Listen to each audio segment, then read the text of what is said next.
read articles about these special people in America, these winners, these people that were so courageous and so good. And I try to find one or two things in their life that they did that was outstanding, that I could copy and put into my life and give me a chance to win and be somebody I'm proud of. In developing my winning attitude, I found that my heroes in America have 6 things, folks, that if you apply to your life, it'll change your life almost overnight. I believe and have built my career believing that you can change your life in 90 days. Folks, if you would take these principles and you would apply them to your life, you wouldn't be the same person 90 days from now. Let me tell you what they are. I found, number one, that all my heroes in America are dreamers. They're all dreamers. They can all see themselves win. They're all excited about life. Well, folks, if you want to win in these United States, you better get excited one more time. You better become a dreamer. You better get that childlike enthusiasm and excitement in your life again. You better become a dreamer again. Now, you might say, Art, now please. You know, now don't come out here to L.A. and put all that dream business on us. Now you might can pull that on those rednecks down in Georgia, but we're a little bit more sophisticated out here in this part of the world. Well, let me ask you to do this. Go home tonight and look in the mirror. Go home tonight and shut that door and get in that bathroom by yourself and look in the mirror and look at the last 5 or 10 years of your life. And you know what, folks? If you don't become a dreamer again, you know what? The next 5 or 10 years are going to be just like the last 5 or 10. Now, ain't that depressing? The second great thing all my heroes possessed in building this winning attitude is a positive attitude. See, I found as I went across America, people in America won't follow dead, dull, disillusioned, frustrated, dadgum crybabies. They won't do it.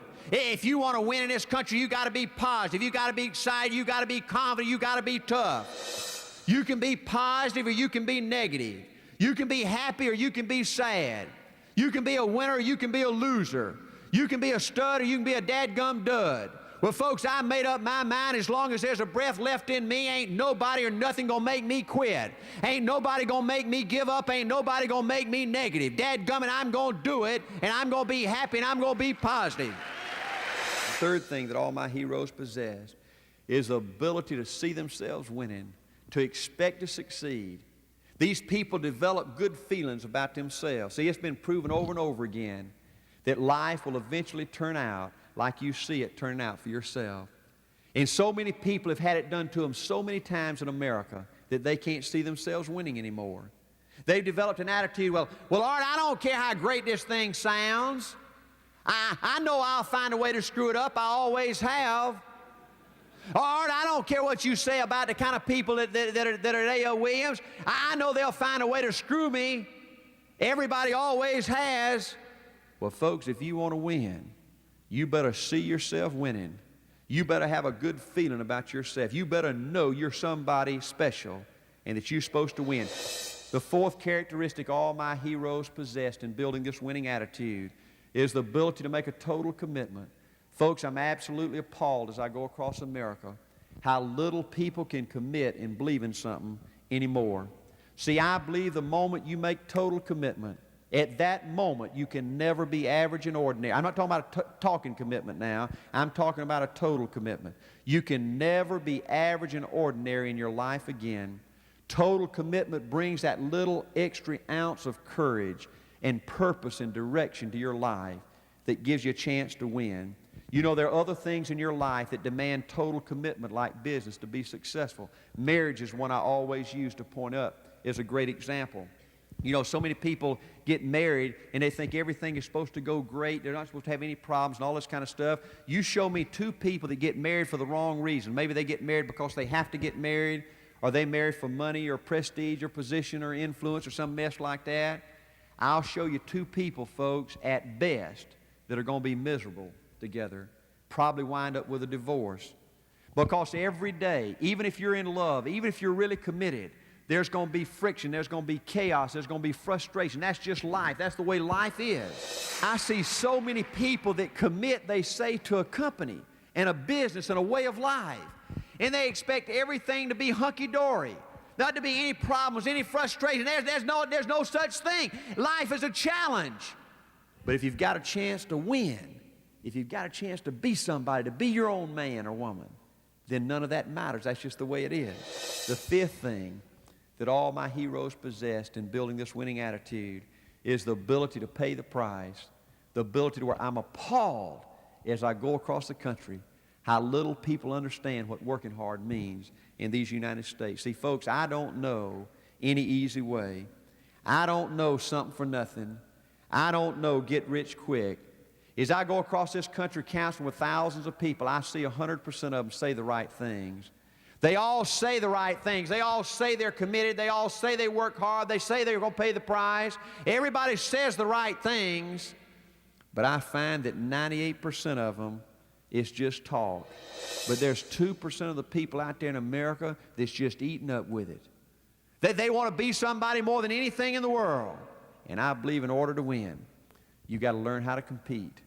You got to learn how to compete. You know, I used to tell my football players, we used to play football on Friday night in Georgia, and every Thursday we'd go out in shorts and loosen up, just go over our game plan and whatnot. And at the end of that practice, we'd go up to the classroom and we'd have our victory meeting. And at the end of the victory meeting, I'd remind them of our goals and whatnot, and I'd say, I'll tell you something now, fellas. You better be ready to play tomorrow night at 8 o'clock. Well, you better start getting the mad on right now. When you come to that gym to put your uniform on at 6:30 to go do battle at 8 o'clock, you better be ready to play. Hey, when you put that hat on tomorrow night, if you think those folks in the wrong colored jerseys are going to roll over and play dead, you're going to get the shock of your life. Because you know what they're going to try to do? They're going to try to knock your dadgum head off. That's what they're going to try to do. If you want to win tomorrow night, you better strap it on tight, and you better go out and fight. You got to compete. The sixth thing all my heroes possessed in building this winning attitude is the ability to have the right kind of priorities in their life. See, I believe, folks, unless you grow as a whole person, you can't make it big in business. I believe if the only motivation for you going in business is to make all the money in the world, let me tell you this, I don't think it's a sin to make all the money in the world as long as you're doing a good job for people, and we are. But if that's your total motivation, if that's your total reason for being, then I believe if you make all the money in the world, you'll wake up at 65 a bitter old man or old woman. See, I found in my business life that you can't separate your business life from your personal life and your family life and your spiritual life. If you've got a lousy spiritual life, a lousy personal life, a lousy family life, it automatically guarantees you a lousy business life. I believe your priorities should be in order. I believe God should be first. I believe your family should be second. And I believe business should be third. And I believe only when you make a commitment to the right kind of priorities will you have a total successful life, one that you'll be proud of.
From Unicoi State Park and the site of the first ever A.L. Williams Leadership Retreat in 1977, it's Get Big or Go Home, a virtual event experience with Senior National Sales Director Andy Young.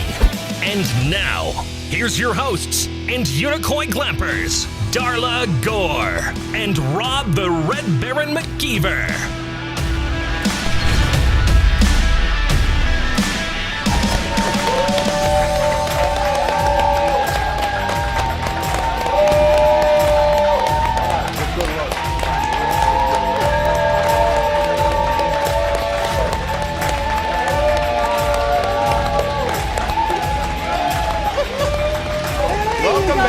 Welcome back, Saturday morning. Here we go. Here we are. We're so excited. We're so excited to have our audience. They all stayed. Yep. They all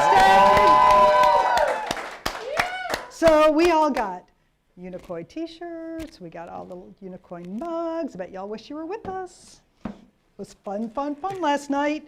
So welcome back.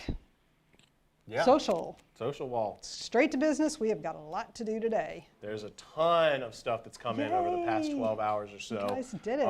You know, we've been recognizing the first event, first sale, first recruit in the months of May and June. So if you're new to the business and you did that in the first in May or June, you probably already sent it in, but you can do that through hashtag SNSD Factory on Twitter and Instagram, or if you're a Facebook person, you can mention us at Let's Get Big or Go Home.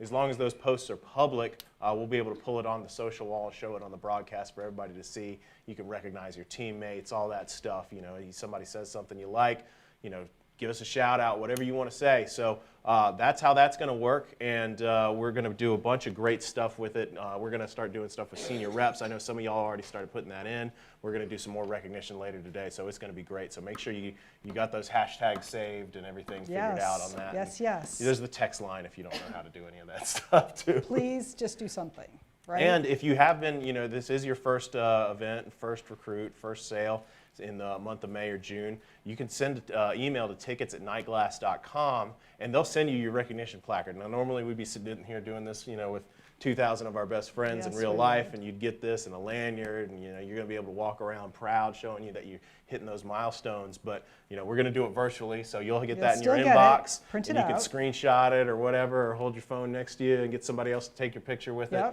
Send it in with that hashtag, and we'll show it to everybody. So that's how that's working. All that to say is we are still calling for first event, first sale, first recruit. So if you couldn't join us last night and you've joined us today and you've done those things between May and June, go ahead and do what Rob was just talking about with the email, and also calling for senior rep. Yeah. We expect to see thousands of those, so bring them on. Right? Trish is waiting. She's going to be sending them out as quick as she gets them in. Yeah, and I see a lot of people too, you know, they're kind of just going ahead and taking the certificate that they got off POL and posting it on there. That works too.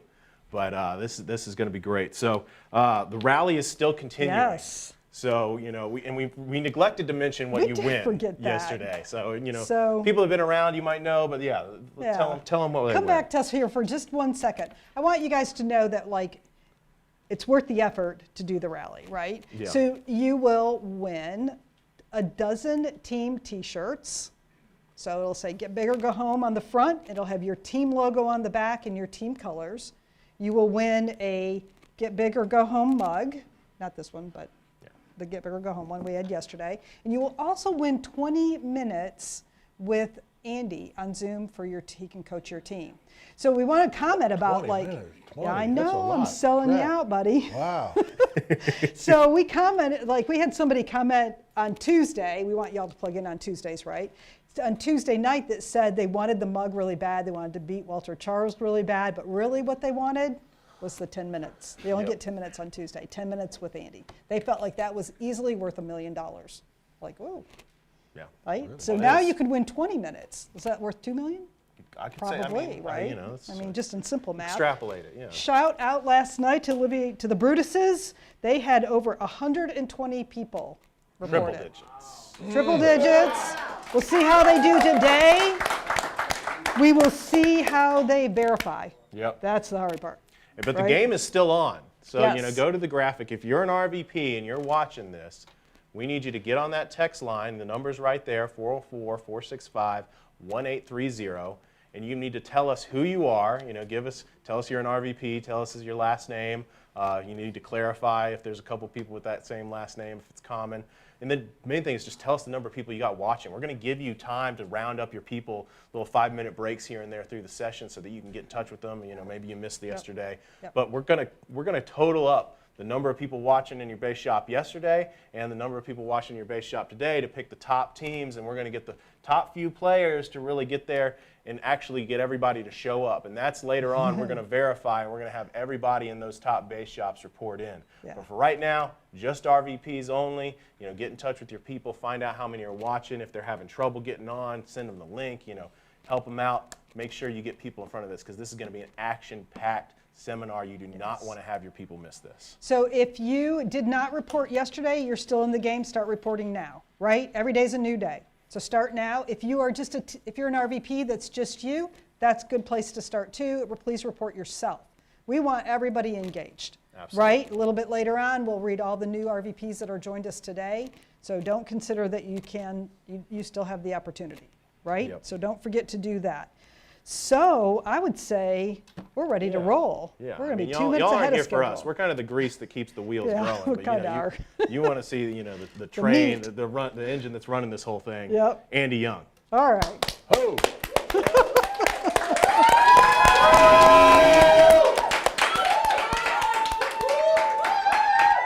Very good. Welcome. I want to clarify a couple things Darla said. First, we started this morning. It was closer to 1 o'clock this morning.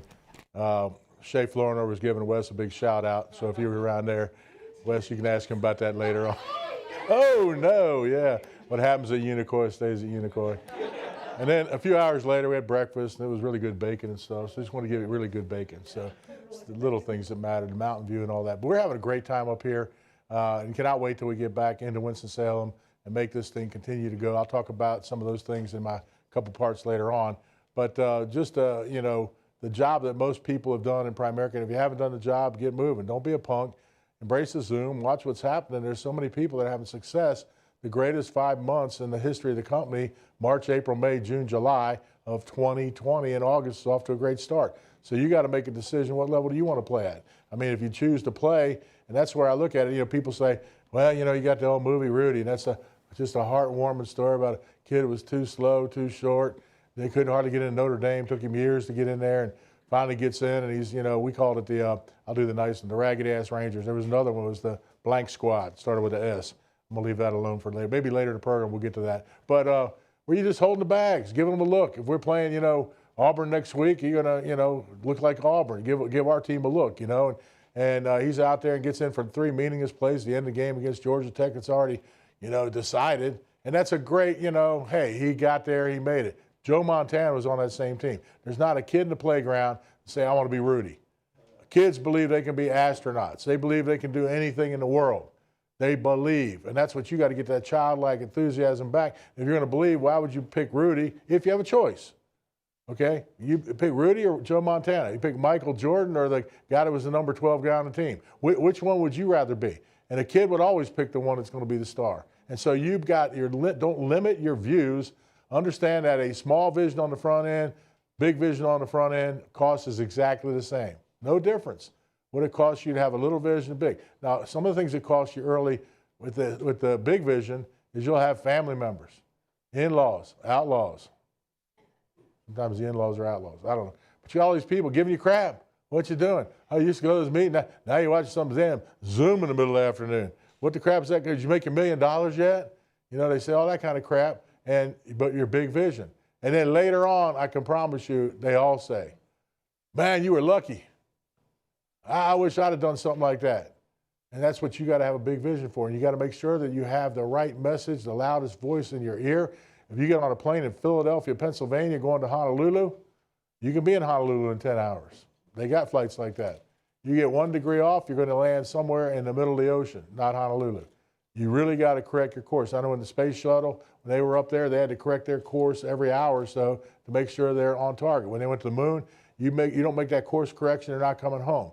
And so you got to make that decision on the front end if you want to be big. Yeah, I had 30 people go to securities class with me. I said we're going to have 80 offices, build 80 RVPs. I wasn't even an RVP. I wasn't making any money as a regional leader. What's your vision? How big do you want to be? And one of the things I'm excited about right now is this next couple. I mean, they came in here, in no time flat. I think it's less than 2 years. They came on, and talked about they were going to do some things. They already had those threads of success in the fabric of life.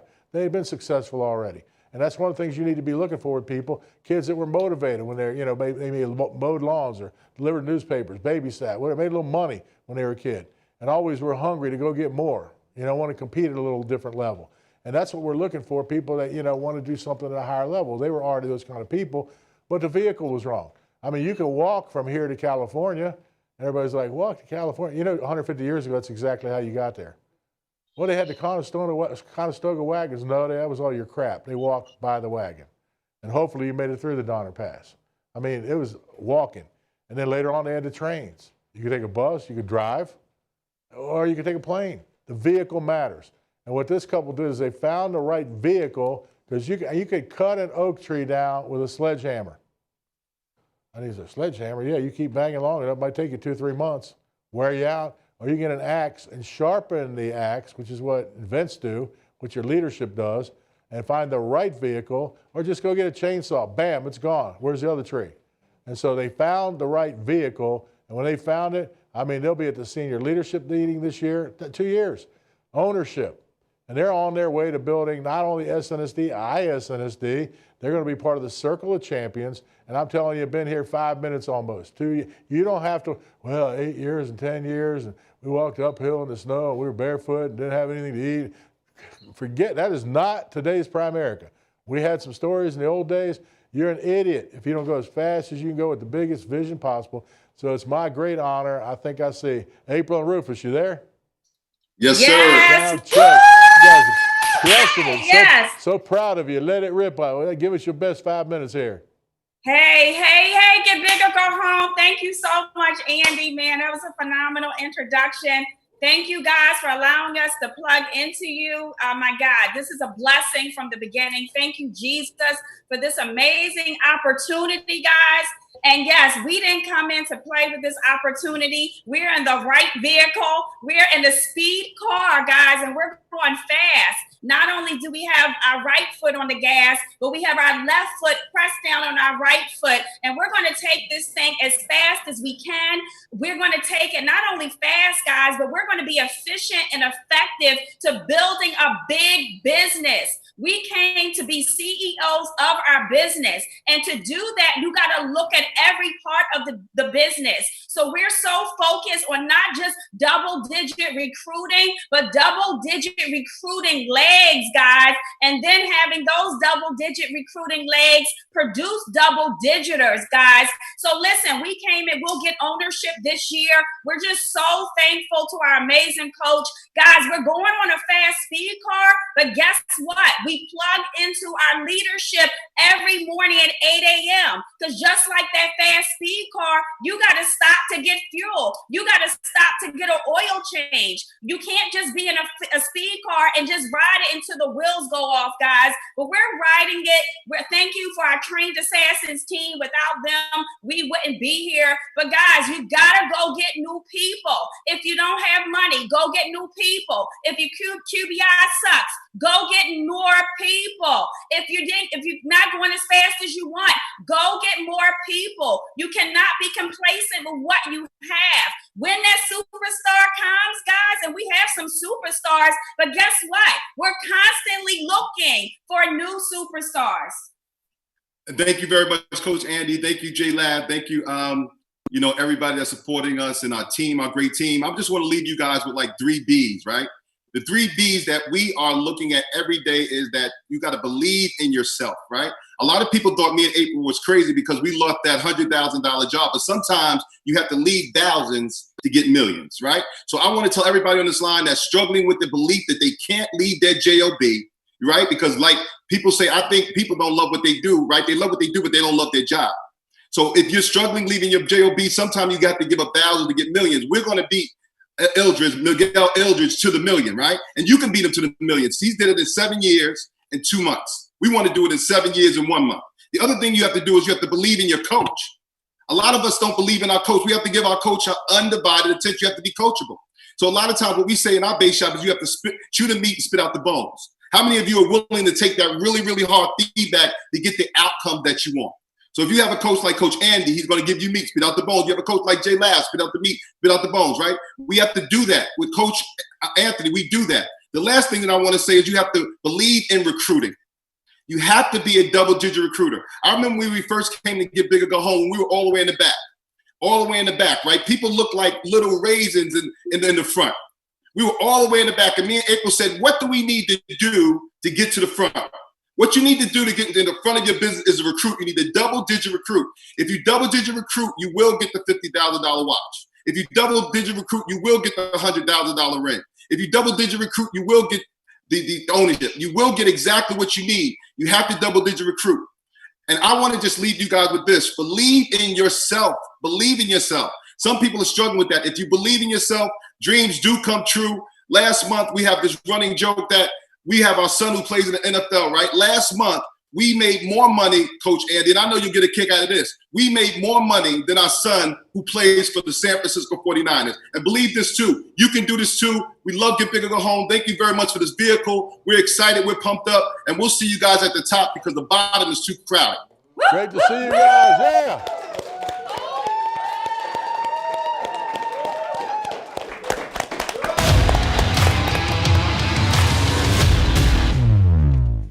All right, real treat today. We got Ron Schmidt Jr. out of Connecticut. He's a guy that was a runner on Wall Street. You know, he grew up actually in the same neighborhood as Ted, Andy, and Alex Rousas. They're all friends, and that's part of what we do. You know, you go bring your friends and have them take a look at the business. Well, all of them been here, and all of them made literally millions of dollars between all of them. They grew up in the same neighborhood, just crazy. And I think back in the day as a kid, we talk about the threads of success and the fabric of life. I think he and Alex had like an ice cream truck, you know, when they were just coming up as kids and just finding a way to make some extra money. And just somebody, you know, that had a strong desire and then got on Wall Street and then had an opportunity to take a look at this business. Kind of like me, I started a little bit slow. He started a little slow coming out of the gate. But once he hit it, man, and goes through the numbers, it's all over. And really has a great, great team, wide and deep, of some great, great players in his business. And, of course, you've heard of Frank Dillon, Joe Tanzi, Louis, and all those guys. They're part of that team, too. And just built a great business, got a great family, great stories there. So I figure he'll touch a little bit on that kind of stuff. But tell us, Ron, about, you know, starting out in the early days, coming through, kind of hitting it when it worked, and then saving some money, putting things in place, and kind of your story of how this whole thing's gone. Yeah, hey, Andy, great to be here.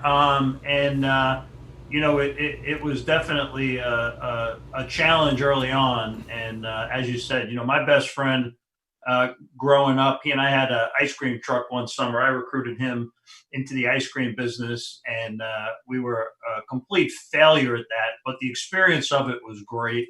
And, you know, I think that summer kind of planted the seed for Alex that maybe we could do something together one day. And then you fast forward, you know, 4.5 years later, you know, I get a phone call. I'm working down at an investment bank on Wall Street and, you know, in my new management training position or whatever the heck you want to call it.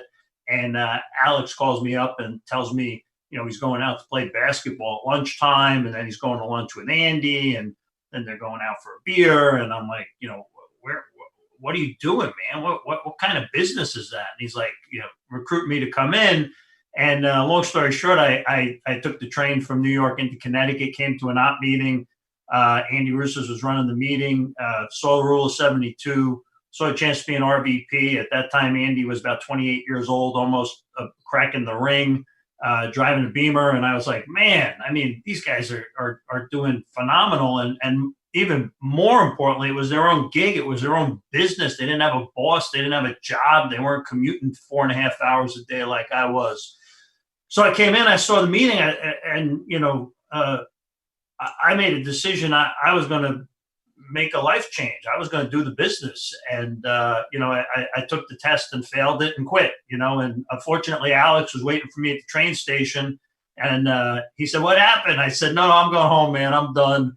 And he re-recruited me. I came back in 2 weeks later. I was full time. Andy went up to see my dad in Connecticut. He got my dad into the business. So we actually were able to work with myself, my dad, Alex, my best friend, his two brothers, Andy and Ted. And so we had 5 big egos in one little office, but it actually worked out great. It was a great experience and opportunity to really learn the business.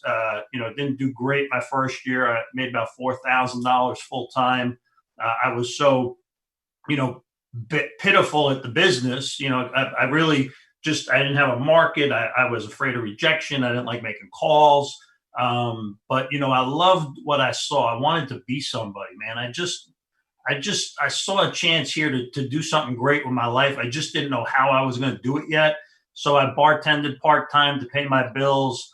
I went to a couple of those big events. I had a chance to see Art early on, and it really just changed my thinking and changed my life. And I knew whatever it was I had to do, I was going to figure that out and figure out how to become a regional vice president so I could build a business and one day have regional vice presidents and have a big hierarchy and really captured that vision and decided to go after it. So, year 2, we made it to RVP. We made about 40 grand. And then that third year we turned 25. We got the ring that year, met Felicia that year. A couple years later, got married. But that was really the start of beginning to build a real business and being able to do something. So that's kind of the roots of how we got going. The other thing that really made a big impact was, Alex's older brother, Ted, was actually my substitute social studies teacher. So I always looked up to Ted, and, we all played basketball together and such. And so I saw, he had a great degree and I thought was successful. And Andy was intelligent, and I thought was successful. And everybody was in the business. And then the fact that my dad was doing the business part-time as an airline pilot, and then 9 months later, he actually made a career change. It really kind of showed me the bigness and the potential of where we could go here. An incredible business, such an incredible opportunity. And I think back then, Andy, we were talking about, what it is then compared to now.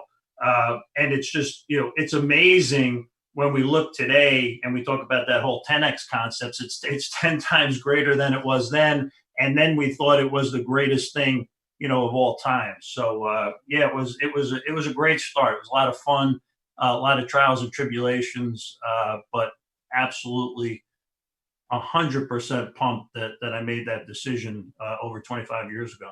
Yeah, I mean, it's crazy because I remember Ted. I tried to recruit him like right in the first week of the business. I made about the same kind of amount of money you did the first year.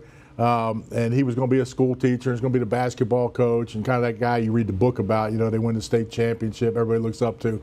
And I think after like the third year, and he was asked to coach like girls JV soccer or some crap and run the bus lot in the student detention center. But I told him, every think about it, come back. So he came back and said, "Well, you still doing that thing?" And I said, "Yeah." It was like a year and a half later. And no, it was 4 years later, 4 years later, he shows back up when the timing was right for him. And he said, I'm interviewing with Smith Barney. And I said, "Man, we're going to own them one day. So, don't worry about those guys." And we had this little office and everything, talking big. And just like you said, it reminded me, we told so many lies about how big we were going to be. I mean, we thought we were probably going straight to hell on the liars, train.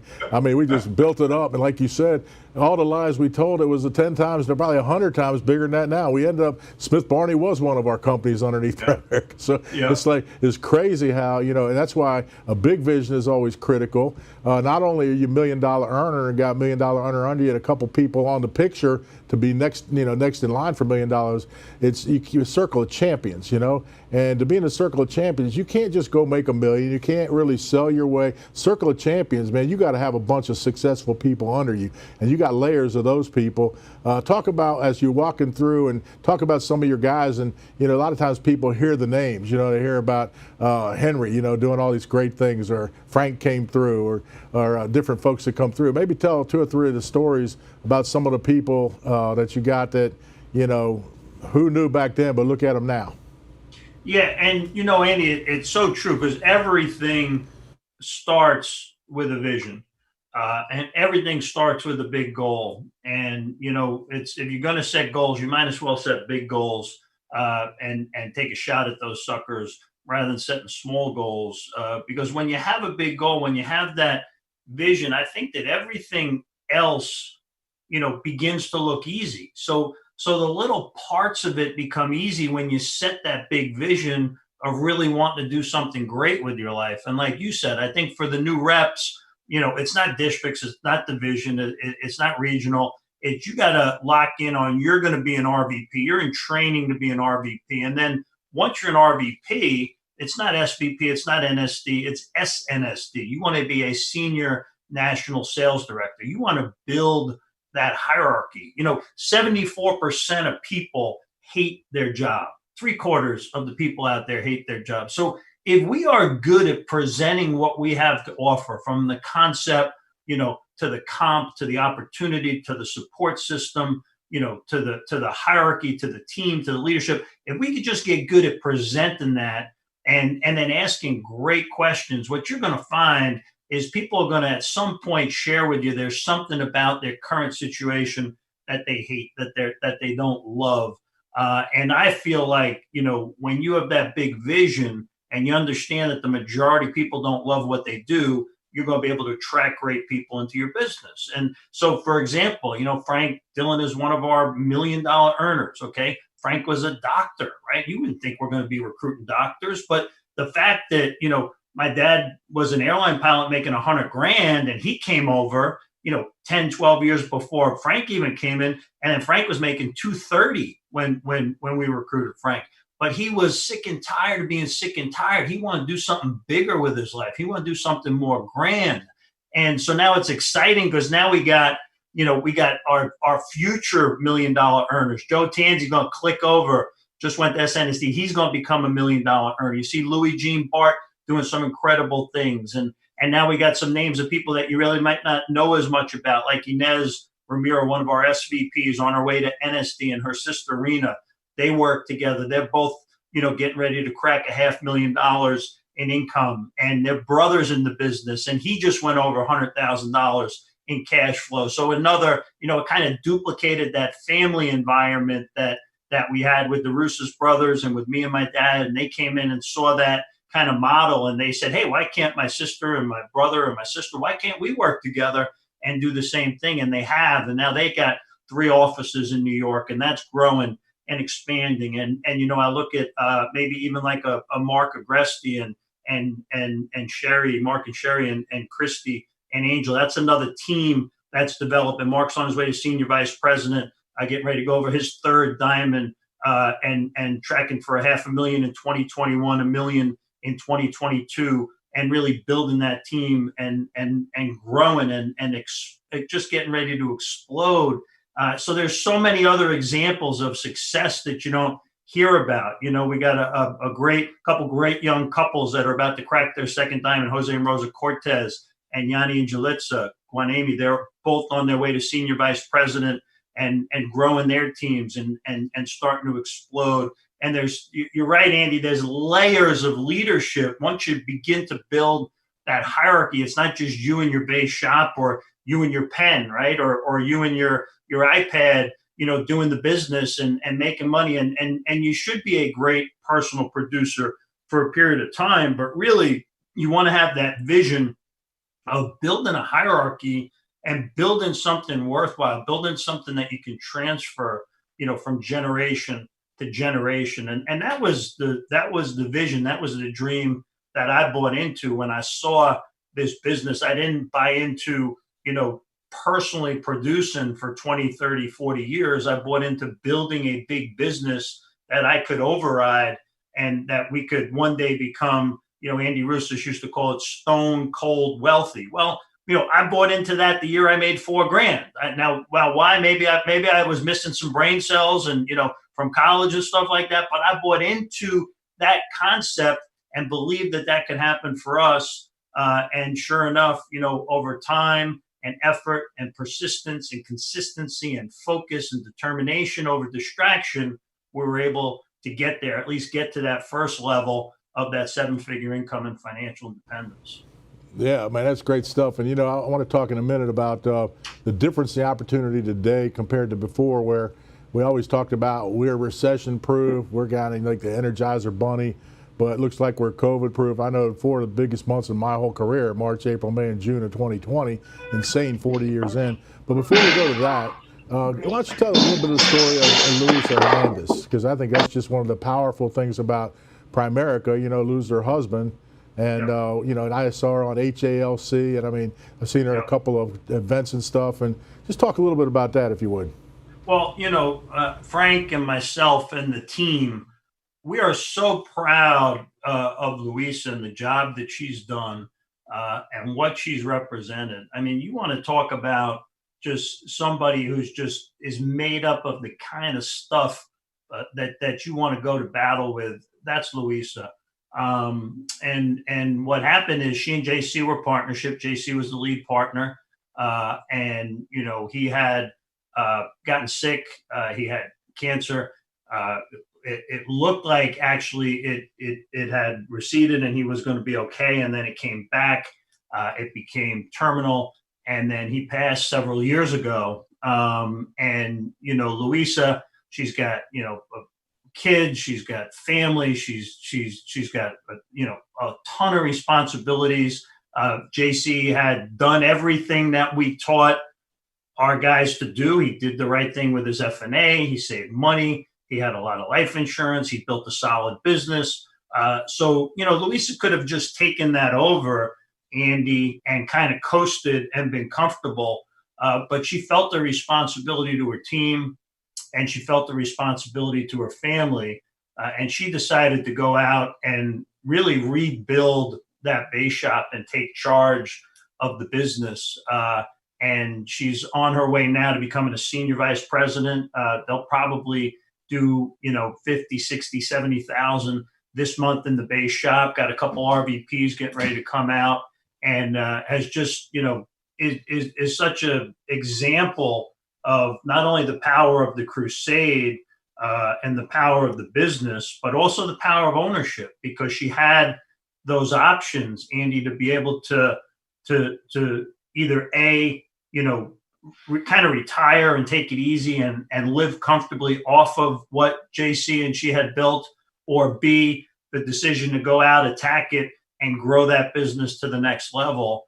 And she made the decision to go do it. And, you know, I mean, I couldn't be more proud of anybody in our hierarchy of the fortitude, the mental toughness, the desire, and really the heart of a champion that she showed to her family, to her team, to our hierarchy, and I think to your hierarchy, and I think to the company as a whole. Just a tremendous example. Yeah, absolutely. And it's interesting because after he passed, I remember she was kind of like, you know, everybody goes through it. I mean, you lost somebody that's your life partner, all that kind of stuff, and you did everything together, family, and she had choices. That's the big thing. Yeah. She could do what she wanted. And I think the last meeting I saw her, you know, she's in charge. She is running a business. She's like dadgum CEO of life, you know. I mean, she's walking around with her bounce, and she knows she's got it, a little swag. And it's just great to see that, because that's one of the options that we do have. But just talk a couple minutes, if you would, about, you know, we thought it was big in the day, and then where we are today with who knew? I mean, I don't know about you, because you were probably Zooming and doing all kinds of technological stuff for, you know, the last 10 years. But John Addison joked about when the COVID hit, Zoom. You talked to Andy about Zoom. He thought that's something happened at the Indianapolis Speedway, you know, about no Zoom. You know, we all found out about Zoom, but just the way Primerica adapted so fast, and we didn't lose anything moving forward, and especially when people needed our help. You guys are in Connecticut. You got all kind. You're like the biggest guy in New York, New Jersey, with all your team out there. And that was like the epicenter of the mess, you know. And I know you guys have had death claims and things like that. It's just been real close to home. But what a business model, where when people need us most, and then the mess that's coming with the unemployment and stuff, I mean, we're right there for people to have an opportunity here. So just what are your thoughts on some of that stuff? So Andy, I think a couple things. That's a great question. Number one, you know, someone was saying, man, you know, we worked hard and we did all the right things. One thing I think we all have to realize from rep to SNSD is we're truly blessed to be in the company that we're part of, because we say, well, we pivoted to Zoom, and we did, but there are so many industries that have been devastated and completely disrupted as a result of what's happened. And anybody who's listening, you go to a local restaurant and you probably know the owner or a place where you like to go, and you just go there now and you could just see, the look of defeat in these people's faces, because, they can't even have customers come in anymore. And if they do come in, customers don't want to come in. They're nervous. They're anxious about it. So that's a business that's been totally disrupted. And we, since we are built with entrepreneurs, and, Art used to say early on, this is a company where the representative and the salespeople and the entrepreneurs are kings and queens. And we really are. We are the backbone of this company, and the way that we've been able to pivot, because think about it. What do entrepreneurs do? They find a solution. What do employees do? They wait for the boss to tell them what to do.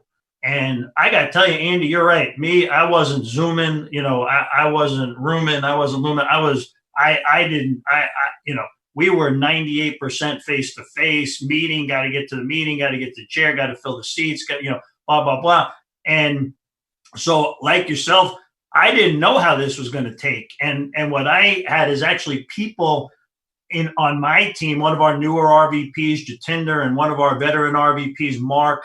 Those were a couple of our lead people that really ran with the Zoom and actually started training and developing the rest of the people and helping us and helping me. It's kind of, we call it the leading from the middle of the pack. You and I, we've been blessed. We got great people. So we've been able to tap into them and then take their lead on some of this technology and some of the social media stuff. And they've kind of pointed us in the right direction. And we've been able then to see, where's the momentum, where can we draft from, and how can we take that to the next level. But, we are the epicenter. You talked about the whole COVID thing. I can't tell you how many claims we had in our organization in the last couple of months. I mean, it was scary because every week, when we did our leadership meeting, one of the RVPs would have another example of a family who lost a husband or lost a wife as a result of the whole COVID thing.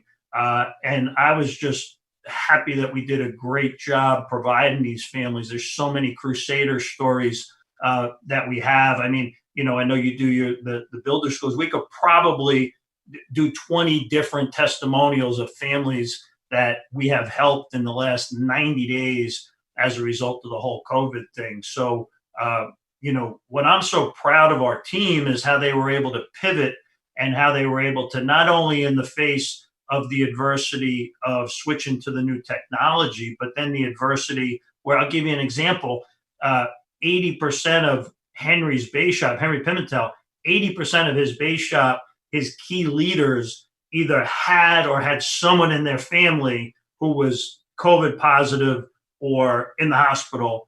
And his base took a huge hit, and, he met with Frank, he met with Joe, he talked to me, and he just came up with a plan. He pivoted, he figured it out. And literally within 3 weeks, I remember, I think it was the third week of the month, I think his base shop, which normally recruits 50, 60, 80 people a month, they were at like 6 recruits, and they finished the month over 50 because of the pivot and because of the teamwork and because of the synergy and just because him as a leader stepping up. Inez Ramiro was another great example. Her base just, between the COVID and then not pivoting to the Zoom, and she was just struggling. I mean, she's always personally done 5, 6, 8, 10,000, 2, 3, 4 directs. She literally had a 0 month, and was ready to jump off the roof.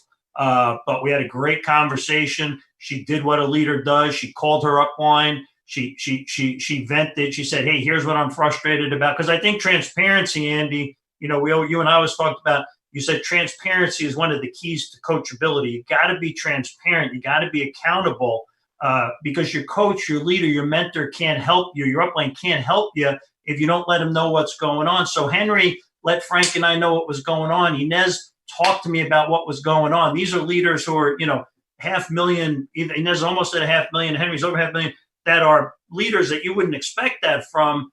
I think the fact that they were willing, and they weren't being negative, they're just like, crap, what do I do? And I think so we were able to help them kind of disseminate what's going on, figure it out, put together a plan, and then they went out and attacked. So I mean, I probably got 20 stories like that in terms of reps or RVPs that did that, Andy. We've probably got 20 claims of families that we've helped. But it's just been an incredible time. I mean, it's shown you really where the potential is. And it's like the mediocre people that were doing 8 appointments, still doing 8 appointments. But here's what I noticed. The winners, what they've done is they said, oh my word, I could double and triple my activity. And through recruiting and building, I could double, triple, quadruple, or even 10x my team. So they've compressed the time frames and taken what they could do with Zoom and exploded it. And so I think that's what we're looking for. Who are the new generation of heroes that want to take it to the next level and do something incredible with it? I hope does that answer the question, Andy? Is that kind of? No, absolutely. That is totally great. And the thing about, our business, I mean, when you watch the difference people make when they, like you get in a little bind or whatever, you check in with your upline. And Bob Turley used to say, don't put me on a pedestal. Of course, he won the World Series and covered Sports Illustrated. He was on a pedestal a little bit. But he said, if you put me on a pedestal, I can't help you. We all do this together. We're all teammates, and that's down in the dirt, And when I went back to build again, same thing. I got to do the stuff down in the dirt the same way we always did it. So going through your upline is absolutely the way to go, and they did a great job, figuring that out and reloading. Another question, what's it like to be part of the Schmidt family? Ron Schmidt, I mean, I know the kid's got, big student loan debts and probably went to Six Flags a couple times. Tell us about what it was like, the family life and things you've done and regular scheduled things that people think about once in a lifetime. My mom used to say, boy, you go to the Super Bowl, it's a once in a lifetime. I go, Mom, only if you want it to be. It doesn't have to be once in a lifetime. Yeah. You've done a lot of things in a lifetime. Talk a little bit about that. Yeah, well, Andy, you talk about family, and I think that's part of what makes this so unique. You mentioned your mom, and I get a little choked up because it makes me think of Deb.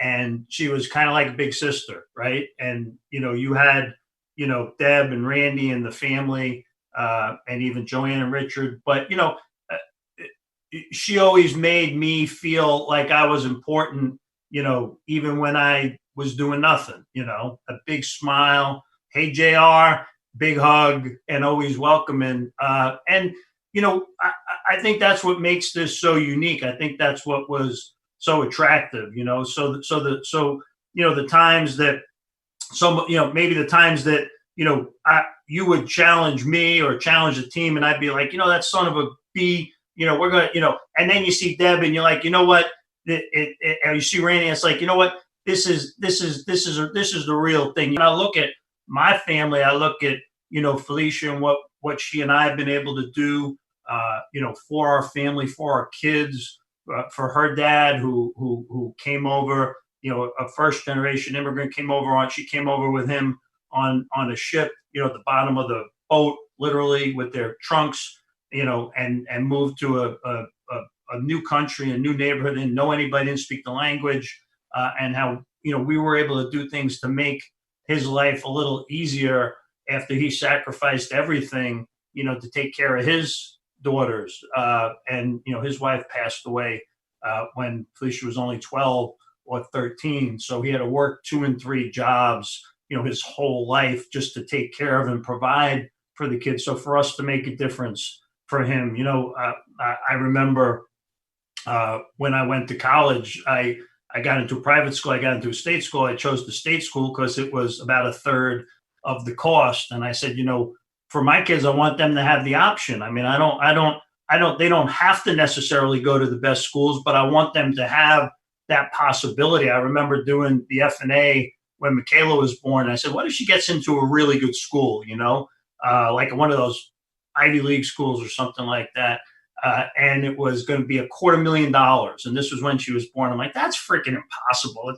It's like 80 grand. How could it be $250,000? Sure enough, she ended up going to Emory in Atlanta, and it was $62,000 a year. It was $248,000 for 4 years. My son was $210,000. So I think collectively it was, almost $500,000 of college costs. And we did what the F&A said. Obviously, we made some great money along the way also, and we paid for that in cash. And we're able to get financially independent. We're able to make $1 million a year by 36, 37. We're able to become cash millionaires, by 40, and then to accumulate wealth. But more important, to really put family at the center of all of that, and to really make that the core. I heard it the first meeting I listened to, my first Monday meeting. Art said God, family, business, and it said, you know what, that made sense, because if we could build a great business for our family, then that allows us to do whatever we want. I call them the 4 freedoms of entrepreneurship, Andy: the freedom of time, the freedom of money, the freedom of purpose, and the freedom of relationships. We get to control our time. If we build a big business and we build RVPs, then we have total control of our time. We control our money by building a great business, whether you make 300 grand, 500 grand, a million, or a million plus, multi-million here, you have the opportunity to do that.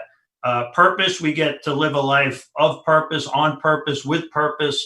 And then finally, relationships. We get to build relationships with great people in the company, great people outside. We get to pick and choose who it is that we want to work with and spend time with. And I see Bruce just popped on. Bruce Cork was one of my mentors who and still is, who ended up becoming, one of my best friends. And where else could you do that? We come from completely different backgrounds. And we had a chance through a business like Primerica, where not only did I get recruited by my best friend, but then also was able to work with my best friend and build some other incredible relationships along the way. So I don't think, Andy, you can put a price on that. Yeah, absolutely. And what a run it's been. And appreciate you coming on and sharing and taking your time with us. That was great stuff for our guys. And you run that play, do like you said, get a plan, get a big vision, talk about building a big team, and you can have a life that's unbelievable. So appreciate you coming on, Ron.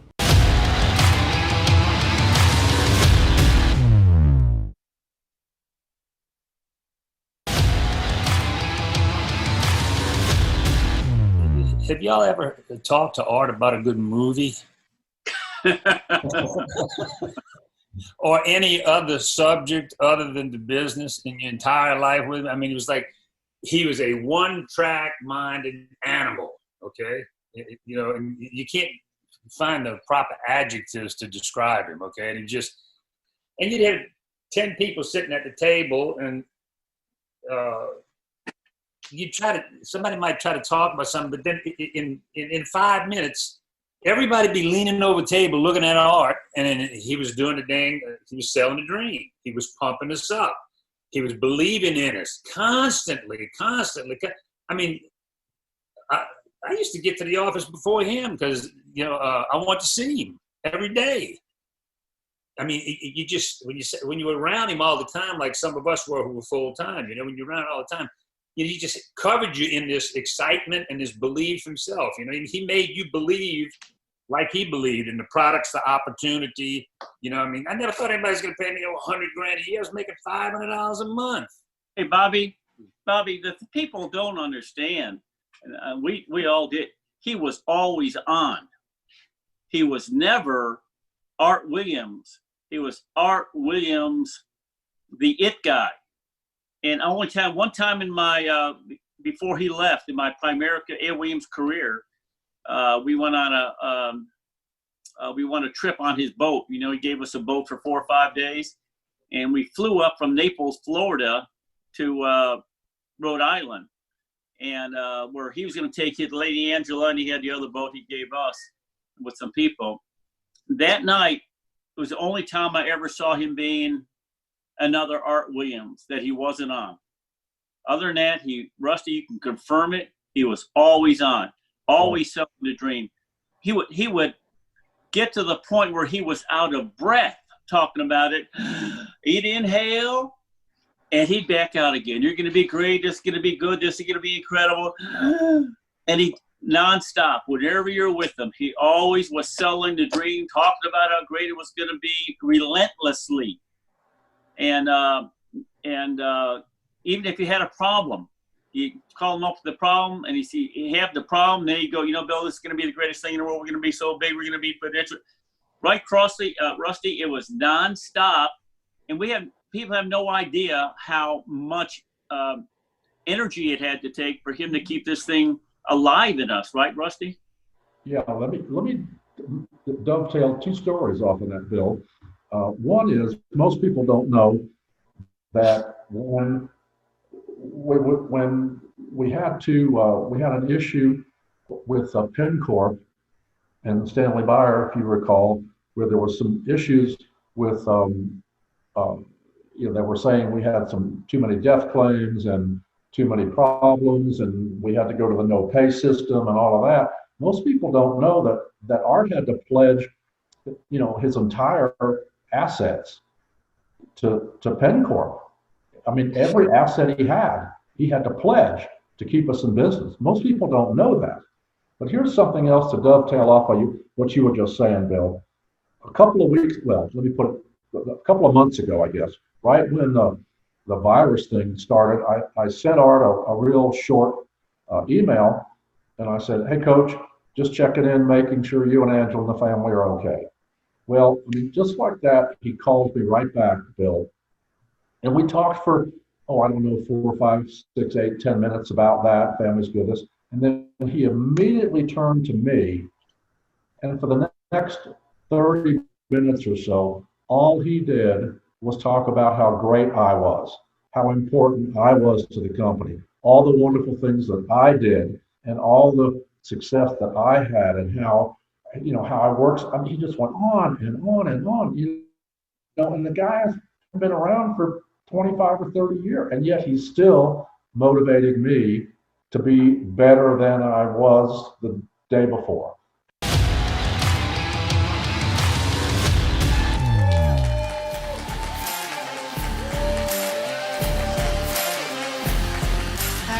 Good morning, almost afternoon. We're getting ready to do some promotions here. It's really exciting, and I know you guys can't walk across stage, but share your stuff on social media and we'll get it posted up there.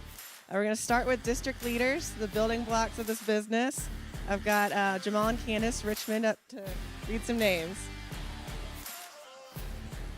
All right, district promotions. Come on up and let's go ahead and get this going. The first promotion we want to do is coming from our base shop, Jesse Jefferson. So congratulations on your promotion. So Thomas Alexander promoting RVP of the base shop. Tammy and Turner, district promotion. Give it up for them. Cameron Page, give it up for them. Come on, let's give some applause. Raph and Mindy Allen, they are promoting Shamaya Alexis, Pandar Jerome, and Natan Emil. Give it up for them. District promotion. All right, James and Sylvia Belly, base shop. They are promoting Bison, Gore, Samantha Burrows, Olivia Baptiste, and China Chi. Give it up for them. District promotions. Oh, Olivia and Jamina Brutus. Oh, these are a lot of district promotions right here. This is a lot of district promotions. Area Luck,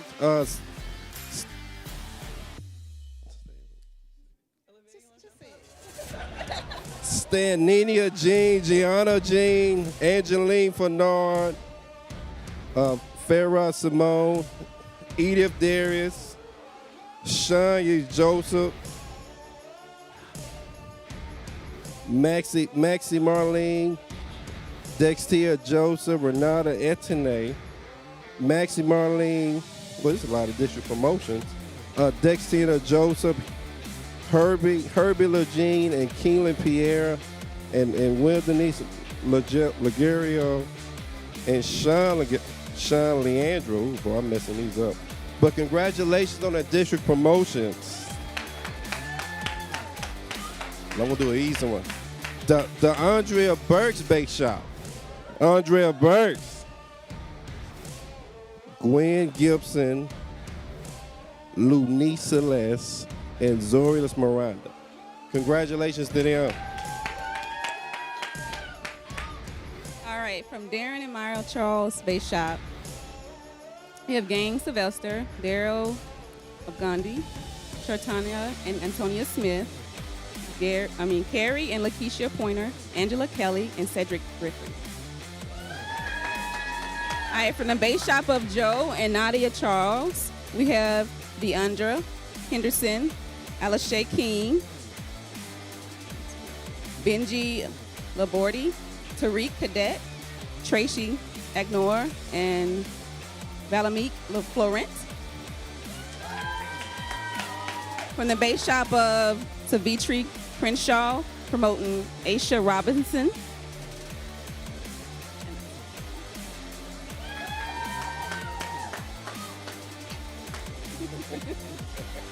All right. RVP base shop, Eddie Esperanzo. Kiana Robinson. All right. From the base shop of Herodi. Who's more? I'm sorry, y'all. I'm sorry. Jermaine Coop.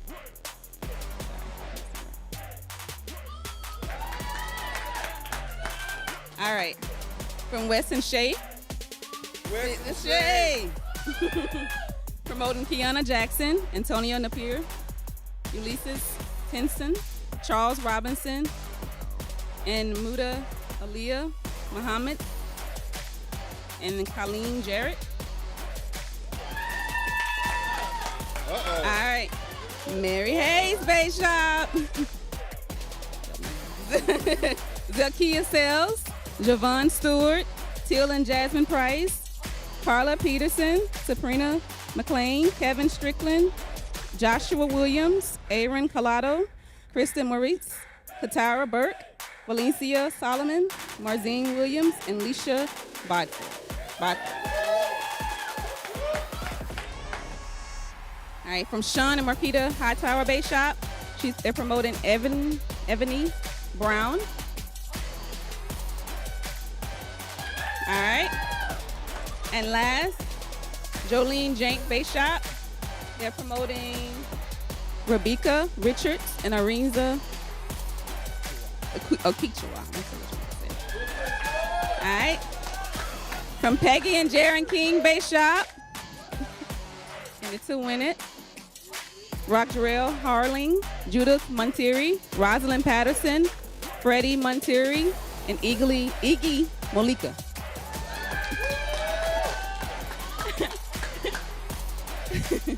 From Anthony Jones Base Shop, Anthony Sharice Jones Base Shop, they're promoting Jerian Lucas. All right, from Lavin Base Shop, Pernell Taylor, Tara Wright, Alicia Davis, and Allison Felder. All right. Now for Shanti Walker. More district leader promotions. Awesome. District leader promotions from Rocky and Jeff Maynard, rock stars. We got Megan Horton. Awesome. We got Coy and Maria Overton. We got Daphne Saunders. We got Melissa M.J. Jordan. We got Toy Parrish, Sharice Higgins, and we got Rodrika and Dre Harmon. Awesome. Give it up for the district leaders. Awesome. From the awesome Robin Amy McKeever. We got district leaders, Lord Rodriguez. We also got Michelle Karen. Awesome. Give it up for the district leaders. Awesome. For the Muhammad Bay Shop, we got Alicia Wilson. We got Trudy Holder. We got Melanie Warren. Awesome. Give it up for the district leaders. Awesome. We got from the Muse Bay Shop, we got Tim Harley. Give it up for Tim Harley. From the Layla and Pat O'Brien Bay Shop, we got David Bennett. We got Elise Wilson and Michael Staskowski. I might have messed up that last name. Gloria Marufi, Ronnie and Sadie Doyle. Give it up for those district leaders. Nicole Price Bay Shop. We got CJ Vatica and we got Laura Search. Give it up for those district leaders. From Namar Risby Bay Shop. Give it up for Andrew Valai Gomez. Give it up for that district leader. From the Sylvia and Lou Robinson Bay Shop, we got Hope Jackson. We got Jasmine Thatch. We got Sarah Jordan. Give it up for those district leaders. And from the Ray Rodriguez Bay Shop, We got Darielle Cooks. We got Michael Henderson. And we got LaCarrie Besson. LaCarrie Besson. Give it up for those district leaders. Then we got from Bel Rivio Bay Shop. We got Kevin Ayala. Deontay Miller. We got Monica Kanu. We got Nima Housey. We got Azmat Baraki. We got Nurse Shafari. Ahmad Kabir. We got Diogene Dusain. We got Brittany Martinez. And we got Fabiola Mendez. Give it up for those district leaders. From the Terry Sheridan Bay Shop, we got Aaron Carter. We got Deborah Watkins. We got Randy Carmichael Sr. We got Sharon Onyiwaki. We got Colette Jenkins. We got Flora Hill.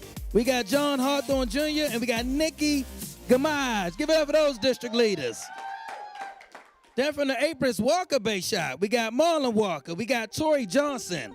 We got Makia Freeman. We got Rihanna Hart Walker. Give it up for those district leaders. And then we got from the Shanti Walker Bay Shop, we got Angela Davis. We got Jennifer Cornish. We got Regina Wiley. And we got Tamia Stewart. Give it up for those district leaders. And then from the Andy Young and Amy McKeever Bay Shop, we got Sharon Griffin and we got Carl Anderson. Give it up for those district leaders. All right, next up is division promotions. We're gonna get Olivier Brutus up here. All right. So let's go ahead with the division promotions. Let's give it up from the Balat Bay Shop, from James and Sylvina Balat's Bay Shop. Get up for Stania Jean from Olivier and Jermina Brutus's Bay Shop. Let's get up for division promotions. Cassan Fevrier, Winston Jean Pierre. Ivani Jean is from the Balat Bay Shop. From Brutus Bay Shop, Enoch Saint-Hilaire and Danique Barron. From the Andrea Burks Bay Shop, let's get up for division leader David Harrison. From the Darren and Myra Charles Bay Shop, division leaders get up for Nang Sylvester and Cedric Griffin. From the Joe and Nadia Charles Bay Shop, let's get up for division leader Deandra Henderson. From the Ashley Coleman Bay Shop, division leader, get up for Sherry Booker. From the Savitri Crenshaw Bay Shop, division leader promotion, Deborah Ingram. From Haran Forestmar Bay Shop, division leader, Diana Jacques and Jermaine Cody and Marsha Bygrave. From the Wesley, Shane Flournoy Bay Shop, let's get up for division leader, get up for Amber Johnson. And Mary Hayes Bay Shop, division leader, get up for Tia Yasmin Price and Kristen Mortiz. From the Jolene Henke Bay Shop, division leader, Rafael Capocci. From the Peggy and Jared King Bay Shop, division leader, Rosalind Patterson and Freddie Monterey. From the Anthony and Sherry Jones Bay Shop, division leader, Tanisha Glenn Jones. All right. All right, next up we got Darren Charles to call the rest of the division leader. All right. So we got from the Vince Lane Bay Shop, Anisha Abdul-Jabbar. I get that one. All right, J100 and Mike Martin. We got the Joe Kelly, division leader. Clap it up for Joe Kelly. All right, then we have the Rocky and Jeff Maynard Rock Stars. We got Kayla Pope, we got Akire and Ashell Moore and Megan Horton. Clap it up for that. All right, then we have from the Muhammad Bay Shop, we have Regina Dudley. Let's clap for Regina Dudley. Then the Muse Bay Shop, we have Christina Peroni. All right. And then the Layla and Pat O'Brien Bay Shop, again, we have Dwight Griffith. And then from the Nicole Price Bay Shop, we have Nick Cantone. And then from the Sylvia and Lou Robinson Bay Shop, we have Idalia Craig. And then from the Ray Rodriguez Bay Shop, we have Darielle Cooks. All right, and then from the Belda Rubio Base Shop Bowl team, we have Nayeli Fuentes Garcia, Brittany Martinez, Petros Haptu, and Bana Fitwi. All right. And then from the Terry Sheridan Base Shop, we have Iris Hawthorne, right, Rochelle Carmichael, Ashley Anderson, and Tonya Carter. And then from the Sean T. Walker Base Shop, we have Angela Davis. All right. And then from the great Andy Young and Amy McIver Base Shop, we have Mike Crawford Jr. All right, next up we have our 6-time rally winner, Walter Charles. Call our regional leaders. All right, all right. Shout out to Team Liberators. All right, let's go. Regional leaders from Ralph and Mindy Allen Bayshore. We have Christiana Alcide. From the Oliver and Jamina Brutus Bayshore, we have John and Julie Belfort. We have Giovanni, Emmeline, Lindsay. You all know your names, right? We have senior regional leader, Gachmi Maria Luzran. From the Andrea Burks Base Shop, we have Gerard Kuga, that's the name, Edwin de Villa. From the, everybody here. Oh, from the Herod Charisma Base Shop, we have Azealia Hughes. Did I miss somebody? I think I missed somebody. Yeah. Oh yeah, from the Joe and Nadia Charles Base Shop, we have Vladdy and Mata Rock. All right. From the Mary Hayes Bishop, we have Ranil Green, we have Troy Ingram, we have Quincy Martin, we have Shamanti and Michael Williams, we have Marilyn Allman, and we have the Quante Anthony. From the Jolene Jank Bishop, we have Oyunik Neguen. You know your name, right? All right, okay. From the Lavin Bishop, we have Sheila Presier, all right? From the J100 and Mike Martin Bishop, J10, we have Roberto Ramirez, and we have Fuke and Guen. From the Rock and Jeff Mace, no, Rockstar Bishop, we have Kayla Pope. From the Rob and Amy MacGyver Bishop, we have Sam and Ashley Franklin. From the Ray Rodriguez Bishop, we have Kim Summers. From the Belda Rubio Bishop, we have Nelly Fuentes Garcia, and we have Denate Kibodown. From the Terry Sheridan Bishop, folks, we have Brittany Williams. A lot of region. Clap it up for all the regional leaders. Thanks a lot. All right, give it up for all of our promotions. We'll be having our RVP promotions later in the show, so stay tuned. You guys are on your way to ISNSD. Next up, we have a very special lady coming up here. She's been through a lot this year, but you wouldn't know it. And she's just a fearless, bold leader. And I hope you guys are ready for your 2 jokes, because here she comes, Miss Belda Rubio. Thank you. Hey, I know you guys are so excited to hear my 2 jokes, right? Wow. Well, hey, I got the best ones yet. So I'm looking there, right? Okay, you guys ready? Yes. All right. So what has 2 butts and kills people? What, Belda? An assassin. ASSASSIN. Come on, guys. All right. So what happens when you go to the bathroom in France? What, Belda? European. That was good, right? Shh. All right.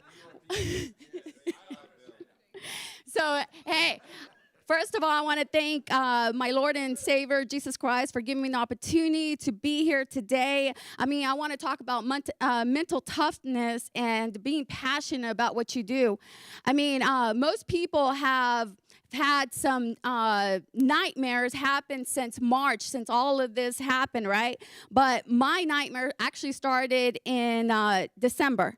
You know, it's from December, kidnapping, lost a whole month, right? And then April, I had a death in my family, lost another month. And then in July, lost another month because of COVID. And it wasn't just me that was, down for 3 weeks. It was me, my 2 parents, underlying conditions, the whole 9 yards. My daughter, my sister that was 8 months pregnant at the time, and her husband. So it was like the entire family. And, it doesn't matter what you're going through. A lot of people, they're quick to go and put on social media what they're going through at that moment in time. And I don't see why, people decide to go and share all their business.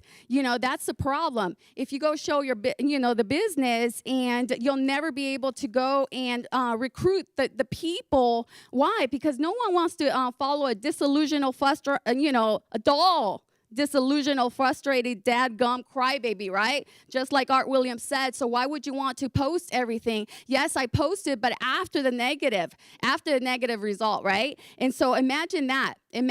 So you can't tolerate the weak around you. Andy talks about he doesn't go around anybody that's weak. And when he says weak, it's weak mentally, weak work ethic, weak positive personality, and weak follower. There's 2 people in the world.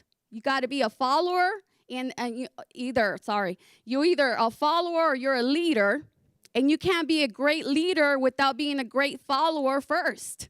And so great leaders were once a great follower. Your only requirement here in Primerica is to be a good follower, so you could become a great follower, so then you could be promoted to become a great leader. And so, when you pray, God listens. When you listen, God talks. When you believe, God works. But the real question is, are you working? Are you working?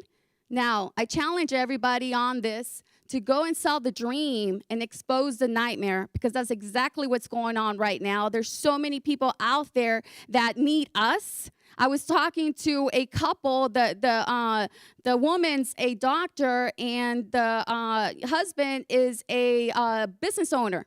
He has a route, and he's making good money, but they're around their 50s. And I asked them, I said, "What's your exit plan?" And her response was, "Well, I guess I don't have an exit plan." Exactly. There is no exit plan. For a lot of people, they're going to have to work until the day they die. Is that really, really living, the dream life? Well, I came to Primerica because Primerica promised me an opportunity to go build a business so I could leave a legacy for my children's children. I chose to win, so I made a decision not to put anything in my path to winning. And so that means, hey, you just have to suck it up, buttercup, and whatever you're going through, you just have to keep going, because at the end of the day, you have to make it happen for those, young guys that leave my children. One day they're going to leave my house, right? And then the old guys that leave forever. And so right now is the best time to go build a business, because there's so much talent out there that they thought they had a good job, but then they got hit in the face a couple times. And so now it's your turn to go and deliver for your family. So thank you guys so much.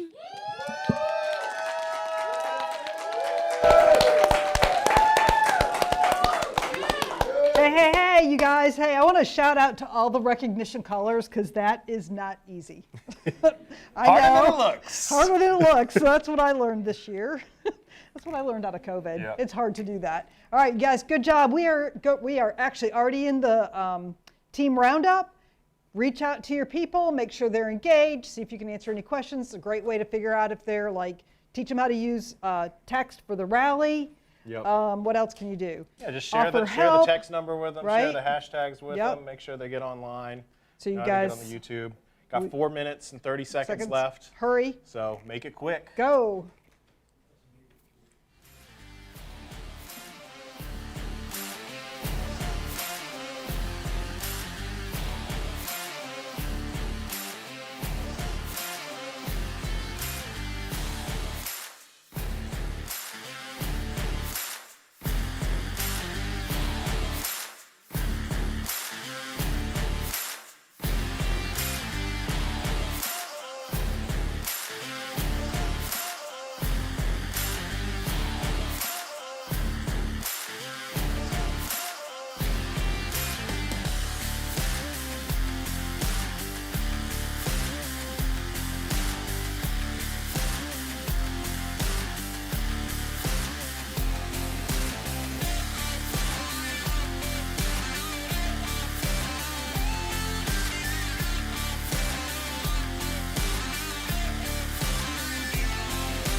got what it takes?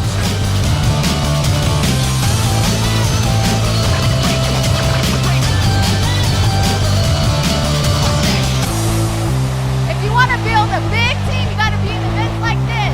SNSD Factory. All right, Keystone. People are asking, what's up with Keystone? Keystone's there. We're planning on being there.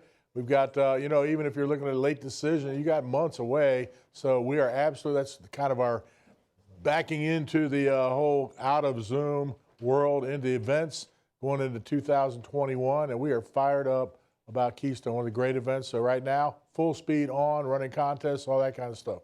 So we're excited about Keystone, be there. Hey, we got our next speaker is somebody, the first time I ever saw her, she was wearing this gorgeous dress walking down this stairway at Hilton Head at New Year's Eve, matter of fact. She was looking for a date, I think. She was single back then. But came down the staircase. She was the #1 regional leader in Dick Walker. And Dick Walker, it's a big hierarchy. And Dick Walker's entire hierarchy, #1 regional leader in the business. She's been a great producer, great builder, a partner, took over a business, and a lot of people counted her out. And I guarantee you, there was, for me, I knew what this lady could do and talked about it because she's been through, a lot of people say, well, I've been through this and I've been through, she's been through so much crap. You got to stay positive so we don't talk about that crap, okay? And every time she got the trap door pulled, it was like, boom, another one, another one, another one. She just found a way to get up and keep on fighting. I mean, I don't think I've ever seen fear in her eyes. I've never seen any kind of weakness. She's just somebody who's fierce about getting it done. She brought me a bunch of little Colombiana snacks in the back. I just knocked off some pollo potato chips that are really, really good. But she was born in Bogota, Colombia, where I was living 41 years ago, which is absolutely incredible. She was born after I was there, so like 1 month, so it had nothing to do with this one. But anyway, she is an absolute animal in this business, and I guarantee you, because of the way she's built, just went over the 8th diamond, and without writing like 10, 20, 40, 50, 100 on her pen, all that crap, she's got a team building. Her base shop is an engine to produce RVPs, which produces wealth for generations. So as she goes over the million, a lot of people say, well, it's prestigious to get that ring. It's prestigious to have a big-ass hierarchy, and that's exactly what she's building because she's a badass. She's the beast. Help me welcome the great Andrea Burks. Probably could have left up. All right, thanks so much, Andy, for those kind words. I'm just so excited to be here in this unbelievable environment. Thank you, Night Class, for all you guys do. Darla, Matt, everybody. Well, you got to give recognition where recognition is due. I wouldn't be here, obviously, if I didn't really walk by faith, not by sight. So thank you, God, for always, holding my hand throughout the process. As we walk through the valley of the shadow that, you fear no evil. He's with you. Thank you for our team strength and honor while we're doing Life Echoes in Eternity. We're here to make an impact. We're here with a purpose. We're here with a mission. And thank you, Andy, for this environment which has challenged us to do more and become more. So in the last, 90 days, truly in this unprecedented times, here's a team, that knows how to get back up one more time.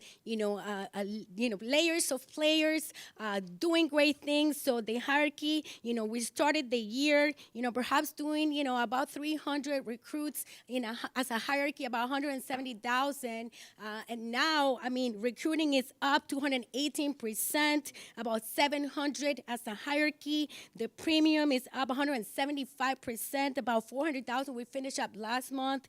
And the cash is up 124%. So somebody say, how does it feel to, be at an 8 diamond? I've been finding, Andy, like an extra $50,000 laying around, and it's like, thank God they show you how money works and how to go into business for yourself. So you make your money, you save your money. So what I used to make, guys, in a month, all last year, the beginning of this year, now I get in a bonus. This is good. So I know we're in the insurance business, but I wouldn't even know because the farther away you are from the client, the more money you make, right? So I bought off not of active income, but passive income. But obviously, there's the layers of players. We have Ron and Denise Muhammad closing in on that ring 100,000. It's a brand new RVP. The Charles family should click any minute. Joe and Nadia, so proud of you and your team. Wesley Flournoy, they hit the 300,000 here in Atlanta. So excited. Great job, champion. And then, we have the Brutus hierarchy, layers of players, They have future RBP here in Allen, topping the nation as regionals, running, over 80 at 80 consistently. We just need some licenses, right, for them to, to become those brokers. But, for the Brutus, they have cash up over 174% premium, 250. But guys, this is unprecedented times. But see, what's being shown time and time again, that this company is positioned. Now, are you positioned to do great things? Because you could be at the right place at the right time. Can you be that right person? Who are we looking for? We're looking for somebody that's willing to do what's required. I love when Peggy says, what's required? Whatever's more legal and ethical. How bad do you want to win? See, when I came in here, I knew I found a place. I don't know. I saw the compound, of money, but I'm like, I don't have any money. So what does it matter, the rule of 72, if I don't have any money? So let's go make some money, promote those districts, do those things that you need to do, and then you have the purpose here. I don't know for you, but I was not excited to wake up every day and go to work. Did you? To go to a 9 to 5 to build somebody else's business? Because some people go like, oh, I don't know about building a business. You're already building someone's business. You show up there early. You stay late. You go the extra mile. They're going to be the ones having the private aviation, the private vacations, the great experiences. How about you and your loved ones? But see, for that, you got to buy off that this company already delivered. It didn't matter in 2008 financial meltdown, Andy. I was there. I wasn't there like 40 years ago. But what? Cash was never an issue for this company. We went public in the worst economic times, in finance. We kicked butt. So what else does this company have to show you? Oh, layers of players, successful? They done it. They paved the way. Can you just commit to the system? Can you cheerlead the system? Can you surrender? You no longer have any decisions to make. This company will take you from guaranteed failure to guaranteed success. I don't know for you, if I was going to want to start a business, maybe a restaurant business. And even if I knew how to cook a burger, I could have the same bun, the same meat for the same price in the exact same location that McDonald's would. I would fail. 9 out of 10 businesses fail. Why? Why did they do that? Because we don't know what we're doing. But see, what does McDonald's does? They take you from guaranteed failure to guaranteed success because they have brand name recognition. They already have a system in place, but you just got to follow. Can you follow, the great Andy and the great legends that already built this business? We have everything in place. So for those of you brand new, see, you're the most important person here. You're not only the future of Primerica, you're the future of America. So you already found the place. Now, will you be the person to go win here? So see, to win here, you got to find out what game you want to play. You want to be spur time? That's no time. That's like when you feel comfortable, when it's convenient. Well, I like art. Well, I do it when it's convenient and it's comfortable. Well, that's why I'm not opening any art gallery anytime soon, right? I do it whenever. But see, if you want to do this part-time, you commit 8 to 10 hours. Tuesday training, Saturday, whatever your RBP does. And then you go from district and then to promoting districts. And that's 2 to 3 grand part-time. You replace your income on your way to building an amazing company. And then how about you go full-time in this business and you treat it just like a job so it can pay you passively. Because I came in here to open outlets that I could override and that I could own. How about you? See, it's not about income. I don't want 50,000 in income. I want 50 office out of outcome direct. That even if they did 10 and 10, and I want to do 30 and 30, 100 by 100, what? That would be circular champion. ISNSD numbers, 400 through first. That's 2 million of income. See, that gets me excited. People might think, oh, that's crazy. No, that's crazy rich. 5 years. Where do you see yourself? This is the environment. Go kick butt. This is the moment. Do not miss it. Love you guys. Now I'm here to introduce, the myth, the man, the legend, Wesley Flournoy. Thank you, Coach. Oh, man, that's fantastic. I mean, it is amazing, amazing environment we're in. I mean, what we're going to talk about right now, as I introduce my other coach, I remember getting into this business, and the first $1 million earner that I sat down with was Andy Young. I mean, and he kept the message very, very simple. He's like, listen, people ain't listening to you. You need more people. You ain't making enough money. You need more people. Your wife's cheating on you. you need therapy. But the fact is, you know, he kept it very simple, very, very early on. And then I remember coming to the environment. You know, my coach took me there, and then I looked at the environment. I looked at the people. I like, you know what? I would pay money to come back, and I did. Not only did I pay money to come back, I moved up so I can get coaching by him. I mean, one guy, the IPO, he was telling us a story. 22 new RVPs. Nobody has done that since our IPO. He said, embrace the repetition. And that's the thing. I was reading a book, and it talked about, you know what? The greatest athletes are the ones that fall in love with the basics. And the basics is double-digit recruiting, building double-digit recruiters, having double-digit recruiting legs, and that's what he's done. And it's my pleasure to bring up my coach, $1 million earner, Andy Young. All right. Ready to go. Thank you, Wes. Kind words. Ladies, you knocked it out of the park. Bella Rubio and the beast, Andrea. Great, great stuff. And I know you're so proud of your teams and what you've done, and that's part of the business. You build something great, and you build a legacy. And that's what we're talking about with Wes. He came up, and I did keep it simple, you know, just double-digit recruit, build double-digit teams, produce districts, repeat, repeat, repeat. So I found my way, and I talked about this last night. I got a 3-part segment. This is part 2. And talked about, you know, I found out that and later on, you know, I've had over 30 people, RVPs that passed away. So it's like, I got to reload. I was down from 29 to 7. I mean, 30, 35 years is like erosion on a mountain or anything else. I mean, time takes its toll. And so I had to go out and build, but that means I had to go back to go to district, division, regional, RVP, and continue to build districts. So it was the appointments that I went on. And that's where I said yesterday, you know, was it the 700 people I talked to? It was about getting 12. I mean, I wish it had been 14 or 18 or 12 that I got 12 recruits that had hot markets. But it turned out to be 719 days. Whatever it takes, you got to be doing the work. And one of the things I would challenge you to do is quit thinking about, because I hear this all the time. After I built 80 RVPs, I took 2 or 3 days a week off. You know, well, I want to do that now. If you're thinking anything about what's the least I can do and win, you know, how can I get out of, and if you're talking to your team, you're crazy. You can't talk to them about, you know, 15 minutes from now, we're all going to take a break. We're going to take the summer off. Can't do that crap. You got to bust it, get the job done, have a vision, have a goal, and you set those goals. If you don't hit the goals, you got to punish yourself. You got to keep going until you get the job done.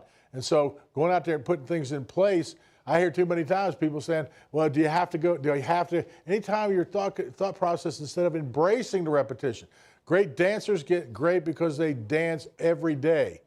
Great pianists, great musicians, they get great because they practice. And I played music at a high level. We practiced for probably 200 or 300 hours for one concert, for a 1-hour concert. And every single time it was like, no, wrong, start over. Couldn't ever do the concert to the concert. And I guarantee you there's mistakes. I got one right here on this phone. We had a concert in Chicago. Great concert. You know, the evening session, the Midwest National Band Orchestra Clinic being on 73 years. We're the feature band, guest conductors, grade 6 music. We made a bunch of mistakes there. I can tell you where they are. You can't stop it during the concert. Same thing in a football game, same thing in Primerica. You mess it up, just keep going. Embrace the repetition in order to get great. And it's perfect practice that makes perfect. Not practice. I could go out and hit a golf ball and practice hitting that same stupid way I hit, and I'll hit it 100 yards further into the woods. You got to get a coach who's going to work with you. Same thing here. So Wes came into Atlanta, and I've heard his presentations 10 times. He didn't know I was listening, but I don't know anybody in my career who's nailed my presentation better than Wes Flournoy. And he's rocking. And he's just over and over like a machine. And that's what I did. I had over 5,000 appointments, 4,000 of them held. We got some of the other out of the 4,000, you know, probably 4,200, another 200-300 came in. They had some kind of urgent thing or emergency or whatever. But over 4,000 appointments. I like what people say. They're like, well, I'm running your play. I'm talking to the 700 people, which is not about that. It's finding 12. It might take you 1,000. I don't know. It's about 2 out of 100 in the coal market, by the way. I had somebody tell me, I'm running your play. How many people you talk? I'm frustrated. I said, how many people you talk to? 19. 19? You expect to like become an SNSD factory? Oh. 19 contacts in the coal market? Brilliant. People all the time. Hey, let me tell you about my guy. No, please don't. Keith Ottinger, you know, 101. What do you think? That's the greatest. I think, man, that guy's good. I don't think nothing. with a uniform on them, see what they can do. So anyway, did the work, the tedious over and over and over. Had people at one table, waiting at the next table, signing up at the third table. Same thing Bob Safford did, the old school. And you talk to people and tell the story. And so it's like chicken soup. You cover everything in it. So I'm going to come back to that in a second. Let's take a look at the presentation, then I'll talk to you about why I do what I do and why I don't do what I don't do.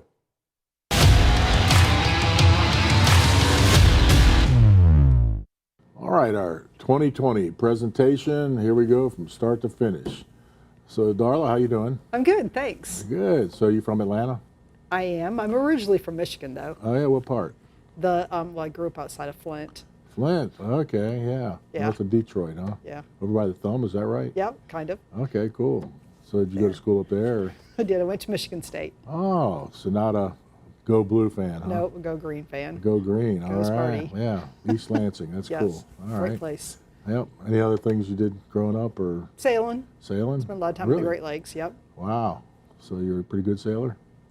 I probably was, not so much anymore. That's great, though. Okay.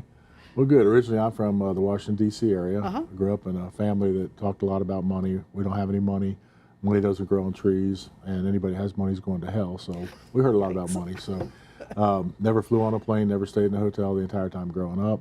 Not everybody was able to go to college and get a degree in my family. So I'm looking at what my options might be, and realized I was big when they weighed us all in front of each other. Like in second grade, I was 110 pounds. I realized I was probably going to be bigger than some of the other kids. So football might be my ticket. Maybe I get a scholarship. So later on, I started working out with the Washington Redskin and Manny Sistrunk, and got my strength up, and got recruited by 37 colleges. So had scholarships offers, and took my first flight to Virginia Tech down in Blacksburg, Virginia, and got the tour, the first lobster tail, stayed in a hotel.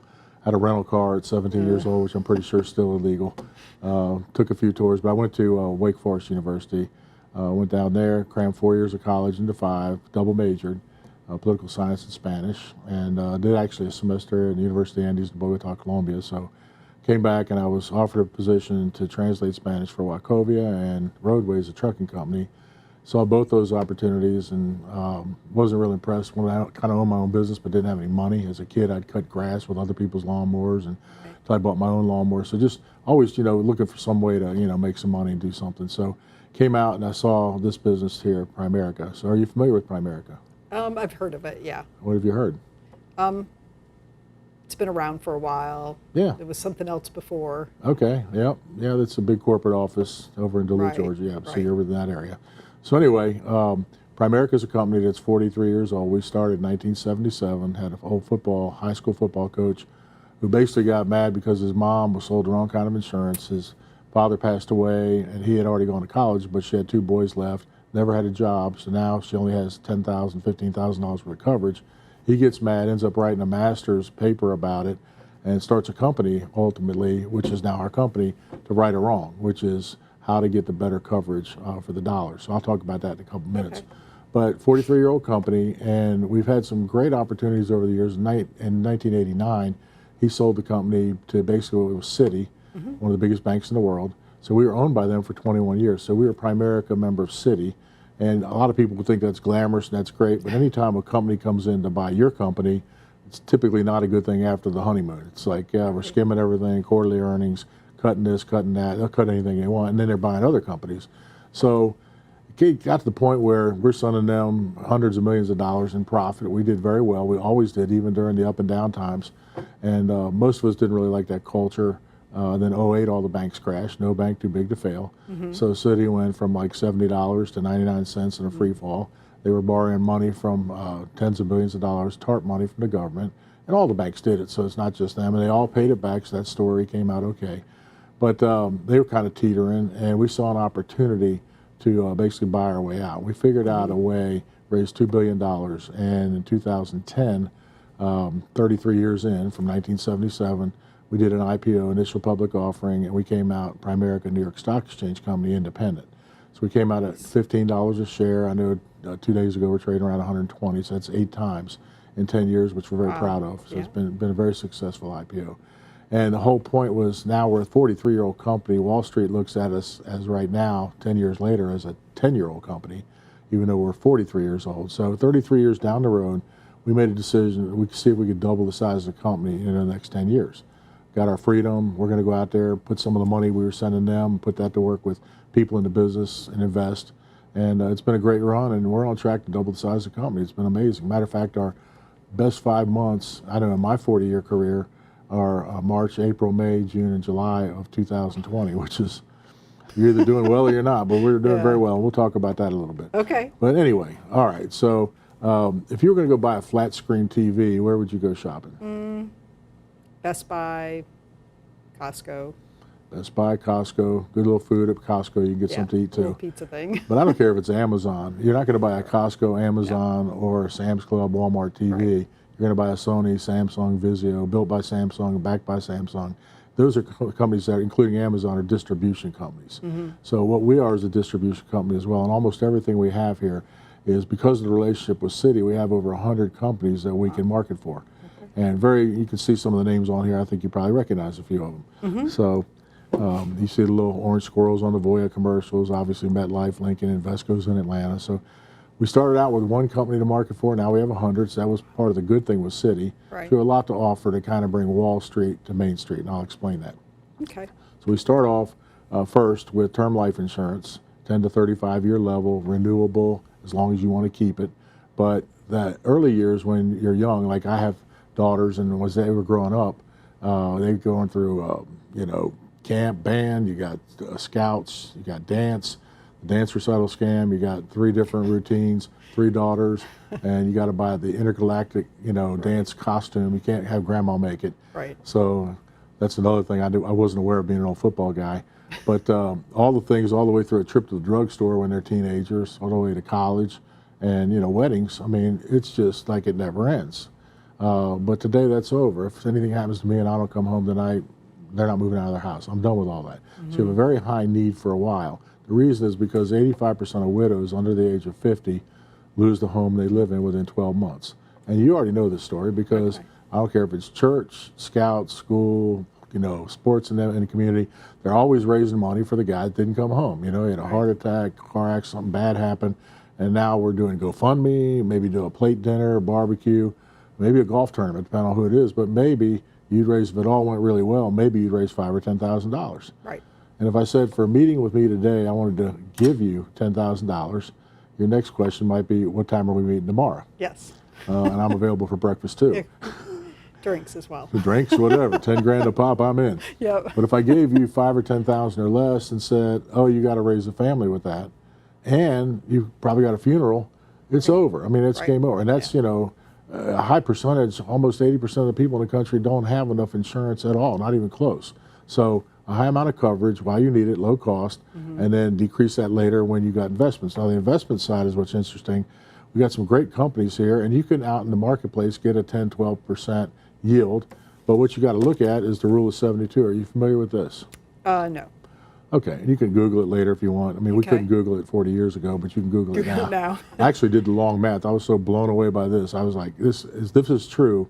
What a game changer. Right. So if you take 3% into 72, so divide 3 into 72, it takes 24 years, so 3 times 24. Right. 24 years for money to double at 3%. So 2,000 goes to 4,000, 24 years. Another 24 years, 48 years down the road, now you've doubled again, at 8,000. 6% and 72 is going to be every 12 years. Right. A little better, 32,000, but it gets crazy out here. 12%, 72, 12 and 72 goes 6 times. That's every 6 years. So the difference is 8, 32, or 512,000, which is actually worse than that, because the banks, which are the biggest buildings in most cities, they're actually charging you 20, 22. If it's rooms to go, 29%. Those credit cards, even the nice ones on TV, eating steaks on a plane, the funny commercials. You can Google those. They're like 7% for 9 months, and then they go to 14.5 on the 10th month. You got great credit. 24, if you don't have great credit, you make a payment late, it's going to go to 21 or 29 forever. And so that's where people are getting killed. Even at Rooms to Go, you walk in and buy $2,000 worth of furniture, no payments, no interest for 4 years, or 3 years, or 5 years, whatever. Right. And then you don't make any payments, no interest for however long. So if you did that for 4 years, it's been clicking at 29% ever since you left the store. So you're not paying on $2,000 when you go to make your first payment. It's probably going to be 2 times, 2.5 times what you bought. Okay. So that part of interest you got to get ahead of. And so we could put as little as $25 into an investment for people. The challenge for people today is if you go to the bank, you walk into the bank right above the fishbowl full of suckers. I know Wells Fargo has dum-dums, little teeny ones, cheap ones. Something you might put a bag of something on their porch if they gave that to you at Halloween. Yeah. I mean, little cheap candy, what? But anyway, above that, the interest rates, they're 1/3 to 1/2 of 1%. Right. Not even 1%, which means it takes 144 to 240 years for your money to double at the savings account. If you got some money to put away for a few years, you get 1% in a CD. So you're never going to get ahead. So as little as $25, $50, $1 a day, $30 a month, you can get started in great investments where the banks put their money. So we bypass the middleman. Okay, so for that, we take the low amount of money, because if you go to like the big brokers, I know I have an account at Morgan Stanley, Smith Barney. A lot of those places, it's $250,000 minimum for an account, or it's $50,000 or $100,000, depending on who it is. And if you go in there, you went from one job to another, you got downsized, furloughed, like what's going on with a lot of people now. They walk out with $17,000, $37,000, $50,000. Those people, most of the time, tell them when you get some money, come back, which means they're going to the bank and they never get ahead. So the term life insurance, make sure you have proper coverage and then have a decent retirement down the road to look forward to. Now, the 4 things we do different than the industry is we let people do the business part-time. Well, real estate's been part-time forever. You know people who do real estate on the side. Okay, so part-time, not a big deal, but it's a regulated business like real estate, so you got to get licenses. You got to get a couple licenses, 3 actually, out of the gate, if you're going to market pretty much what's on this presentation. I mean, you'd have to have 3 licenses. Okay. So, and the way we do that is it's low cost. I said we got out of the city, we're not sending them all kinds of profit, so we've invested in people. And so you start out for $124. And that's to pay for your classes, your exams, and your licensing fees, and for your appointment fees, which all, it could cost you, where some of the states I started, Maryland, D.C., Virginia, it was about $2,000 to do all that. And we're talking about $124. I know in the state of Georgia, we send more money to the state just for the insurance license paperwork. We send more than $124. So we've invested in people, but that's why we're growing and having our greatest success 43 years later. Okay. So we've invested in people. So we're getting a lot of people and get involved in the game. So low cost, part-time. We have a lot of opportunities for you to make on our low end, $250, $300 at our entry level as you're learning the business. And if you can do, 5, 10 hours a week, not 20 at a part-time job where you got the weekend, the evenings, all the crap hours. I mean, if you did 20 hours a week at $10 an hour, so at the end of 4 weeks, you worked 80 hours, $800, and Uncle Sam jumps in. So you don't even get $800. But here, $250 to $300 per client, that's obviously a much more efficient way to make some money on your own time. So great part-time income. And an extra $500, $1,000 or more could change your vacation plans, your zip code, the car you drive. So good part-time income. And then the last thing is we have enough, and if it's a broker model like real estate, if you're a broker in real estate and you got really good agents, they're going to come and beat you to death for more commission, threaten to go to RE/MAX or become a broker. Brokers come from good real estate agents. So if you develop them, listen to their crap, all the drama, support them all these years, and all of a sudden, boom, they're gone. You don't get paid on them anymore. I don't care if you own a hair salon, you got 5 chairs, you listen to all this nonsense for 4, 5, 6, 8 years or whatever, and then one of the ladies comes in and says, my mother-in-law just got remarried, and she's got a bigger house. I'm going to put a chair in her basement. You're done getting paid. So in our business model, if you see some of the names on here, Quicken Loans. Okay, if you take a mortgage, or you take insurance, or you take any investment, savings, or retirement, how long are you paying on those products? Forever. Right, 30, 40 years. Yeah, at least. It's not like buying, a glass of water or a podium or anything else, a table, a chair. So, or a house, or a car for that matter. So we have more leverage in our system to where I can be the broker level, we call a regional vice president, but I can also produce regional vice presidents. And so on our business model, through 5 or 10 people and their referrals, if we build you 25 to 40 licensed people in about a 5 to 12 month period while you're part-time, 25 to 40 licensed people, basically generating 30 client applications a month could pay you a 6-figure income here. So, and we'll help you build that. So basically we have, part-time, low cost to get involved, great part-time income, and if you want to build that thing through 5 or 10 people, build the agency, we'll help you do that. And then build 25 to 40 license, 5 to 12 months while you're part-time, and then you got a 6-figure income as a broker, and build a business that you ultimately could own. Okay? A few other things in play that are going on is when you're kids, you're growing up and you play in the dirt, and drink out of the hose or spigot, play kick the can, hide and seek, tag, a bunch of games that don't cost any money. Maybe somebody shows up with a ball. We're just happy, ignorant people playing in the dirt. Never made any money, you know. Then all of a sudden you make some money and find out that there's other ski resorts besides Boone, North Carolina, Massanutten in Virginia, some hill in Pennsylvania, you know, wherever the local thing is. Yeah. You can actually go to Colorado or Utah and ski 45 minutes down one slope, not 45 seconds and sheer ice and you know, panic and wet when you get to the bottom. You find out there's other beaches besides Sunset Cove or Sandy Point or some of the other local places, some local lake or river. You go to the islands, take a trip, cruise maybe, go to Hawaii, whatever. You take the kids to Disney, and everything crashes on you. And now you're sitting there with, you know, clipping a coupon to take them to Six Flags or some water park, and even the kid wants to know, where's Mickey Mouse? Right. The problem is knowing the difference. We were poor to know we were poor. Well, then when you know the difference, that's a challenge. And what we're facing right now is millions of people, millions and millions of people in North America, especially the 08 crash. So when I did my IPO, after the IPO, Let's Go Build Again, there was a world of people out there because of the banking crisis, people who are in the mortgage business, real estate. And I said all these things, mortgages, real estate, landscaping, lumber yards, concrete, nails, shingles, lumber. A lot of those people went down. And then the personal stuff, separation, divorce, death in the family, serious illness, accident, just stuff happens. And the confluence of those events, you end up from a bigger house, smaller house you own to a rental house, somebody's basement, whatever. Right. So knowing the difference is the challenge. And there's millions of people now with the recent developments 2020. I mean, it's even going to be worse and magnified because a lot of businesses are not going to be run the same way they used to be run. So consequently, we have a lot of people who are looking. I know millions of companies have gone to part-time. Instead of 40 hours, they do 39 and a half hours, 26 hours. You can just look out there, and that's because they don't want to pay retirement. They don't want to pay benefits, life insurance, health insurance, anything.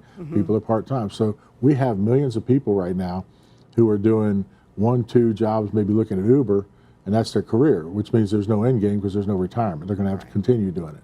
Maybe high welcome to Walmart when you're in your 70s. I don't know, it's not much to look forward to. Yeah. So you have a lot of challenges for people out there. They can go get a college degree or an advanced degree, run up student loan debt. They can still be a server out back too, which is all these places are chock full of kids that got degrees, didn't work out. And we found out in 2020, essential businesses. You know, what's essential, what's not. Well, I don't know if your degree is essential. You know, that's something you got to look at too, because that's a game changer. Okay, so you could do that. You can put out a resume. I was really good at what I used to do. Can you start me off around 80 or 100? That's probably not happening moving forward. So it's just a lot of changes that have gone on, and I would say a lot of people may be hungry, motivated, had some issues, some things that happen in their world. So we have an opportunity to look at something else here. So basically, we help you build, it's like I said, whether you're learning the process, making some part-time income, even just the licenses and adding to your resume the knowledge and saying you're licensed in 2 or 3 different areas, it's not going to hurt you just from a standpoint of your resume and your marketability. And knowing from the other side of the table how all this stuff works. That's a big deal. Right. Second, maybe make some part-time money, or a third, you know, through the 5 or 10 people, we help you build 25 to 40, 5 to 12 months while you're part-time, and build you a business that you could ultimately own that pays you a 6-figure income. So that's a pretty big deal. So essentially, when I do the presentation, 1 of 3 things happens. One involves here, as you see a product you have an interest in, you see some part-time income you want to talk about, or how's that thing where we build a broker type thing.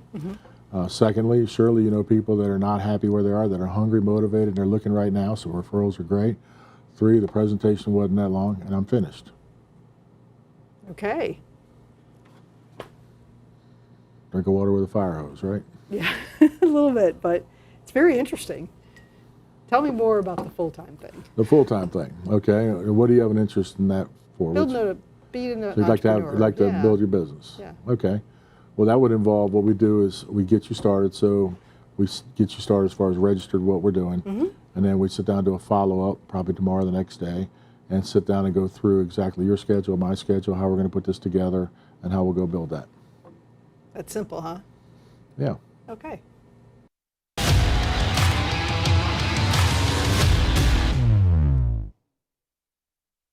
All right, a couple things on that. I start off, I tell people, you know, it's hard to find any kind of news that's news. It's everybody's opinion of what the news is, which I hate. But anyway, you look at USA Today and you can kind of see the stories, like the St. Louis Cardinals have extra COVID going on today. That was one of the stories this morning.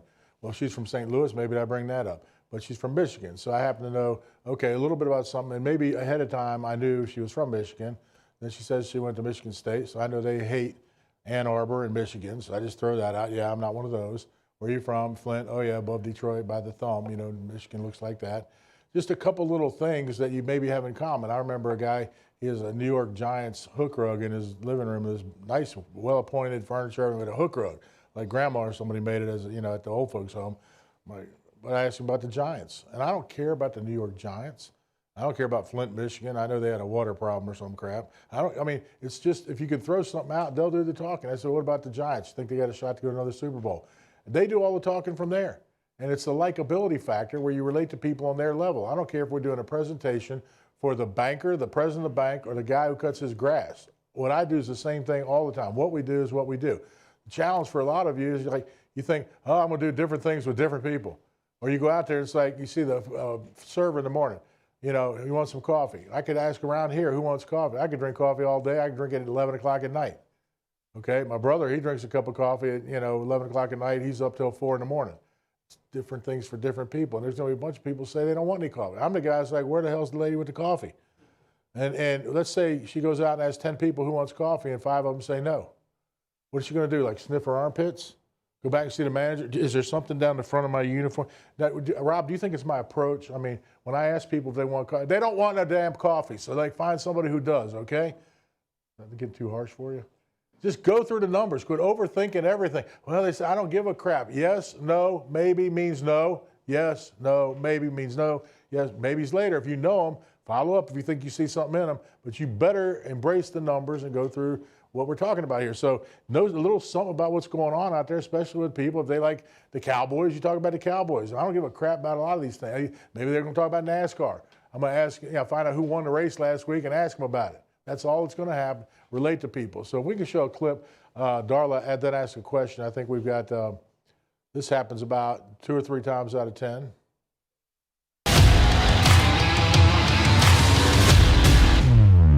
Back in 2008, banking crisis, what happened, no bank too big to fail. So a lot of people that were in the mortgage business, especially flipping houses, real estate, landscaping, nails, concrete, shingles, lumber, they were all involved in all that.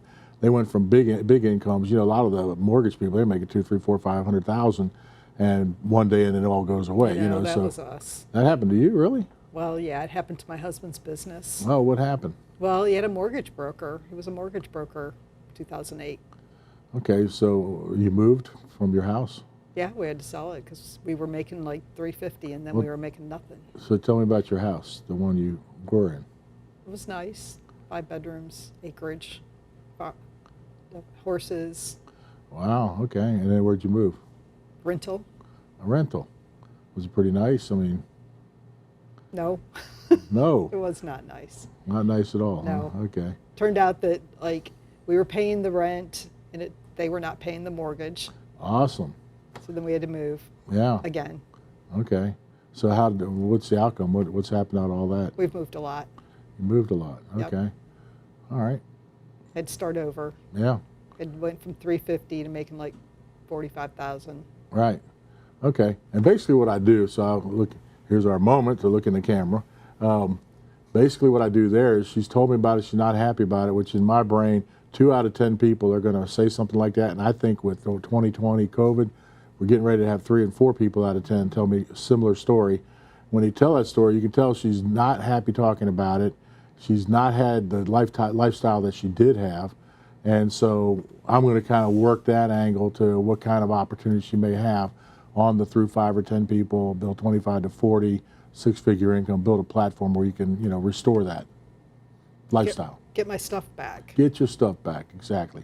Not going to pick too hard because I could see just looking in her eyes as she's telling the story, it's like, ugh, but what's your option? And I'm going to go through, obviously, in the presentation, like you already heard, you go back, get a college degree. If you got one, go get an advanced degree, run up student loan debt, put a resume out.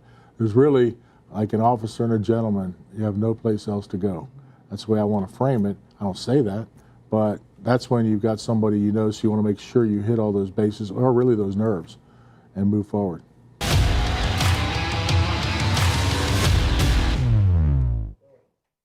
All right, so a couple things on that. You got to cover it all. And I do the presentation. People say, Well, you don't talk about this. You know, just quit gumming it up.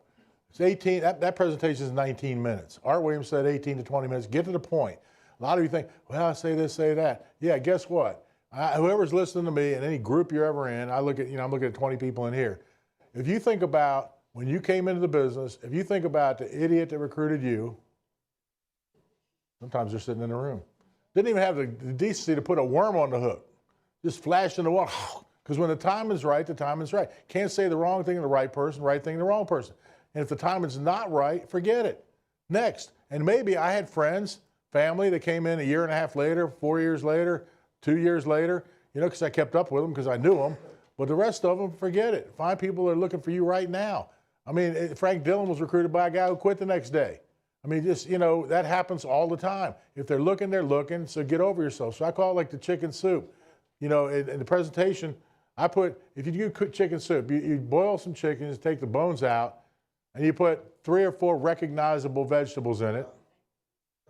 And then maybe pasta, rice, potatoes, not all 3, 1 starch. Make it simple.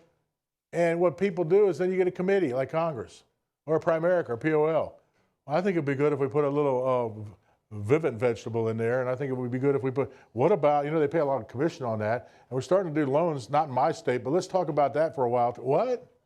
You can't even do them. Let's just put this and that, and they put a bunch, who likes okra? Slimy okra or fried okra? Well, you can't put fried okra in soup. It's going to be slimy. Who likes mushrooms? Not me. Who likes cilantro? Not me. Don't be gumming up the soup. If you get a committee and you keep overthinking this crap, you end up making a chicken stew that not only nobody wants to eat, but nobody can duplicate it. That's where you just get to the point and talk to people. And the best, I'll talk about this in the last segment, on my last part today, but get to the point where you're with the hot market people, with people some leverage and credibility in their market. So you keep it simple. Don't add crap to the soup. Think about it. You see a product, and 2 out of 10 go, yeah, I need to roll some money. Boom, we're like Staples. We got that. But I'm not going to go, a lot of you just go right for the sale. And you wonder why you can't recruit. And if you recruit, you're just getting an IBA. Well, you got the 1,000 in premium. We need to get you an IBA. That's not a recruit. I tell people a lot of times IBAs are not necessarily recruits. But the way I do the presentation, I throw it out there like a net. And if you see the part-time thing, that's great. It's a part-time money. You see a product, they're going to say, yeah, I need that. But you'll have 2, 3, probably 4 out of 10 now say, that happened to me. I'm looking for some way to get my stuff back. If you don't throw it out that way, then people are going to say, well, I think it's just selling insurance. They're not going to get that impression off what I did. Did I talk about it? Hell yeah, I talked about it. If that resonates with them, fine. How about just think about this? Separation, divorce, death in the family, serious illness, accident. Anybody know anybody that ever happened to? Or did you hear your part when I said separated, divorce, death in the family, serious illness, accident? Because you might say, well, you said that. Well, they heard their part. And that's what people are going to hear, what they're going to hear. I don't care. But I want to take my best shot to recruit somebody and recruit the whales if we can. I mean, I'm going to throw it out, whale bait, through 5 or 10 people. I said that like 3 times during the presentation. Through 5 or 10 people, their referrals, build 25 to 40 licensed people. While you're part-time, 5 to 8 months, you build your own agency, 30 applications a month, 6-figure income. And people who don't care anything or know anything about 6-figure income, that's going to be like you just talked about something they have no idea about. But if they were separated, divorced, or they want a part-time product, they see a product, they're going to hear their part. So just make it simple so you throw it out there. Another thing on that, people say to me, I'm ready to get started. And I go, great, started for what? What part interests you? I'm not going to assume, they might want to get a product. They might want to go part-time. Now the answer, if they're signing up to getting started in the business, is always going to be, and I'll do this in the last segment, you got to get 3. 5 or 10 would be better. I don't care if your guidelines, mine have always been 3 recruits, 6 sales. But I know there's some places where you got uplines and it's 3 recruits and 6 sales and 15 of them get licensed. And after you beat yourself off the chest, look like somebody beat you up and left you for dead and make $100,000, you get promoted to district. I don't know what they are. But everybody's guidelines involve at least 3 recruits. So 3, 5, or 10 would be better. I tell people what we're looking for. And we talk about that. So the bottom line with what we're doing is getting yourself in position where you can build a business. I'm looking for the people that are looking for me. I throw it out there. They will know their part once I've done my part. If you keep messing around with a bunch of other crap, it's going to get muddy. If you don't get to the point, it's going to get muddy. And I'm telling you, when I say, basically 3 things can happen. Number 3, presentation wasn't that long and I'm finished. And I did this on a shoestring originally. We go to Waffle House Rob and I'd be there. He brought Darla and maybe Panera. And we already knew how, on a shoestring. He'd say, hey, Rob, you want something? Yeah, I'm going to get a cup of coffee. I'm going to get some iced tea. Darla, can we get you something like not food? Shame them into it. Maybe a glass of water. And every now and then they order the surf and turf at Panera, you know, the tuna fish sandwich and the roast beef sandwich. Cost you $10. But you don't have to be $1 million earner to go do this crap. You got to embrace repetition, go get it done. I'm going to talk about the coach's mindset, filling all the gaps when we do the third part. Art still brings the heat. Controversy, you like controversy? Yeah. I know I'd be good for you. You can be a winner or you can be a loser. Don't miss it. You're always 1 or 2 good recruits away from a dadgum explosion. They almost muster up enough endurance, well, almost ain't good enough. Quit fiddle farting around. Some of you have a pansy outlook about winning. This is where you get the good stuff. Don't miss it. Don't get the first pansy award. Don't punk out. Don't quit until you die. You can't miss this. Don't miss it. You need this. You need this. You need this. You need this. I sleep with a stud. This is unbelievable. Now's the time to do it. You just got to get it on. Mind-boggling.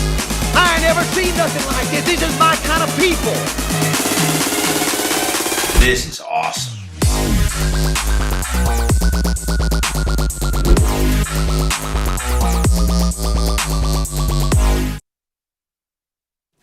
Awesome, All right, guys. you That guys. was great. I love that. I mean, anytime I'm always like checking in with Andy, be like, you know, how close am I, right? You know, Right. I got to right. tune Sounds that like presentation. You need to check in with I know, Wes. I know.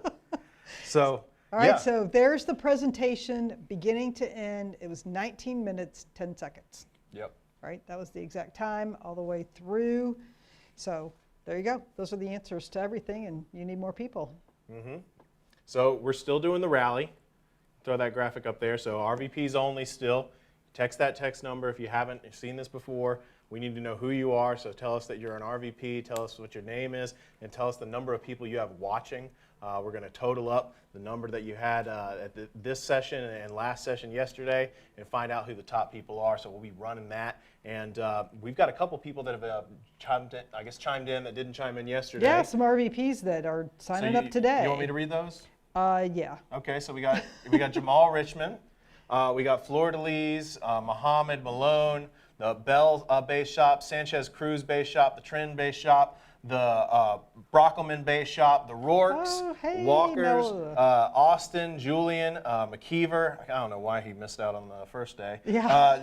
Janequi, Sharber, and Eubanks. So, Excellent. Yeah, awesome. Welcome, you guys. Continue to go ahead and count your people. It's not too much longer before we're going to pick the top RVP teams, at which point we'll begin to verify the counts, and we'll see who the winner is at the end. I want to remind everybody we're still polling for the first and the senior rep promotion. Put that graphic back up. First event, first sale, first recruit, or if you were promoted to a senior rep during the months of May and June, go ahead and email tickets@nightglass.com. Put your recognition topic in the subject line. You don't need to put anything else. And the awesome Trish will return a card to you, and then you can post it on the social page. Yeah, pull the social so page pull it up up. You guys have done a great job. We've had tons of activity.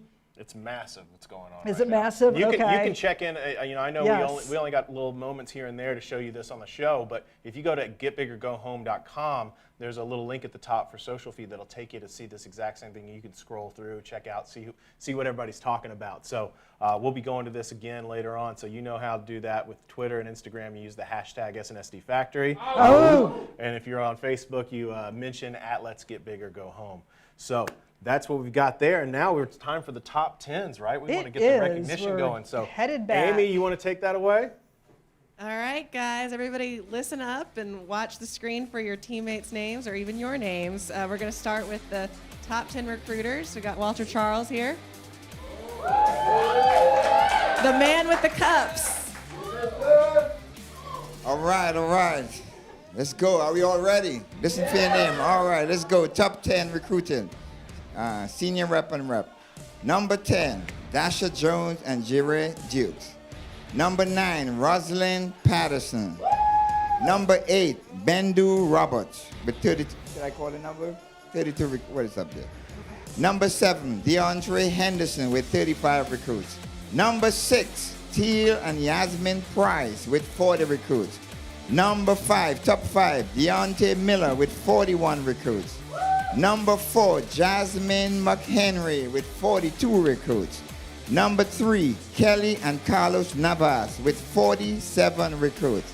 And in all of Primerica, there's only what? One number one. We have tied for number 1. It's Brittany Martinez and Chico Stokes with 76 recruits. Give it up for the reps and senior reps. All right, let's go to the people who are in Primerica, the district licensed people. All right, number 10, we have Talisha Colbert with 23 recruits. Number 9, we have Shannon Turner with 25 recruits. Number 8, we have Leonard Lugo with 26 recruits. Number 7, we have 2 tied for number 7. We have John Saponaro and Idalia Craig with 32 recruits. Number 5, we have Paul Miller with 33 recruits. Number 4, we have Eandre Herndon with 37 recruits. Top 3, Rodney and Nadine Rivers with 40 recruits. Number 2, Tamara Panel with 50 recruits. And this is rare end, folks. Number 1, beating number 1, 2, and almost number 3 combined. Then all the Primerica, there's only what? One number 1, Nayel Fuentes Garcia. Let's clap it up for the district recruits. All right, let's turn it back over. All right, congrats to those guys. Up next is Darren Charles. All right, shout out to Winter Dash. All right, we got 2 tied at number 10. We got Angel Lee with 45. We have John and Julie Belfort with 45. Dana Kirkland with 46 recruits.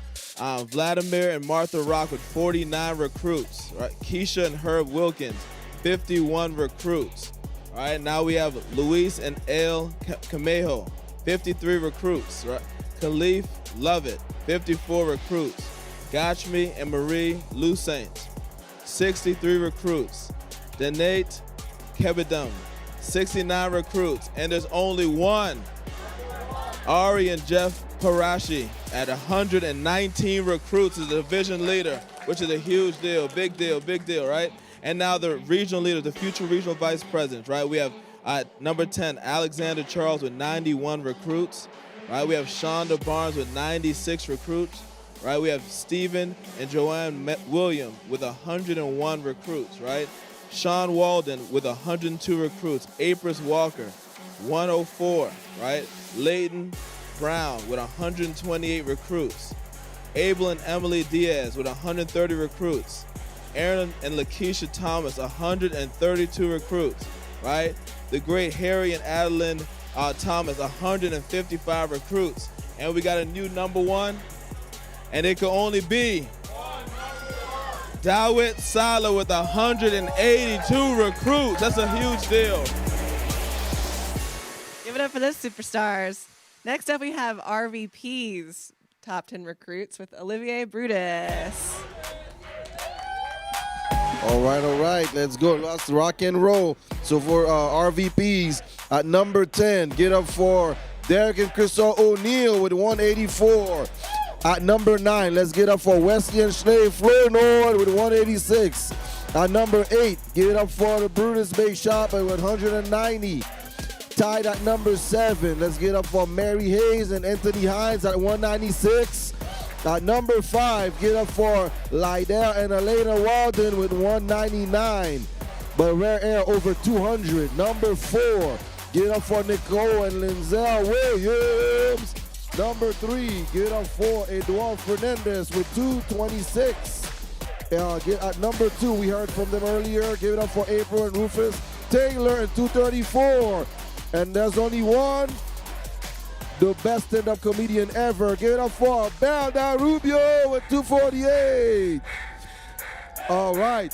Well, at the production side for senior rep and reps, get up for number 10, Katrina McKee. At number 9, get up for Brian Latin Ford. Number 8, get up for David and Sharika DeLu. Number 7, get up for Enoch Saint-Hilaire. Number 6, give it up for Candice and Terry Edwards. Number 5, get up for Rodney and Nathan Rivers. Number 4, get up for Jeree Dukes. Number 3, get up for Sanja and Eugene Hobley. Number 2, get up for Rose Alexander and Joshua Taylor. And there's only one. Also on the premium, they were in the recruiting too. But number 1, get up for Bendu Roberts. All right. To round it out, we've got Jamal and Candace Richmond coming up. Finish up top 10. Come on up. Yeah. All right, for the future RVPs, top 10 in premium, we have Shaluria Banks, Jamel and Journey Nix. Give it up for Aaron and Lakeisha Thomas. Shonda Barnes. Give it up for Dina Malika. Number 5, Sean Walden. Number 4, Tamiria Washington and Sarah. Number 3, Leighton Brown. Number 2, Apris Walker. But there's only one number 1. Harry and Adeline Thomas. Give it up for these future RVPs. Woo! All right, this is RVP and above and premium. The big dogs coming in at number 10 is Glenn Walden and Sandy Wiggins. Give it up for them. It's getting intense. Number 9, Mary Hayes. Number 8, Sean and Marquita Hightower. Number 7, Terry Robertson. Number 6, Ladelna Lena Walden. Number 5, Olivia and Jamina Brutus. I want to make sure. Number 4, Nicole and Lizelle Williams. Number 3, April and Rufus Taylor. And only a child rider from the difference. Number 2, Anthony Hines. But there's only Christian Tasha Gray, number 1. Give it up, give it up. And let's talk about making some money. What a company. Praise the Lord. Number 10, give it up for and Team Cash, I'm sorry. Okay. Team Cash, number 10, Darren Myra Charles. Making money. Number 9, Stephen and Patricia Batterton. Number 8, Jackie Ashford Ball. Boom. Oh. Number 7, Nicole and Lizelle Williams. Number 6 is Glenn Walden and Sandy Wiggins. Number 5 is April and Rufus Taylor. Oh, it's getting nasty. Ooh. Number 4, Chris and Tasha Gray. Number 3, Mark and Kelly Blas. Ooh. Number 2, Anthony Hines. But there's only one. On her $1 million run, Andrea Banks, give it up.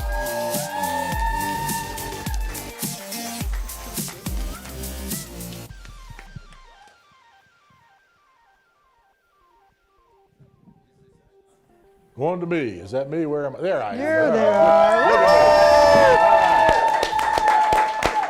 Got a special treat for you. Our next speakers, they went over 400,000 cash on their way to 500 and SNSD. They're going through NSD, SNSD. I accuse them of never creating a hierarchy, never building, just being the best salespeople I know, and they've been good at that. But when they transition to recruiting and building, not only has it moved up their income, but the stability of their business.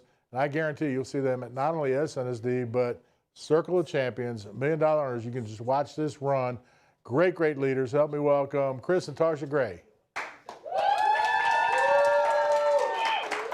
Thank you so much, Andy, Darla, Nightglass, Matt, Rob, Amy, Peggy, Hightower, Worldwide, everybody. So excited about each and every one of y'all, man. We're excited, and Worldwide, that champion is for you. #1 in premium, y'all. We got to get that #1 in recruiting down pat. But just going to spend a few minutes with each of you on today. And the first thing I would like to say to everybody on here is that if you don't fight for what you want, don't cry for what you lost. We got to go fight for something. We got to know that we are in a war. I don't know what your war is. Your war may be against poverty. Your war may be against generational curses. Your war may be against lack. Your war may be against this 6 inches between your ears. But you better know what war you're fighting in. And what this opportunity does, it gives us the chance to be equipped to fight that good fight, right? And y'all, I'll tell you this. You gotta know that you're the piece to somebody's puzzle. See, I don't know about you, but we have a regional vice president, Nakia Bynum and Tajay Mompo. We didn't know that we would be a piece to their puzzle. We didn't know that because we stuck it out, because we took the nose, because we showed up, because we stayed positive, that guess what? She can go from hall monitor to $100,000 income earner regional vice president. See, we didn't know we were going to be the piece to somebody's puzzle like a Dante and Janine Thomas, right? And went from an ex-McDonald's manager, right, to being $100,000 income earning regional vice president, right? We didn't know that. But what we knew is that we had a why. And I'm telling you, a lot of times, we get caught up in all, I need to know what to do, how to do it. You better know why you're doing it. So while you're sitting here on this great event, Get Bigger, Go Home, you better start thinking about why you're here. Why you're sitting on this live broadcast. Why are you taking the notes? Why do you keep showing up? You see, you got to figure that thing out, and you got to know that you got to use your gifts in this business. Your gifts may be, I like talking to people. Your gift may be, I care about people. Your gift may be, I'm money motivated. Your gift may be, I got to prove some people wrong. Whatever your gift, you better begin to stir that thing up, and you better be able to go out there and use it to your best abilities and advantages to help somebody else. This time that we're in right now, it's time for you to give up. And see, I know you didn't think, well, what do you mean give up? It's time for you to give up. In the word it says, pride comes before a fall. You got to give up on pride. You got to humble yourself. A lot of y'all say, that my upline wants me to do this. My sideline wants me to do this. Everybody wants me. But you better get humble. You got to give up the way you think about doing things. When we plugged in to Andy Young and the $1 Million event, guess what? We were the master writers. We maxed out at $160,000 of income on a personal pen. Thank God we gave up. We gave up the way we knew how to do Primerica. And by plugging in with this environment, we're now $400,000 income earners, soon to be senior vice presidents, but it all came because from just having a personal producing mindset, we became personal recruiters to builders to having double-digit recruiters in the organization. And what happened was there's a butterfly behind me. We began to cocoon we began to be wrapped in a cocoon. We began to let this environment, we stayed in it. We cut out everything else, every other voice in our head, because you know what? Where is sight in darkness? If you're in Primerica and you're not capitalizing on leveraging people, then you're in darkness. So how do we leverage? So how do we get out of darkness? We get out of darkness by hearing a voice. And that was an Andy Young, Get Big or Go Home, Winston-Salem voice about we are an SNST factory. Oh! So that's what we sold into, guys. So you gotta listen. Listen, there's a lot of stuff that people are doing right now to make extra income. And I'll tell you this, you can't do what's popular because that will go out of style. This is to my Primerica people, right?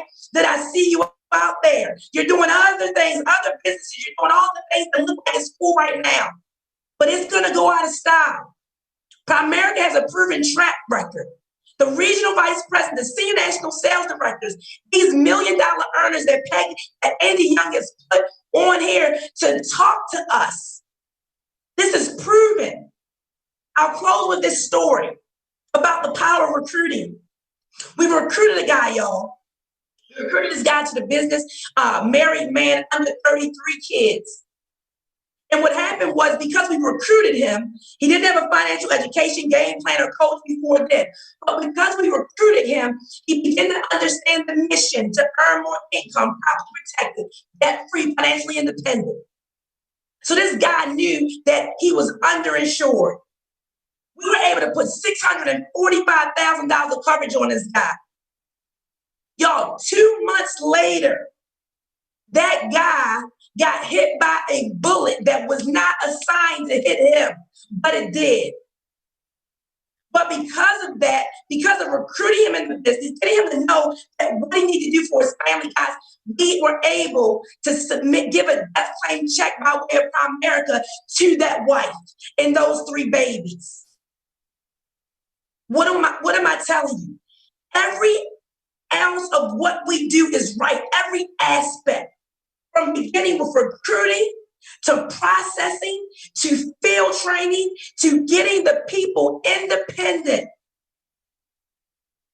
I thank God that 2 months before Primerica knocked at my door, that I was on my bathroom floor crying as a single mother with 3 kids for something better than waking up and going to work, trying to do everything right, but things still not getting right.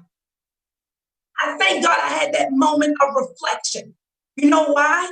Because when that call came, that referral call, and that door opened up, and that person gave me that opportunity, it allowed our sons right now to be 26 and 23 and to be living in the United States of America because we were able to change our zip code. Now, this won't hit everybody the right way, but it hits Tarsha and Chris Gray the right way. It was because we had a why. I'll tell you this, before this is all over and all done, get with your loved ones. Think about the impact that you can make. Get a work ethic. Wake up that will inside of you, and let's go do something that the world told you you weren't equipped to do, you didn't have the background to do, you didn't have the right to do, and let's go dominate, because we are an SNSD factory. And that's what I got. Have a great day.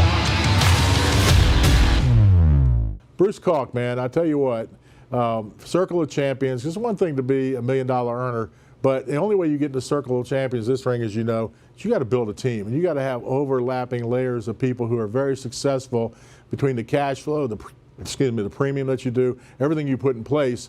You got to have a team, not only, wide and deep. And so Bruce has done that. But even more than that, I mean, he's been an example for years. I mean, he saved his money, did great things, traveled all over the world. Talk about that a little towards the end. But, as a guy in my business, I remember going into D.C., Larry Weidel told me one thing, said put 500, I'm a regional leader, by the way, put these shirts, Maryland's #1 RVP factory, young region. I'm not even a region, I'm a regional leader, and we're going to be an RVP factory. Well, that actually came true. But we had nothing, man, just dreams. Larry Weidel said, put 500 people in a room, I'll come see you. And we put 500 people in a room in 100 days. I thought he was serious. And a lot of people say, oh, my upline doesn't give me any help. Well, you go help yourself, especially when you're going to RVP. Second thing is Bob Turley told me, the first 2-3 years, build a district every month and go get 60 more districts, and I went and did all that. So early on, we made things happen, and a lot of you know the story. I mean, we've got a great hierarchy and so many wonderful people, $1 million earners and on down, and a lot of success. But I can tell you, in my career, 40 years, I just passed my 40-year anniversary a few weeks ago. There's not one person in my hierarchy that made a bigger impact across the board at the time when it needed to be made. You know, we can look back and you can rewrite history. People try to do that all the time, every day, you know. But at the end of the day, when I look back, there was a lot of people that came through. There's a revolving door. People come in, when they, of course, when they tell you I'll never quit, that means they're probably packing their bags right now. But we've seen so many different things over the years.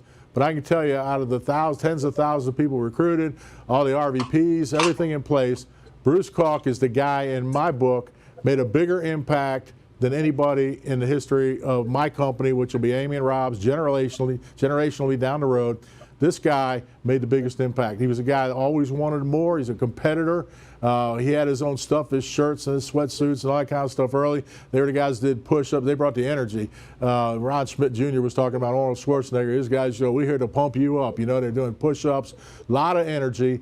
But when you look at what got built and the impact it made on other hierarchies within my hierarchy, this is the guy right here. So I'm really happy to have him on the show and talk to you about, you know, some of the things that happened early on through the middle days and the, you know, years there, and then where he is now. So Bruce, there you are. Hey, Andy. All right, man. So you're absolutely the guy. I mean that from the bottom of my heart. You know, there's a lot of different players in the whole overall scheme of things, but when you look at the one, you know, lasting, you know, thing that you can put, you know, stability, the guy, and I mean, when you think about us in the early days, stability probably wasn't one of our adjectives, but damn it, over the years, I mean, you were the guy, and I really appreciate that, having like the rudder to the ship, staying focused, and keeping a whole bunch of other people, including people you didn't override, on focus. I really appreciate that. So, Bruce, what you got on your mind today? Thanks, Andy. I appreciate it. I think it's kind of overstated, but I appreciate it. But you know, Andy, the truth is, I wanted to be that guy. You know, I mean, I felt somebody had to be that guy, right? Everybody has to have the next guy or gal that steps up at the right time. And I felt like when we were going in your hierarchy, it was wide open. I mean, there were some people that have been there longer than me, and I know you had some family, but we always talked about being the biggest of part of your team, because that's what you're supposed to do, because that would help you, help us, help our people. So, and for a period of time, and when that, there was an era that we came in and things happened. So, but what you sold wasn't by accident, and what we followed wasn't by accident, and what we thought about wasn't by accident. It was by design. Now, there's a lot of accidents that happen in between. Don't get me wrong. Accidents are all over the place. However, the overall was there. And so I appreciate that, what you're saying. Forgot that, so your mom and dad, you had your private driver, went to private school. You traveled to Hawaii and Europe pretty much twice a year, went to ski resorts. That was kind of the way you grew up, right? Yeah, I know. It was really hard to step down after that. Andy, so here's the thing. I grew up, I was a military brat. My dad was in the Navy. We weren't poor, but we weren't middle class. My mom clipped coupons for my whole life. It used to call Pick and Save was a store, and I would say, can't we go to the regular store? They took me to the consignment store, and I was like, I'm a kid. I'm old enough to understand. I'm like, no way I'm going in there. I mean, but that's, so we had pride, I had love, I had all the other things, but we didn't have any money. If I look at my family tree, money is not part of that family tree. So everybody, there's different people in everybody's family. And I always knew I thought differently. I don't know what that meant. I didn't understand it, but, it was very humble, right? And so I moved out of my house when I was 18, graduated high school, moved up to DC area because there's nothing could happen in a little town called Palatka. But my dad was in the military, so we were in Hawaii and Japan and different places, but we ended up in a town called Palatka. As Bill Witter would say, it wasn't hell, but I could definitely see hell at 9 years old from there. And it was like, God, this is the worst. So, that was we never owned a car. We lived in the rural area. It was anything that was the negative. My dad was an alcoholic. He was a good guy, but he's an alcoholic, So there was it wasn't, it was worse stories, better stories. That was just my story. But I always knew that there had to be more. So I moved to this area and DC area at the time. And I stayed with my sister for about 30 days, 60 days until I get on my feet. And then I started, figuring it out, 18, 19 years old, figuring it out. And and what I figured out that I was really good at, or I enjoyed, was I like the health business. I like fitness. I like working out. I like pushing myself. I like the discipline of that. That was where I found my sanity, is in a gym, working out. And the weights don't care who you are, and you don't care who they are. And there's no excuses. Either you lift it or you don't. And so I learned a lot of lessons in the gym about Primerica when I got here, and that could I apply. I think you can have success every place. I thought maybe I was going to maybe bodybuilding at the time. This is 1984. Health craze was starting out. I finally figured out it was a fitness trainer when you didn't have to have credentials, when you just had to have experience. But I liked it. I enjoyed it. I like seeing people change. I like when people, because most of the time when you talk to people that aren't in shape, they don't think they can get in shape. And then you can give them, you can help breathe life and will into them and start working out with them and help them get to where they want to be. It's like finance. I always felt fitness and finance were the same. If you ask 100 people, would you like to be in the best shape of your life? 100 people say, yeah. They just don't want to do what you got to do to get there. But if they had somebody coaching them and helping them and pushing them and showed up and, okay, they have a shot. Just like if you ask 100 people, would you want to save more money, be wealthier, be happier 5 years from now, be free? 100 people will say yes out of 100. They just don't have the coaching, the help, or the guidance, or the training to get there. And even then, they don't get there, like everything else. So there was a lot of correlations when I saw this business immediately. And I just, right before I got hired, right before I was tapped on the shoulder, I was working as a college student, trying to finish up school. I was paying my own way to school. I mean, that was it. That's the only way you went. I was a fitness trainer. I was passing out flyers at White Flint Mall, which is a big mall. I think they tore it down now. But at White Flint Mall, I didn't know how to advertise, so I passed out flyers because I thought White Flint Mall was where all the wealthy people went, because they had a lot of nice stores. And so I passed out like thousands of flyers, Body by Design. I had business cards. I did everything I thought I was supposed to do before I could do it, but I had no idea what I was doing, right? I just knew that I had to do something, and I just did. There was no internet to figure things out, what people do, podcasts, explain anything. And so then I realized that as a fitness trainer, really quick, I figured out that I want to watch my time. I'm sorry I didn't keep track. We started, but when I as a fitness trainer, I realized that I was doing all the work, and I would show up in the morning or the evening, and there's only 24 hours in a day. But if you're working 18 or 16 or 15, then you have no time. I said, okay, obviously the next step is you have to train other fitness trainers. And then I immediately realized really fast that most people are knuckleheads. And the ones that are any good, the minute they saw someone give them a check for $75 for Body by Design, I was giving them a check for $25, and I was making $50, and I wasn't there. See, I got overrides in passive income. I just didn't know how to do it. And the minute the good ones saw that, they would start to run their own business. They would start to do Body by Joey. Whatever they're doing. And I'm like, holy crap, I am teaching people how to beat my own ass. And it was like, and I really saw that. And I was like, okay, it's got to be another way. And then at that point, I saw there was One Goals Gym in Wheaton, Maryland. And the guy who ran it, I knew him, and he wasn't that sharp. And I come to find out his parents had financed the money to get him that first goal, which is great. Awesome. But I said, if that guy can do it, and I knew there'd be more Goals Gyms and all the other things, and there's still a Goals Gyms, but the fitness craze was, and the baby boomers, it was all beginning. So then I sent off for a packet for Goals Gym to open a franchise. I didn't know any different. That's what you did. You sent off a packet. They sent you a packet. You began to fill it out. And I get this letter from Goals Gym that said, thank you for applying. We're we're going to be a national company. Goals Gym has all the good stuff. We're a franchise owners. And you need, at the end of all the packet, you needed $200,000. You needed $200,000 in some sort of line of credit, equity, collateral, cash. I was lucky if I had $200. I checked my family tree and we had $250. Okay, so once I saw that, I remember getting that letter thinking, crap, what? 200? I don't know how I'm going to do that. First, I was depressed, but then I was like, okay, there's got to be a way to do it, because I had no other plan. I'm like Jerry, we discussed earlier, it's a plan A or plan B. You got to have plan A, B, C in your business models. But for your focus and determination to get somewhere, there's plan A or die. That's how it works. But you have alternative routes to get there. They're not really different plans, they're just different ways around it. So I went in there and I saw, so I was thinking that through. 3 weeks after I got that letter, I'm working at the nightclub downtown, and I get a tap on the shoulder, and there's a girl named Naomi Kritsky. And Naomi, I had given her my card probably a month or two prior to that. And she said, hey, Bruce, I just saw business. It was like, I don't have it verbatim because 36 years ago, but maybe 37 now. But it was very nothing conversation. It was like, I thought about you. It has to do with making money.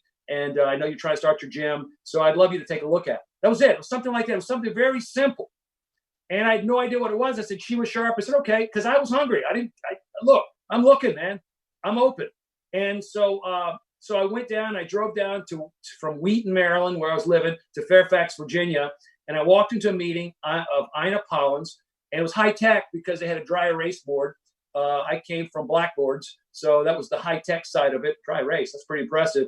And then a guy named Joe Kerner was doing the opportunity meeting. Now, I didn't know at the time, obviously, but he was a district leader. And I didn't know what the hell it was, but hell, he looked like he knew what he was talking about. And he was drawn on this board. There's 10 or 15 people in the room. It was an op meeting. And so I got finished. Sure, I'm in. She goes, well, come back next Tuesday. So I said, sure, come back next Tuesday. And I immediately realized that nobody that was in that meeting came back next Tuesday like I did. And I was like, where's everybody else? So you go, what do you mean? I said, those other people. Oh, they didn't get it. And I said, okay. And what I already knew from the gym is everybody comes tours the gym. A few people sign up, but most people don't go to the gym. So it was like the fact that they were not there didn't deter me. It didn't deter me from pursuing it. It actually motivated me because I realized first part of winning, I learned gym. First part of working out is showing up at the gym. Second part is picking up a weight. Some people show up at the gym and walk around. Now they walk with their phones in their hand and they're talking. No, first part is showing up. Second part is picking up a weight that's hard to lift. Now you're working out. And I used to, as I was a fitness trainer, people would start talking a lot. Like even in our business, people talk. And greatest thing in the world is I laugh 1,000 times I do it because it was always the same way. They'd explain to me they're sore and I don't feel like working out. Man, I'm not as blah, blah, blah, blah, blah. All the excuses of why I shouldn't be there to work them out, but they paid me. And I knew my only goal was to put 2 dumbbells in their hand that I know is heavier than most of the time they lift and get them moving. Because the second I did that, they ran out of oxygen and they would stop talking. Now we're working out. So I mean, it was always classic. But I also knew when people came out of the gym after working out when they didn't feel like it, they always were grateful that they did it. They said, man, I'm so glad I did that because they conquered their own fears, self-discipline, and they felt better about themselves. So those things I got, right? I mean, I didn't need Primerica to teach me that stuff. So I show up to the meeting and I realized he was talking about franchises, opportunities, running your own business. And I saw the business totally as a way to start to do A.O. Williams was the way to make extra money to get that $200,000 for the Gold's Gym. So Joe Kerner hired me. It took me about 90 days to go to district leader. Actually 6 months to go to district leader. I went full-time in 90 days. I was given the Virginia licensing book to study for the Maryland test. I realized that after I failed the test the first time, got a 69 or whatever one for that, and I realized half those questions were from freaking Virginia. Are you kidding me? I mean, I was pissed off, but I realized, okay, I'm not going to do the same thing to my people. If these jokers are making this money giving Virginia to Maryland, I'm going to be able to give Maryland to Maryland. That alone should kick half their butts. I mean, I just saw everything as an opportunity, not as a downside, because look, man, it was all, okay, great, next. And so we went up. So I went full time. It wasn't a good idea, but after 90 days of showing up and seeing people and meeting people and being around people, I realized that this wasn't a physical presence. You didn't have to have money. You didn't have to have $200,000. You didn't have to be a 6'9" to be a center. You didn't have to run a 4.340 to be in the NFL. All you had to do is show up and pick up the freaking weight, try what they say, fail, not go to failure, and you'll get stronger. See, I knew that working out to failure in the gym is how you get stronger. It's not working out to failure in the gym is how you don't get stronger. So the last 2 or 3 that burn until you can't do the rep is where you get the muscle. So the minute I ran to Primerica, I got my head knocked off 50 times. It was okay because I was getting stronger. It was the burn here. I got that. It wasn't a negative to me whatsoever. I was frustrated because I wanted to go faster, but the idea was that's how the gym works. And you add the weight, you add this. I saw people come when you put 25 pounds on it. 6 months later, they got a 45, 245s, and you put it on incrementally, 2.5 pounds. Just keep adding the 2.5 pounds. And I also knew that if you had somebody over you and you're working out, you could be bench pressing 400 pounds, literally. And if you had a guy or gal or just a guy over you or you're doing reps, by just putting 2 fingers under a 200 pound bench press, just the 2 fingers lifted it up. It wasn't the 2 fingers. It was the guy below you knowing that you were there and talking about making them lock it out and that you got it covered, but you're good enough to lock it out. Those two fingers raised 200 pounds. My fingers like that were strong. I mean, it was amazing. So it was a mental thing. So I go in there, I go to the meeting, and I start full time. And lo and behold, by the way, Naomi, the person who hired me, she came for 2 weeks and then she quit. Why'd she quit? I didn't know why she quit, but I realized she quit because, I think I heard that she went to sell timeshares in Ocean City. Never called me. There was no connection point, Facebook. She just left and she went to sell. Funny story is I didn't see her for 7 years. 7 years. Now this 7 years takes us from 1984 to 1991. I mean, right, we're SNSD run, your business exploding, Art Williams left, we're kicking ass. I'm making 20, 30,000. I'm beginning to make a month. I mean, so I see her at a place in Tyson's Corner, just me and my wife, which I was single at the time, went to have lunch, and Naomi's in the bar. And I hadn't seen her for 7 years. She said, "Hey, Bruce." And I said, "Naomi, holy crap." And she goes, "Hey," we start talking. She goes, "Hey, you still doing that? What are you doing with yourself?" She goes, "You still doing that thing?" It was like a softball. And I didn't dislike her, but it was like, I said, "Oh yeah, are you kidding me? I'm kicking ass in that thing." At that time, we had 7, 8 offices. I said, "That you talking about that thing that paid me $20,000, $30,000 a month?" I'm telling you, it was like her face. It was like I could see the blood drain out of her. Literally, she turned as white as a ghost. And she was a black girl before we started. That's how it went, right? I mean, it was like the blood drained out of her face. She looked at me and she goes, "You're kidding, right?" I said, "No, Naomi. And if you were," I tried to dig a knife in, but I said, "If you were here, you'd be making at least that or off just what I'm doing."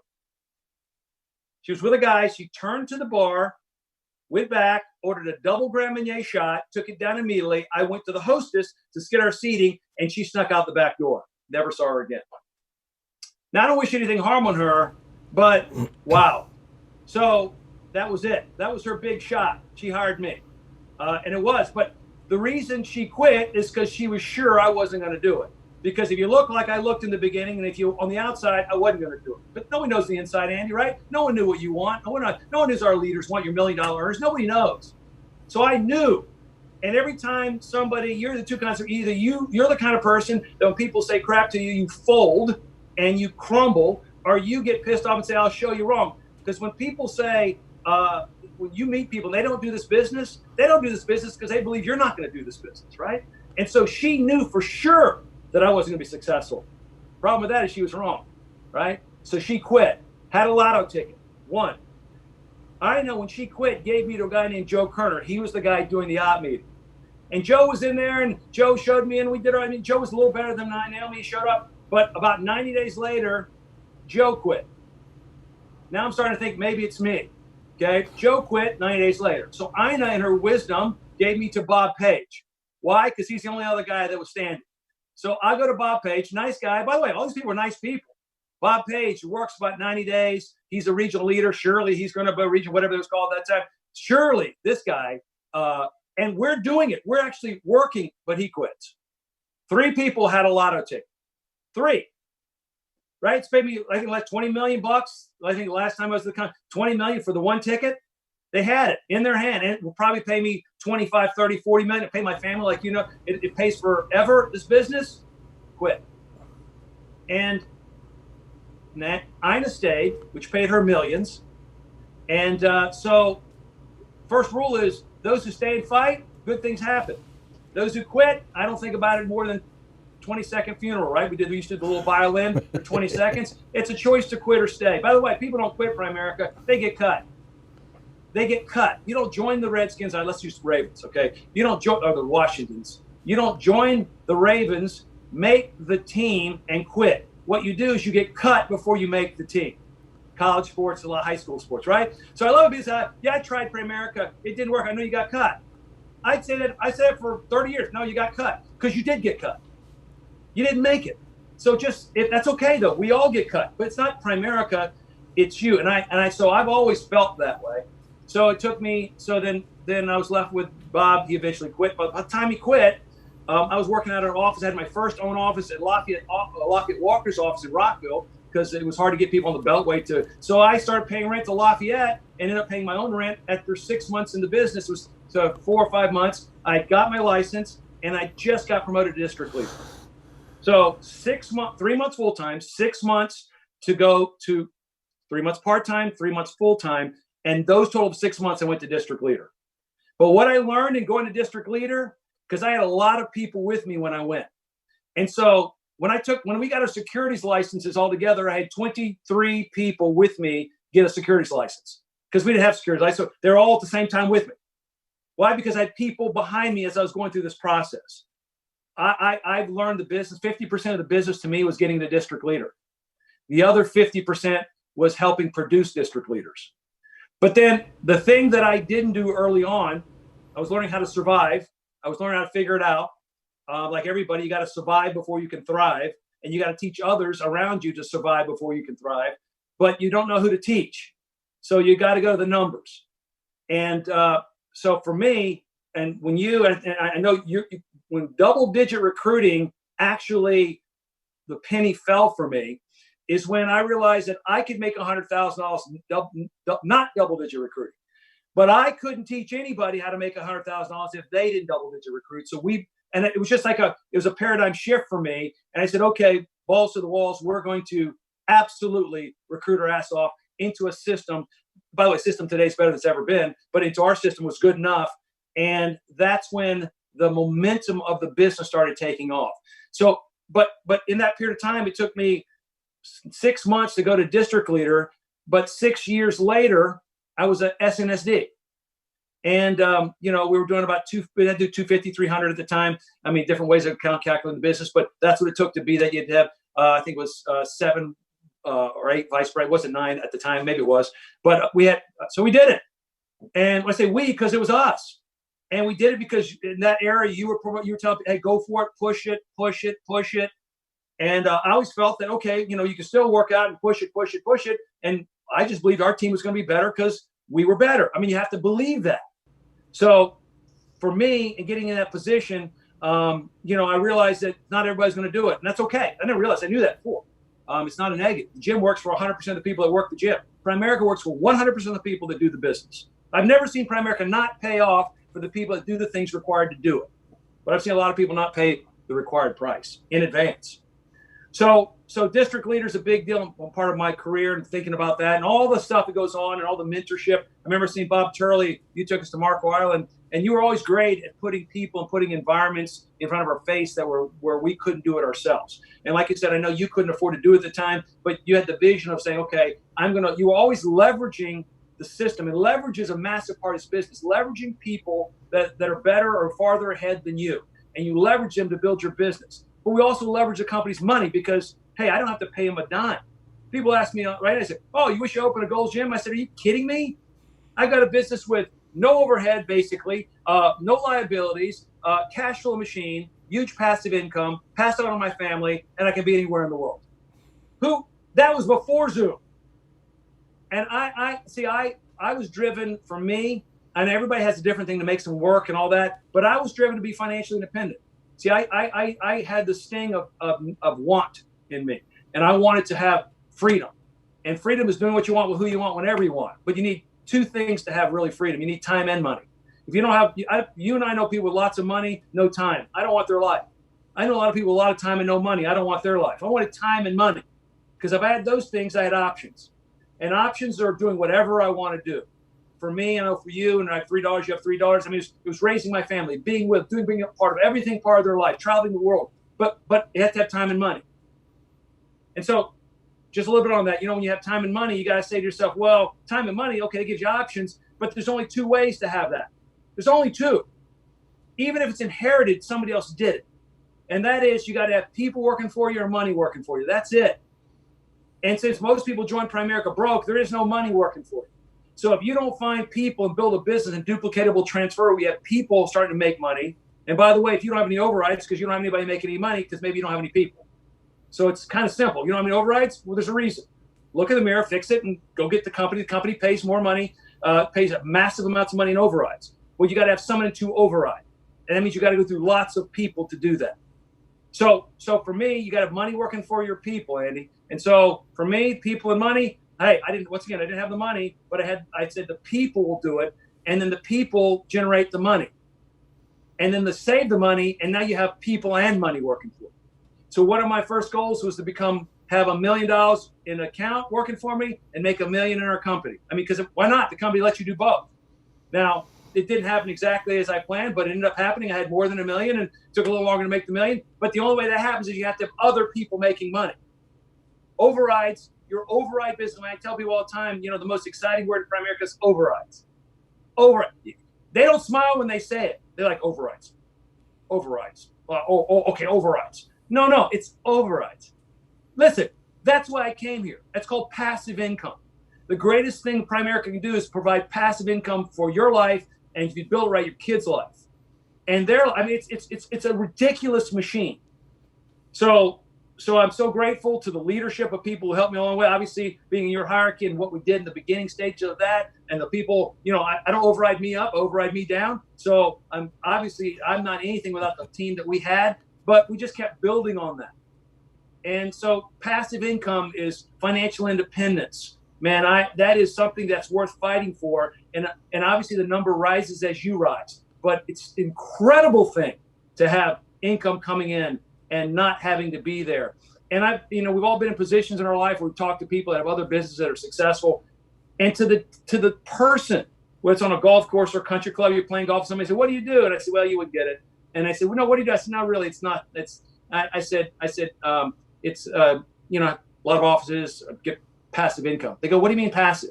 I said, "I don't have to be there." They go, "What do you mean?" I said, "What's your liability?" I said, "None." I said, "What's your overhead?" "None."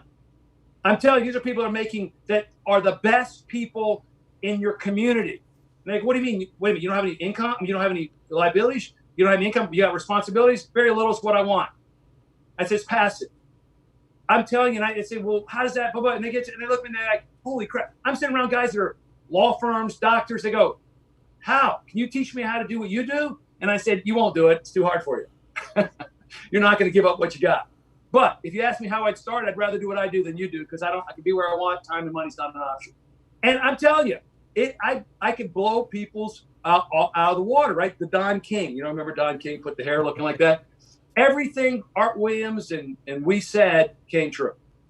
And so I know, Andy, what Andy did, Andy's always been a leader. Andy's always been in the game. I don't say it's good, but it's true. I told Andy this on the plane. I said, man, to go back and do what you did again and to build a whole new wave of people, man, that's ballsy. That takes a lot of guts. That's an internal mechanism. That's a drive. That's how Andy's wired. So awesome, Bruce. I'll tell you what, I'm thinking back to years, going back, just every stage and phase of it.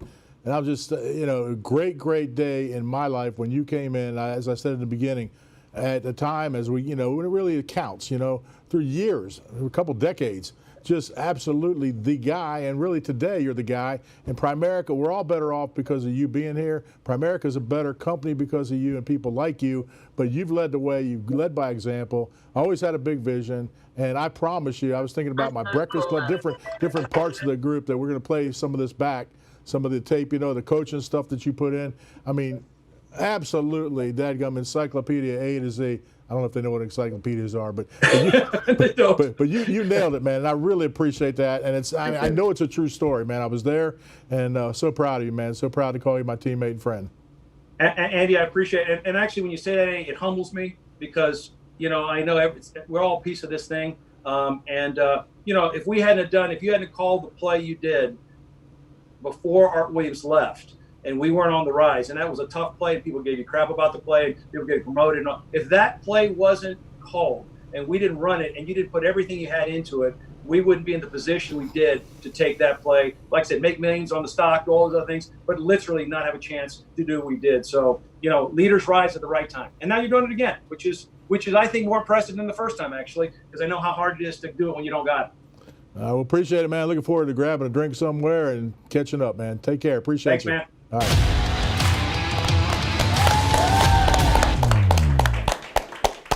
Woohoo! Hey, all right, guys. So It's came to our attention we missed a few of the top 10, so we're going to run through those real quick. We got the premium for senior reps and reps. Number 10 is Katrina McGee. And we got number 9 is Brian Latin Ford. We got number 8 is David and Sharika DeLue. Number 7 is Enoch St. Hilaire. Number 6 is Candace and Terry Edwards. Number 5, Rodney and Nadine Rivers. Number 4, Journey Dukes. Number 3, Sonia and Eugene Hobley. Number 2, Rose Alexander and Joshua Taylor. And number 1, there's only one number 1, Bendu Roberts. So give it up for them. I will move on to districts. Number 10, Tynesha Dumas. Number 9, John Sampanoro. Number 8, Yandria Herndon. Number 7, Michelle and Terrence Taylor. Number 6, Shannon Turner. Number 5, Aisha Lee. Number 4, DeAndre Spraggins Jr. Number 3, Ebony and Hosea Diamond. Number 2, Talisha Colbert. But there's only one number 1, and that's Rodney and Nadine Rivers. So give it up for them. Now with the divisions premium top 10. Remember, this is May and June now. We got number 10, Marvella Morris. Number 9, Matthew Dunn. Number 8, Rosalie Howard. Number 7, Angel Lee. Number 6, Liz Myers. Number 5, Latoya and Brandon Pryor. Number 4, Artemis and Arthur Jackson. Number 3, Gashmi and Marie Luson. Number 2, Ari and Jeff Parish, sorry about that. Number 1, there's only one number 1, that's Dana Kirkland. All right, put it together for them. Now finally, we got the regional leaders at Premium. Top 10 regional leaders in May and June. Number 10, Shaloriel Banks. Number 9, Jamel and Journey Nix. Number 8, Aaron and Lakeisha Thomas. Number 7, Shonda Barnes. Number 6, Dina Malika. Number 5, Sean Walden. Number 4, Tamara Washington and Sarah. Number 3, Leighton Brown. Number 2, Apris Walker. But there's only one number 1, guys, and that's Harry and Adeline Thomas. So give it up for your top 10 regionals, divisions, districts, and reps in Premium for May and June. You want to take it in? Good job. Thank Good job. You better take a drink, right? Hey, I wanted to go back and talk about Bruce and Ron. We had such a great time with them, and there's a clip, I won't call it little, there's a clip of Andy and Bruce and Ron all talking together and talking about what it was like when they were in the business, in the trenches and building it up, and we call it the little behind the scenes thing. We've saved it, and we're gonna run it this coming Tuesday. If you're not plugged into Tuesday, now is a perfect time to begin, right? So Tuesday, 7 o'clock, youtube.com/getbiggergohome. Come on in, participate with the rally, use it for your own training. Andy only brings the best speakers that there are in all of Primerica. If you're watching this right now, on the bottom, right underneath the window, the thumbs up button. Minimize it down to where you can see all the comments, everything. You just hit the thumbs up and hit that subscribe button and hit that little bell icon, and you'll get told anytime we're going Tuesday training and we're doing these big events. So tell you all the easy time, as that. right? And then of course we got it on our website, Get Bigger Go Home. So all right, time for the roundup. Time for the We've already team roundup. started it. The last one, we're already in the process. Remember, call, text, direct message, group me. Reach out to your people, reach out to your team. This is basically you're coming to the end of the rally. Any kind of adjustments you want to make to the numbers, now would be the time to begin doing that. You've just got a few more minutes before we get into the next time. So you've got 4 minutes and 27 seconds. Go now. And we got a little bit of recognition. Anthony Hines and Andy Young's final part coming up. So do not go away.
We have a.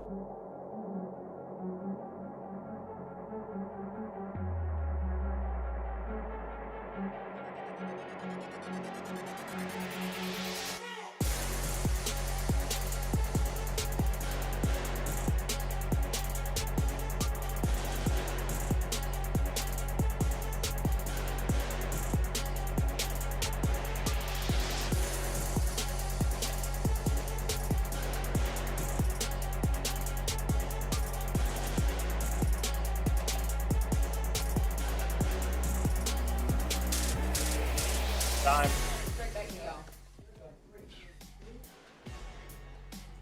This has been so much fun. Oh, we can't wait for us all to be back together. Can't wait to like cheer and be all together and be kind of past this whole part. So that's the COVID part. We got recognition still We going do. on. So if you in the months of May and June, if you did your first sale, you got your first recruit, you attended if this is your first event, or you it your senior rep promotion, shoot us an email at tickets@nightglass.com. We'll send that card to you. You can post it on the social wall if you want to cut to the social wall. This thing is massive now, man. I think it's about 12 or 13 pages long. You can view this yourself at getbiggergohome.com under social feed. Tons of people on here getting really great promotions in motion. Awesome, awesome stuff coming up. So you can see this all coming on getbiggergohome.com, like I said, at the social feed. Anything you post at Instagram or Twitter with our hashtag, SNSD Factory. Oh! The OO is silent, so you don't put that in the hashtag. But that's how you get show up there. We got a public post, and we'll pull it in. And if you use Facebook, you just mention our page, which is at Let's Get Big or Go Home, and that'll show up there as well. So we've got a little news on the rally, do we not? We have news. We are down to the final teams. This is what we refer to as the verify part, right? So you guys have been reporting your numbers, reporting your numbers, reporting your numbers. Now the challenge for the RVPs are to get your team to text. So we can go ahead and put that graphic up. You're gonna still text the same number, 404. Well, hold on, it's at the top Not teams yet, only. not yet, don't do anything. You gotta I'm find just out who setting these you top up. teams are. Be patient. Trish will be deleting you if you send it in now, because you don't even know who is sending in, so stop, right? 404-465-1830. You're gonna say RVP, your last name. RVP's last name. RVP's last name and your solution number. Everybody has to do it themselves from their own phone. Don't send groups of them, Trish will delete you. I know we have such hardcore rules. We want it to be, right? This is part of you guys learn to rally your team learning to do their stuff. So all that to say, there are 4 competing teams. Here are the 4 teams in no particular order. The Mary Hayes team, they reported 119 people. I think it's James Bellott, B-E-L-L-O-T, they reported 115 people. The Joe Charles, different Charles, the Joe Charles team, no relation, 125 people. And Olivier Brutus reported 212. Wow. Okay, now let's clarify how we did this. Trust but I verify. know, or this is trust but verify, but also too, this is the accumulation yesterday and today, so the numbers are going to be about 50%. Get somebody watching on both sessions. Right? It's going to cut that number in half. So those are the 4 teams, and we should only hear from those 4 teams only, right? Who are those 4 teams? The Hayeses, Bellotts, Charles, and Brutus. Joe Charles. Joe Charles.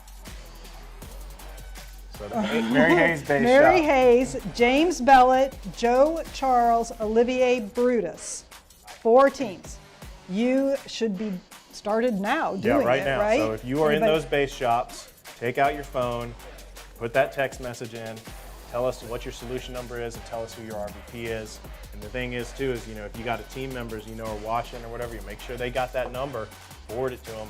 Sometimes you got to coach these people through it if this is their first time. Right, for sure. So now this is where we do the real count to find out who the top So you've got about 35, 40 minutes to get everybody to report. The 4 teams, Hayes, Bellott, Joe Charles, and Olivier Brutus. All right, you guys, have at it. So I think Andy's got somebody else to introduce. Yep. We got somebody Have at else. it. We have one. Boom. That's back on Another me. speaker.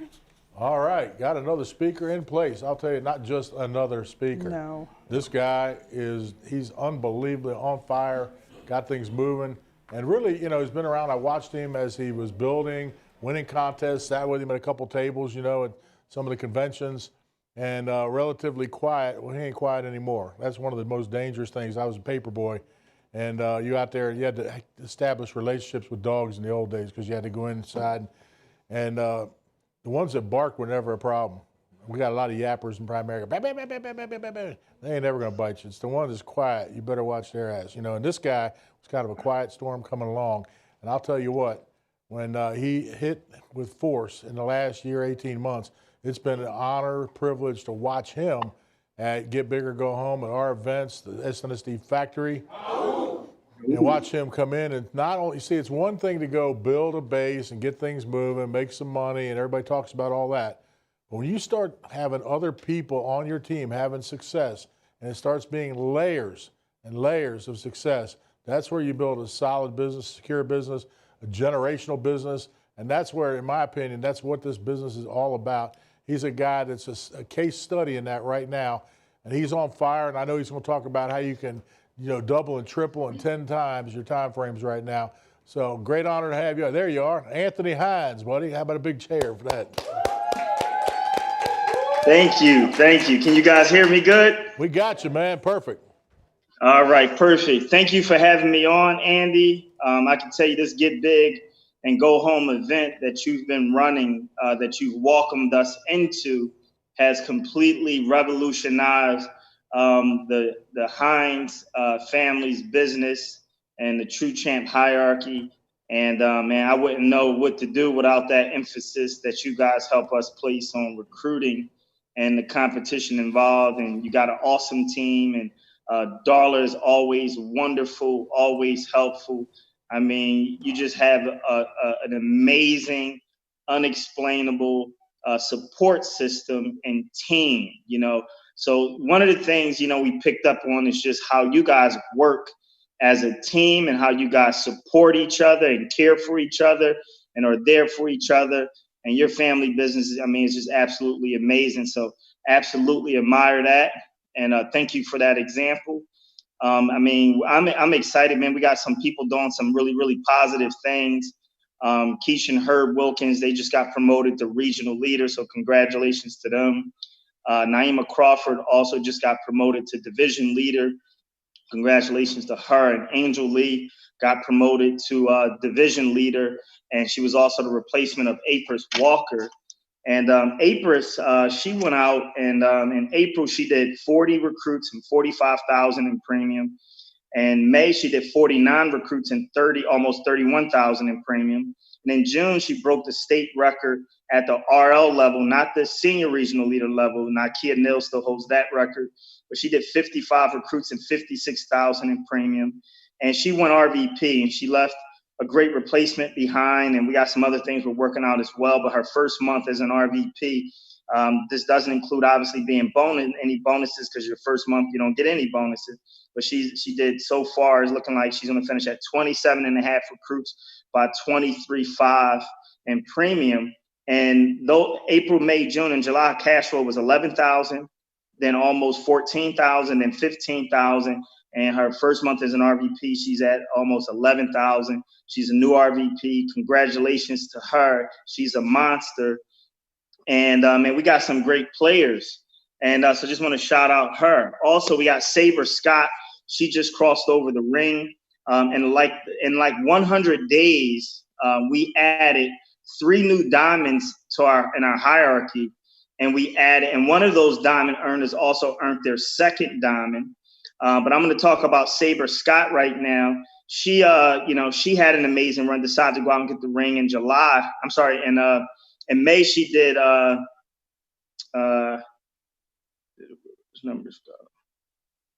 she did 13 recruits and 37,000 in premium. Then June, she did 30 recruits and then 35,000 in premium. And then in May, she did 29 recruits and 25,000 in premium. And she made 18 grand 30 grand, and then 15 grand. And she crossed over the ring in the month of July, earning her Power Builder ring. So I'm really excited about her. And then April and Rufus. I mean, they've just been the show of all shows, the leaders of all leaders. People came in and truly had work ethic.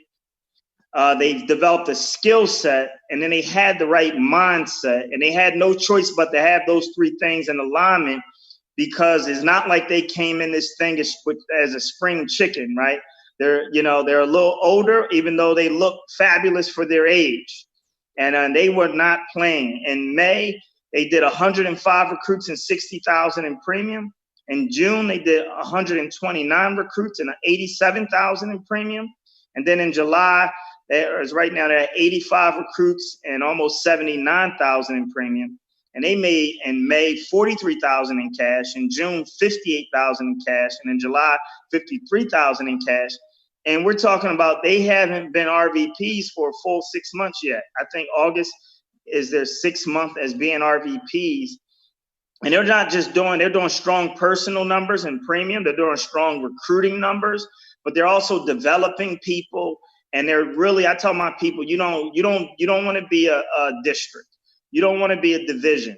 You don't want to be a regional. You don't want to be a regional vice president. You want to be a CEO district, a CEO division, a CEO RVP, right? CEO regional leader, CEO SVP, right? You got to add CEO to that, because you got to take ownership at those levels if you're going to build and grow a business. And April and Rufus has completely taken ownership. And I'm very excited for them, man. We do something in our hierarchy. If you do 40, 2 months in a row, then we buy you a Rolex. The upline, which would in this scenario be me, would buy a Rolex, and they qualify for that Rolex like in April, I believe it was, April or May. And then if they do it another 2 months and there's a partnership, not a fake partnership, like a real partnership, not the partnerships we use so we can get 2 rings when we cross over the 100,000, not those partnerships. But if you do it again, then we'll buy the spouse a ring. And they did it again, and they did a whole lot more than 40-40. So, I'm excited to, show that I got Rufus Rolex ring in front of me, right there. Let's see if I can get the camera right there for you, big dog. Appreciate you. I'll drop that off to you today. Okay, that's his Rolex right there. So congratulations to April and Rufus Teller.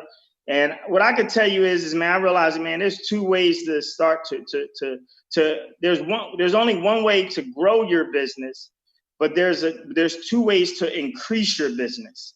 The only way you're going to grow your business is with more people. At the end of the day, air don't recruit, air don't license people.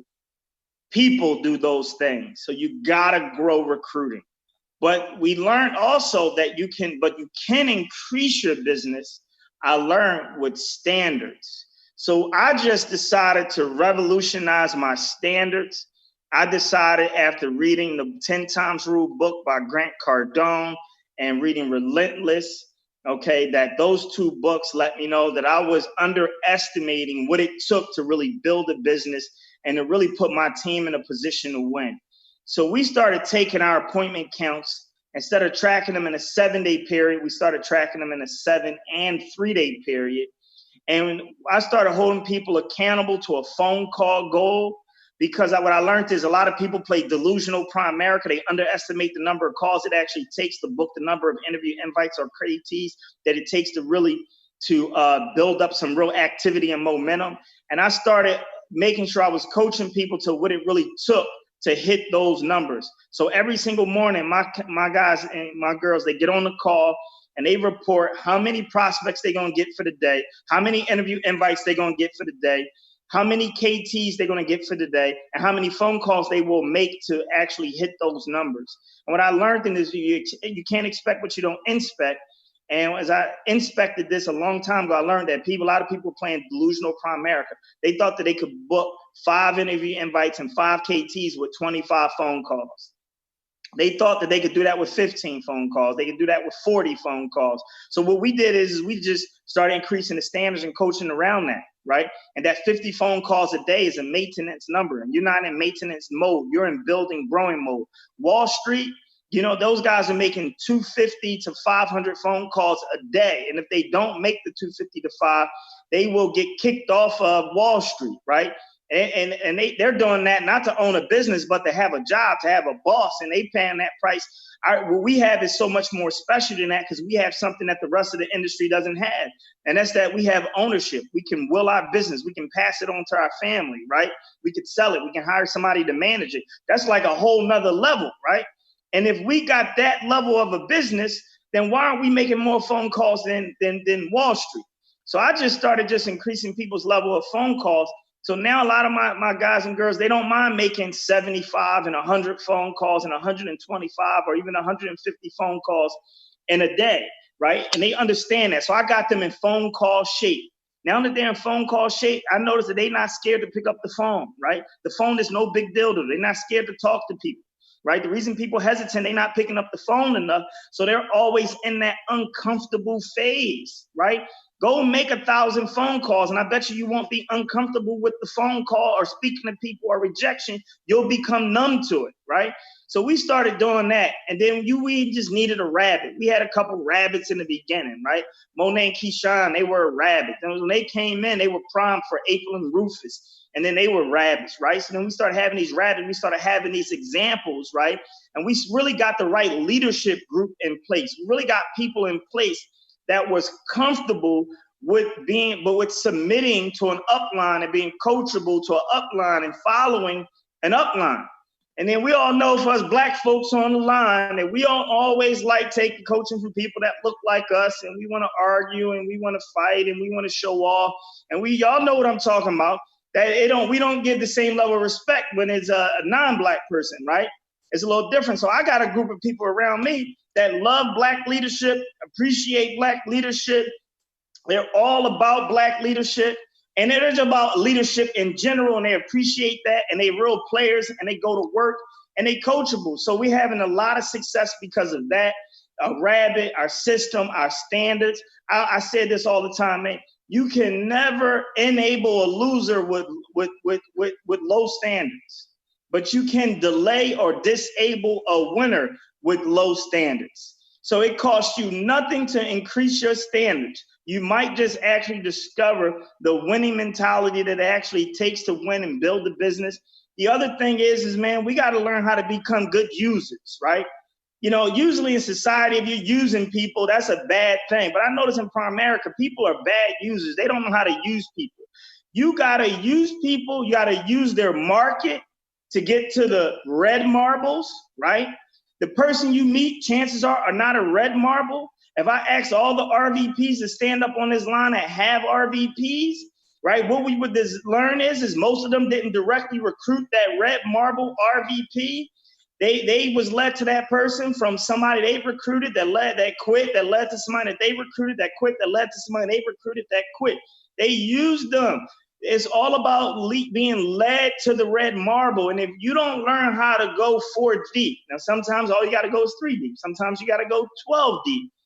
But on average, the superstar is always 4 deep. You can't build a leg without going 4 deep. You can't build a business without going 4 deep. You can't teach people how to do it unless they see you doing it going 4 deep. So you might as well get used to using people, because the reality of it is, if you got an RVP under you right now, or if you got a regional leader right now, chances are you didn't recruit them. Someone led to them, and you're very grateful that you work with the person long enough to get them to lead you to someone, to lead to someone, to lead to someone, so that you could eventually find a superstar to work with.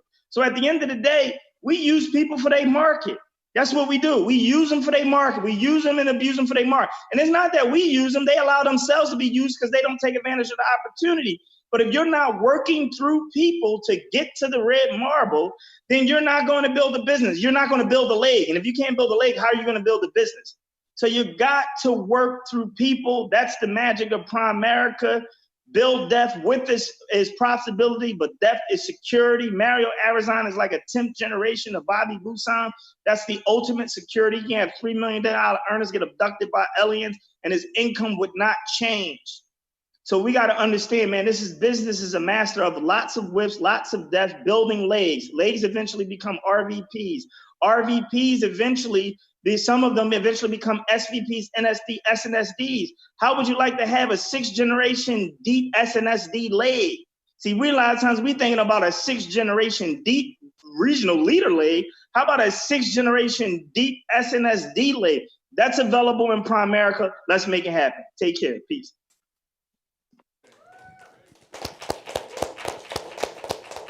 Hey, I thank God for the opportunity to introduce the next speaker. But first off, I want to give a quick shout out to the awesome In It to Win It hierarchy, our RVPs, Ron and Tammy Lewis, $50,000 earners, Candace and Jamal Richmond right over here, $100,000 earners heading to SVP ownership by January. You know, we'll be promoting 3 more RVPs in the next 90 days. And it's all because of what we've been taught by this next speaker, that we bought into the SNSD factory. Come on, folks. We got to promote first of all, you got to be an RVP, promote RVPs who promote RVPs. This is what it's about. It's about building a big hierarchy. How big do you want that to be? You have to have a big vision. You have to have a big idea of where we're going. You know, what is that? You know, 29 first-generation RVPs, 50 first-generation RVPs, 100, whatever you want, you put out there, and you might just get it. You know, winners play at the whole different level of intensity. You can't ever show hurt. You can't ever show fear. You can't ever show quit. You can't ever show doubt. You've got to keep calling the play like Art Williams. Hey, we're in Unicoi. I just channeled Art Williams' spirit, right? That's what I felt like. Because it takes a certain type of mental toughness to win in business in the United States. And we learned all of that from the awesome Andy Young. That's right. That's right. You know, Andy Young, I tell you also, too, from this morning, the locker room session was out of the park. And if you wasn't there, man, you got to be there on the next one. I mean, the mindset is what we talk about, all the time. Getting $1 million mindset to take you to the next level. And one thing about Andy, see, everybody knows Andy as the king of double-digit recruiting. Let me tell you the other things that he's the king of. Double-digit recruiting, double-digit fun, right? Having fun. Why? What's he saying? If it ain't fun, I'm done. If it ain't fun, I'm done. So he's the king of fun. He's the king of going places and doing what else? Taking people with him. Folks, see that mindset. He says what? You find a hole in the fence and do what? You take a bus through it, right? With people, meaning bring people, right? And then here's the thing that I love for a guy like me. He's the king of simplicity. So somebody like me who can get it, right? Somebody like me who didn't have a background in this can understand it and feel confident that we can put our heads down and go build a business because Andy Young is big on simplicity. If it's not duplicatable, it's not transferable, right? It has to be simple so you can transfer it. So, I always say this last thing. Hey, he's like this to us. He's been like this. Do this. What is that? That's like a windshield wiper, a blade, making sure that you keep the vision clear, right? You keep the destination clear. He's always clearing out the crap, the social media, all the unnecessary things that it takes that a lot of times that we dummy it up with. Hey, he's the king of just keeping it simple and keeping it clear so we can get to that destination. So without a further ado, to talk more about the mindset of what it takes to build $1 million ISNSD factory, Andy Young. Andy Young! All right. Here we go. What a great afternoon starting this morning, last night. Just great speakers. Appreciate everybody's effort out there. Made a great, great event. Listen, harvesting, I touched on that. You got to find people separated, divorced, death, and family, serious illness, accident, people who are hungry, motivated, and they're looking right now. Look for people that are looking for you. And a lot of times people minimize this part. They're like, well, I know I forgot to ask about who they know. Man, that is the ultimate profiling. I usually get somebody, I don't have time to do it right now, get somebody come up in a group, maybe 200, 300, 500 people, 1,000 people. Say, who likes soccer? Raise their hand. I was like, Ronaldo or Messi? And if they don't have an opinion on that, they're not a soccer fan. Okay? So they got an opinion, get up here, and I say, hey, if I give you $1 million cash to play the local high school best soccer team and keep it within 10 goals, I'm going to give you $2 million to find players. I don't care if they're pro players, they're off right now, whatever. You field a team, you go out for a charity game, keep within 10 goals, who are you going to pick? So I always have them look out and they go, well, this guy looks kind of skinny, like he can run, and this guy. And I always say, my big butt's right here. You didn't even, ask me to try out for your soccer team. Like, well, you know what? See, you're looking for like people that can run. You're looking for football players, you're looking for big people that can run. You're looking for basketball players, tall people that can run. And what we're doing in our business is looking people that have threads of success in their life, fabric of life. They were, as a kid, they mowed lawns, newspapers, whatever. Find people that babysat. They're involved in activities. They're not stay-at-home sons, 35-year-old stay-at-home sons in their mom's basement playing video games. They actually know people. And so find people that are motivated. And it goes by a lot of different things. And if you tell people what you're looking for, they will tell you some people. And I harvested like 200 names doing that. I didn't really know them. I said, hey, see if you know anybody meets this description. They had something, don't have it now. So I went through that, and I talked about it during the presentation. You go back and revisit that. Then the follow-up I do is just a simple 25% to 110%, rep, district, division, regional, and RVP. And then I show the overrides. If you're $1,100 at RVP, between that and 70% is $400, $500, $600, $850. So the leverage point, if you're helping produce districts, that's 25% for them, $850. It's $850 and $250. That's a huge override. If you do like I did, go promote 60 districts, you got a pile of money. You're going to make $4,000 or $5,000 per district that you personally go out and develop. So you got to go out there and look at the comp. But then the main thing I do on the comp is tell them how to get promoted. You got to get 3 recruits. Then you need to produce it. You go to district, 3 recruits your sales. Then you go to district, produce a district, another district. So you got to have 3 to go to regional, 1 to go to division, 3 more to go to RVP, 6 total. And you got to do other stuff, but I'm just basically the guts of it, okay, is you got to have 6 direct district leaders. And so I ask people, when I finish up kind of going through the company questions, no, not really. I say, great. Would you rather get paid at 50% or 25%? And I've been doing this over 40 years, and I've been in front of thousands of people, and I've been in front of some dumbass people. I ain't never had one of them say 50% or 25%. I never had one in my career go, tell me how the 25% works again. Every single one of them said 50%. Great. And I don't care if they're talking about going to RVP, building their own agency, making some part-time money. You need 3, 5, or 10 would be better. That's what I say. That's the answer for all of it. 3, 5, or 10 would be better. And as far as looking for what we're looking for, I find out if they have somebody, maybe a female in their life, a daughter, mother, grandmother, somebody, somebody that's they'd be worried about going out on the town. Carload of the girls went out, and they went to a few bars, and all of a sudden at 4 in the morning, you're 300 miles away, 4 in the morning, you get the call, says, hey, we're in the worst part of town, and everybody knows where that is, wherever you work. And you say, what's the worst part of town? They tell you. So it's 4 a.m., they ran out of gas because the little lady on the Siri or whatever said turn left in 150 feet or whatever. Now they're out of gas. The phone's about to die. Who's the first 5 people you're going to go send to go get them at 4 in the morning? Now people have asked me, well, are they 5 pointers? I don't give a crap if they're 500 pointers or no pointers. Anybody get their butt out of bed at 4 in the morning to go get somebody for you if they're not even qualified? If the fact that they would go do that means if they're not qualified, they would give you 5 or 10 other names and help you. When I set up my first 5, 10 appointments, I want those 5 appointments to show. And somebody's going to get up at 4 in the morning is going to be the person. And I'm just looking. It's like how many people can try out for the team. And what a lot of you do is you try to pick them too early, what you're looking for. I'm looking for hungry, motivated people. Now, if you get a recruit in and they don't have like any leverage in their market, no credibility, I don't know what their situation is. Lisa Jones, single mom, living at home, no car.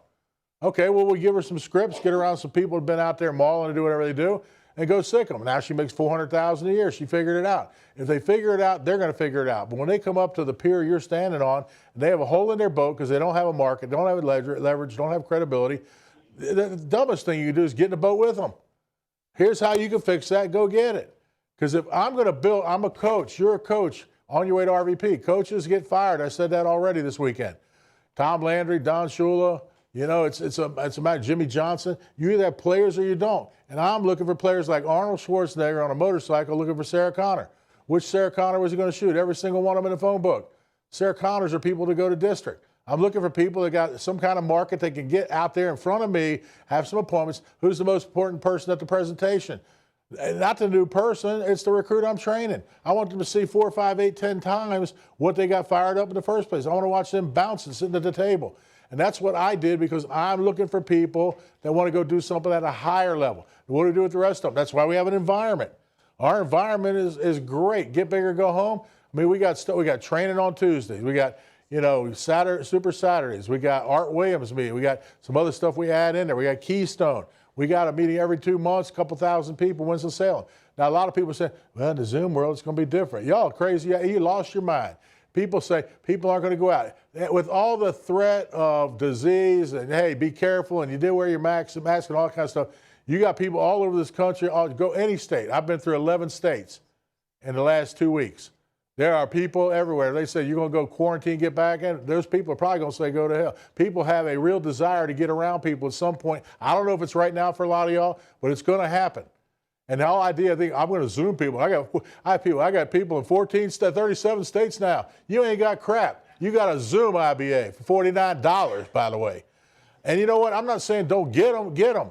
But I built businesses where I went to New York and put my money on the table to get those offices in place. You have to have strong people who are going to fight. If they're not going to fight and they're not going to run the business, you think you got people you got eggs all over the barnyard, they're never going to hatch. That's why the system's critical. That's why we made the decision not to back down and do these broadcasts. We do every Tuesday. And what happened is Matt and Darla, Nightglass, the greatest dadgum, video group in the history of mankind, okay, and aliens too. They're the best in the universe, okay? As we went in, if I put $1 down, they put $2 down. They went all in, toe to toe, and have donated so much to keep this thing going because when we go back to North Carolina, I believe it's going to be January. Well, if it's March, I don't know, but it's going to be sometime. We ain't going to start with we were already 3 people looking at each other, with Kristen and Mary, we're sitting down there. I remember when 20 people showed up. I remember when 40 people showed up. I refuse to go backwards with the environment we created. We put everything into that, and that environment is what created the new RVPs, the new growth, long range, and that's what's going to sustain moving forward in this business. I still believe it's going to be a kneecap. Now, if some of you prove me wrong, awesome. We'll just zoom our way into oblivion. I'm all for that. I think we're going to learn some things like the TV, some of the stuff we've used, the Tuesday. We're going to use some of that stuff. But I believe when it comes to having people that are going to do business on their own, with their own backbone, and run it, it's going to be pretty damn close to what we've already had. So we've gone out there and fought to put things in place. I can tell you when it comes down to presentation, it is simple, it's duplicatable, and you can say, well, if you add this, the more crap you add, the more complicated you're going to make it. Einstein said, if you can't explain it simply, then you clearly don't understand it well enough. You got to have people follow you, but nobody's going to follow you if it's all over the map. And that's the crap you got with social media, the media, everything else. It's not even the news, it's everybody's opinion in the news. From total hot to total cold. You burn you up, butt off on one side and freeze your ass off on the other side. Hardly anybody's in the middle on anything. Well, I can tell you this, at Primerica, you want to build a big business, you better make it simple, get to the point, because everything you think that you're doing that's going to help is only going to complicate it even more. They're either ready to do something, they want some coffee, or they don't. And the more you overthink that crap, you come in, let me tell you about my guy. Please do not tell me about your guy. Don't tell me about your new gal. All these people are going, and they come in and they go, I swear to God, I hope to die. Stick needles in both my eyes. I got to win for my mama and all these people. Whatever. Put a uniform on. You really got to do it. And it takes a certain kind of toughness in these United States and North America to win big. The difference between winning and losing is this much. It's scary. I get goosebumps talking about if I don't show up in an ice storm, Ina Collins ain't there, Bruce Kalk ain't here. One silly little decision where I had all the reasons and everybody telling me not to do it, one little situation like that. I can go through so many times in my career where there's probably 10 or 15 or 20 little situations. They looked little at the time, but boy, they were big. Like John Addison, when the guy who ran Life of Georgia told him he was making the biggest mistake of his life by going to that Al Williams company.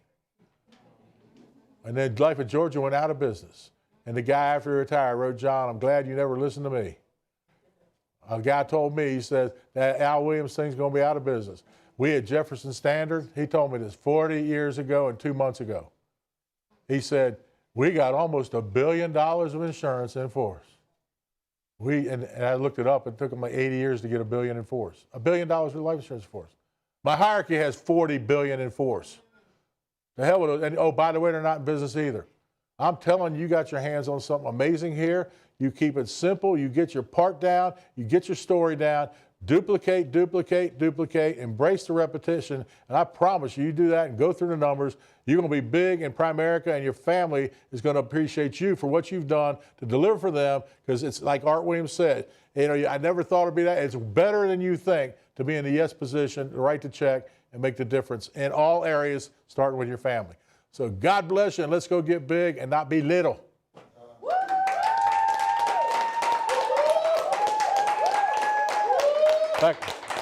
Back on time. Time. He always is. Always on time, right? We have come to the most exciting part of the entire show. We're going to do some RVP promotions, where there are 8 of them. 8 of them, right? So it's kind of an interesting combination having our small audience. So we have a combination of live promotion and Zoom promotion. We have a number of people in Zoom waiting to be promoted. They're all excited. See all their little smiling faces out there? So be patient with us as we try to get everybody matched up and all the people in the right order.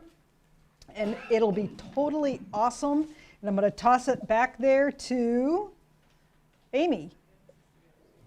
Amy's in charge. She's corralling everybody back there. We're going to start with our friend, John Lavin. All right, everybody. Well, hello, everybody. Can you all hear me? Sorry. We got you, John. Yo, hi, everybody. What a great day. Thank you so much, Andy, for an amazing, amazing event. I want to congratulate all the speakers. You were incredible. I am really privileged. This is probably the greatest promotion. I've had a lot of great promotions, but this is the greatest one. You all will understand in a second, because it's my little boy who grew up, got in the business, and decided he wanted to be in business with his mom and his dad. And Patty and I are so proud to really have seen him grow and develop and take over so many things for me, to allow me to be, I'm out here getting ready to go tee off in a few minutes, to allow me to be able to have the freedom, and Patty to have the freedom, and to know that we are in great hands. We've got our son and daughter-in-law, Fran, who are work so hard. Fran's our licensing coordinator, in addition to being an RVP partner now. And Zach, we are so proud of you. We love you. You did it by the numbers. You left a great replacement. We're in business together. You know what the frick you're doing. I'm so proud of you. Zach Lavin, RVP, Zach and Fran. What is up, everybody? Dad, I love that you left the meeting, dude. You're already at the golf course. So that's not in the rules for Andy, I don't think. But I appreciate it, man. Oh, I've been on the meeting. So I appreciate it. First off, just want to thank, obviously, you and Mom. You guys have just been the incredible example for Fran and I, and Sophie, my sister. Just what a life that we've been able to live by what you guys did and the work you put in. So I wanted to thank you. Obviously want to thank the Hustle Squad, my team, our team. Without them, none of this is possible. And then obviously my lovely wife here, Fran. Without her, nothing is possible at all. So look, we only have 2 minutes here, so I just want to get right to it. I grew up in this business. I'm not going to go too deep into my story, but I was always around it. And if you've been in this business for any amount of time, you've heard people talk about making a decision. So every event I went to, people were talking about this decision that needed to be made. And I'm like, look, I made a decision. I've made the decision. When's it going to happen for me? But when that decision is actually made, that you're willing to give this business everything you got, right? You don't make it complicated. The system is there. Double-digit recruit. Andy talks about it all the time. Build double-digit teams and produce districts. Follow the system. So when that decision was made for us, was really in December of 2018. Our son Miles was born. And coupled with that, we plugged into the Get Bigger, Go Home school. Right after my dad came home from being a guest speaker, he came back in.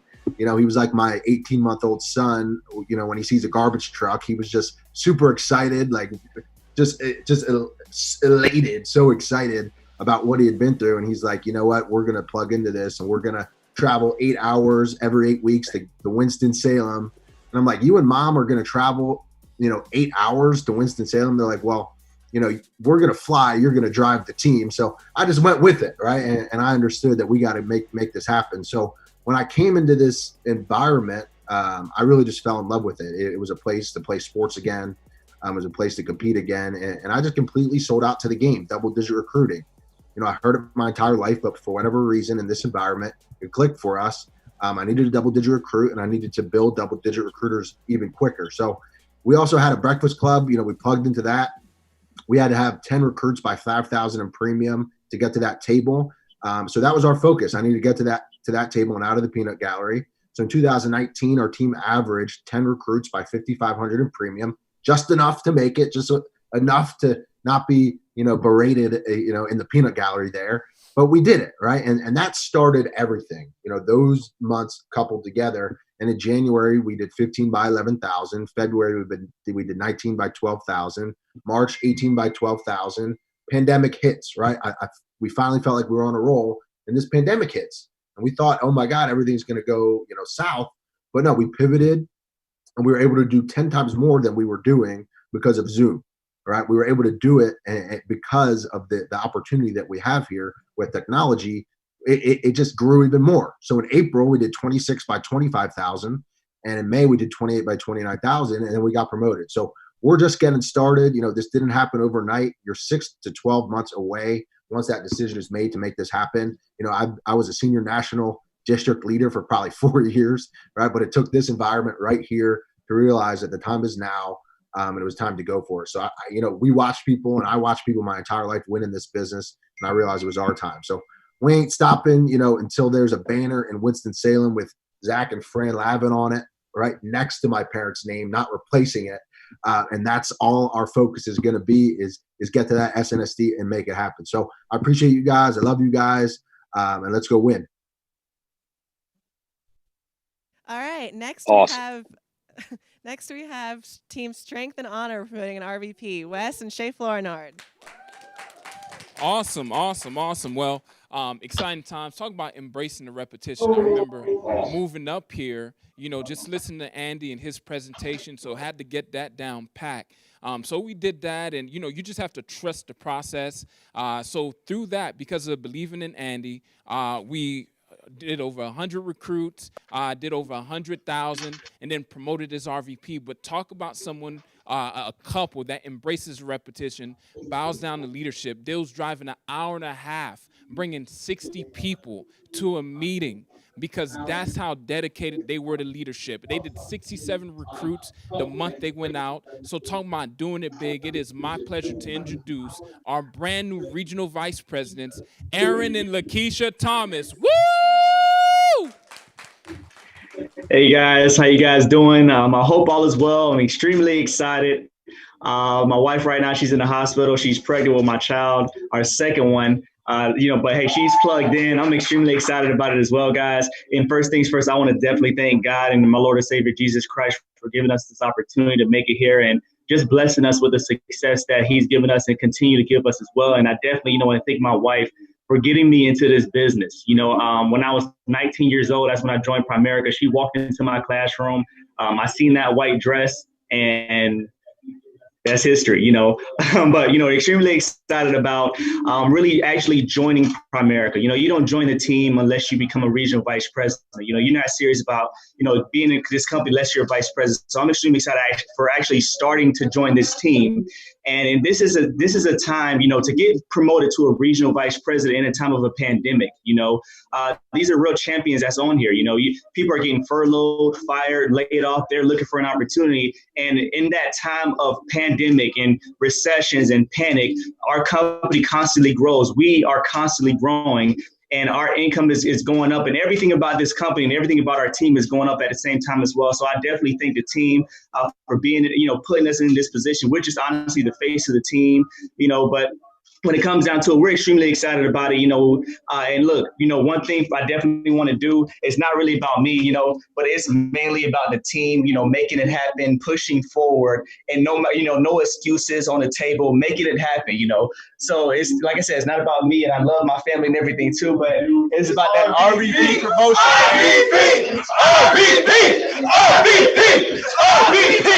Man, that's what it's all about. It's about the team. It's not about me. That I'm just a face. But hey, thank you guys for allowing us to speak. Andy, thank you so much for taking that time out and allowing us to make it happen, guys. So we're ready to make it rock, get these rings, promote RVPs, and get 7 to 10 RVPs that get 7 to 10 RVPs. I'm out of here. Let's make it happen, guys. Thank you so much. All right, that was awesome, Aaron. Next up is the team from the second generation team, Don and Mary Baxter. All right. Hey, thank you so much. It's such a blessing to be here today. I'll tell you that. And what an amazing event, and to be a part of an event with Andy Young. Grew up with him most of my life, and he's made a huge impact. So it's a great thing to be here today promoting our second RVP. And this couple, Chris and Haley Marshall, came into our business about 3 years ago, and they have just been really coachable. I call a meeting. They were there for everything, and they have done an amazing job. And when COVID hit, I was nervous. We didn't know what was going to happen. And this couple proved to be, just tough people, and they fought through that, and they came out the other end here in May by, doing double-digit recruiting, developing a double-digit recruiter under them, and just doing a great job in earning their RVP promotion. They're second generation as well, and we ended up purchasing Haley's father's business, and then we now are going to be promoting them to RVP. This couple made over $71,000 in their rolling 12 months up to being promoted. I could not think of a more deserving and awesome couple. I want to introduce to everybody and recognize to you new regional vice presidents, Chris and Haley Marshall. Man, awesome, Don. Thank you for those. Thanks for those words. And man, it's amazing. It's just a great feeling to finally get that regional vice president promotion. Also want to thank my wife, Haley. Man, just the amazing partnership that we have, and none of it would be possible without her. And I just want to thank Andy Young. I mean, we've been plugging in these events. This is only, I think, our third or fourth event, but it really changed our mindset of what we wanted to do in this business. And guys, we're just excited. We're so fired up for what's going on, and because this is just the beginning. RVP, they always talk about being the starting spot, and that's where we looked at. And just Don mentioned, guys, we were second generation in this business.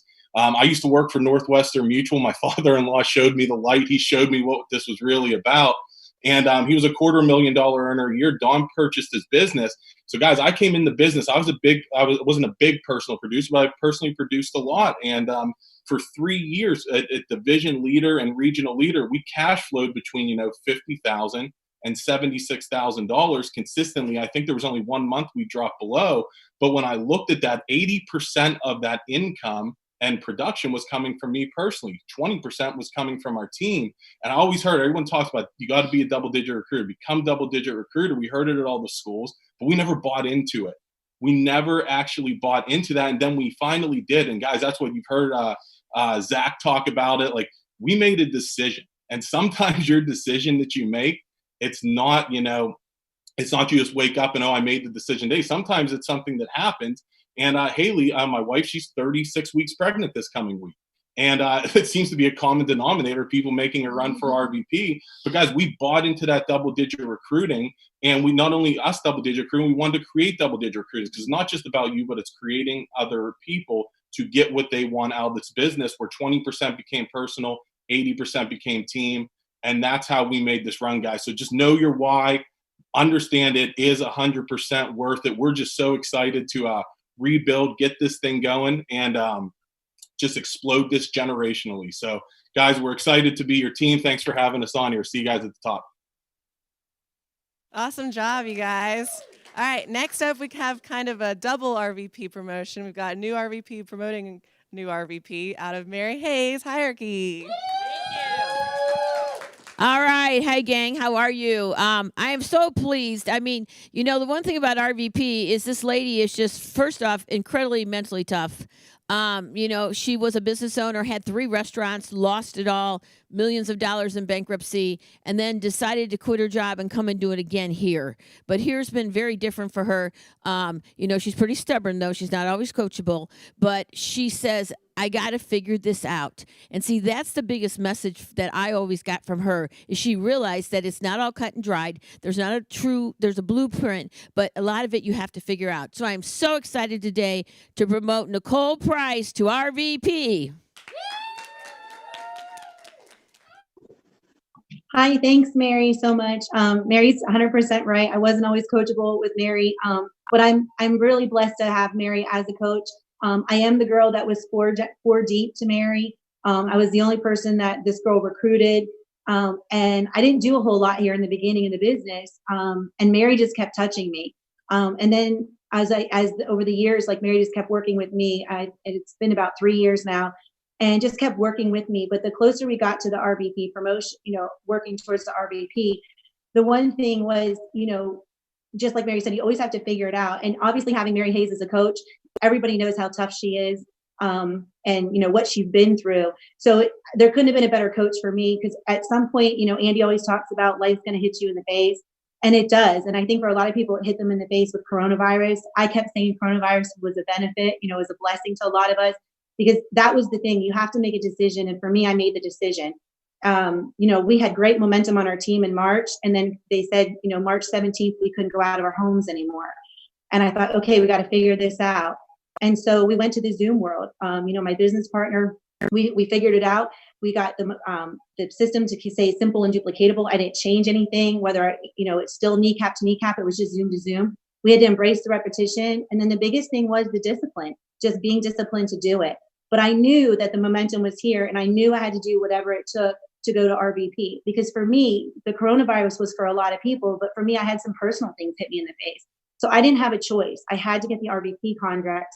And then one of the things with my leaving your replacement leg, you have to leave your strong replacement leg for Mary. But then also, we always are coached by Andy about, it's all about RVPs and promoting RVPs. So for me, one of the things always was, I wanted to be able to promote an RVP right behind me. And my Foxhole buddy's always been, Jeremy Morrow. And I'm so grateful the fact that I went RVP, and exactly 1 month later, he went RVP as well. And it was the consistency. When everybody decided to Netflix it, we decided to go to work, and having the discipline and following the schedule and keeping it simple and duplicatable. So without further ado, 1 month later, I was able to promote an RVP, Jeremy Morrow, who is in Harrisburg, Pennsylvania, and I'm in Atlanta. So we work out of the Atlanta project. But the goal was, to grow the Pennsylvania area. And so he joined me about a year after I came into Primerica, and left the 6-figure corporate income that he knew the job was going nowhere. High stress, was attached to a laptop, but saw the vision, came in here very part-time, got his licenses, and then 1 year ago made the decision to leave the big coveted 6-figure income that we all talk about, and put his head down and go to work, and made the decision. So I'm very proud to promote my first RVP, Jeremy Morrow.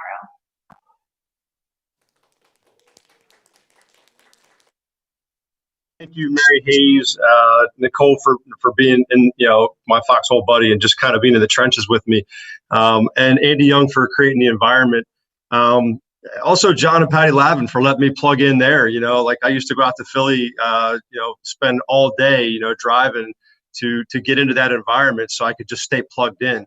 And it's just been an awesome ride, And like Nicole said, I did have the 6-figure income. I walked away from that, literally gave my resignation letter one day and just hit the road and just kind of dove into this, and got here to RVP. And I'm grateful to be here at RVP. I know it's the beginning of this, it's just a start right now.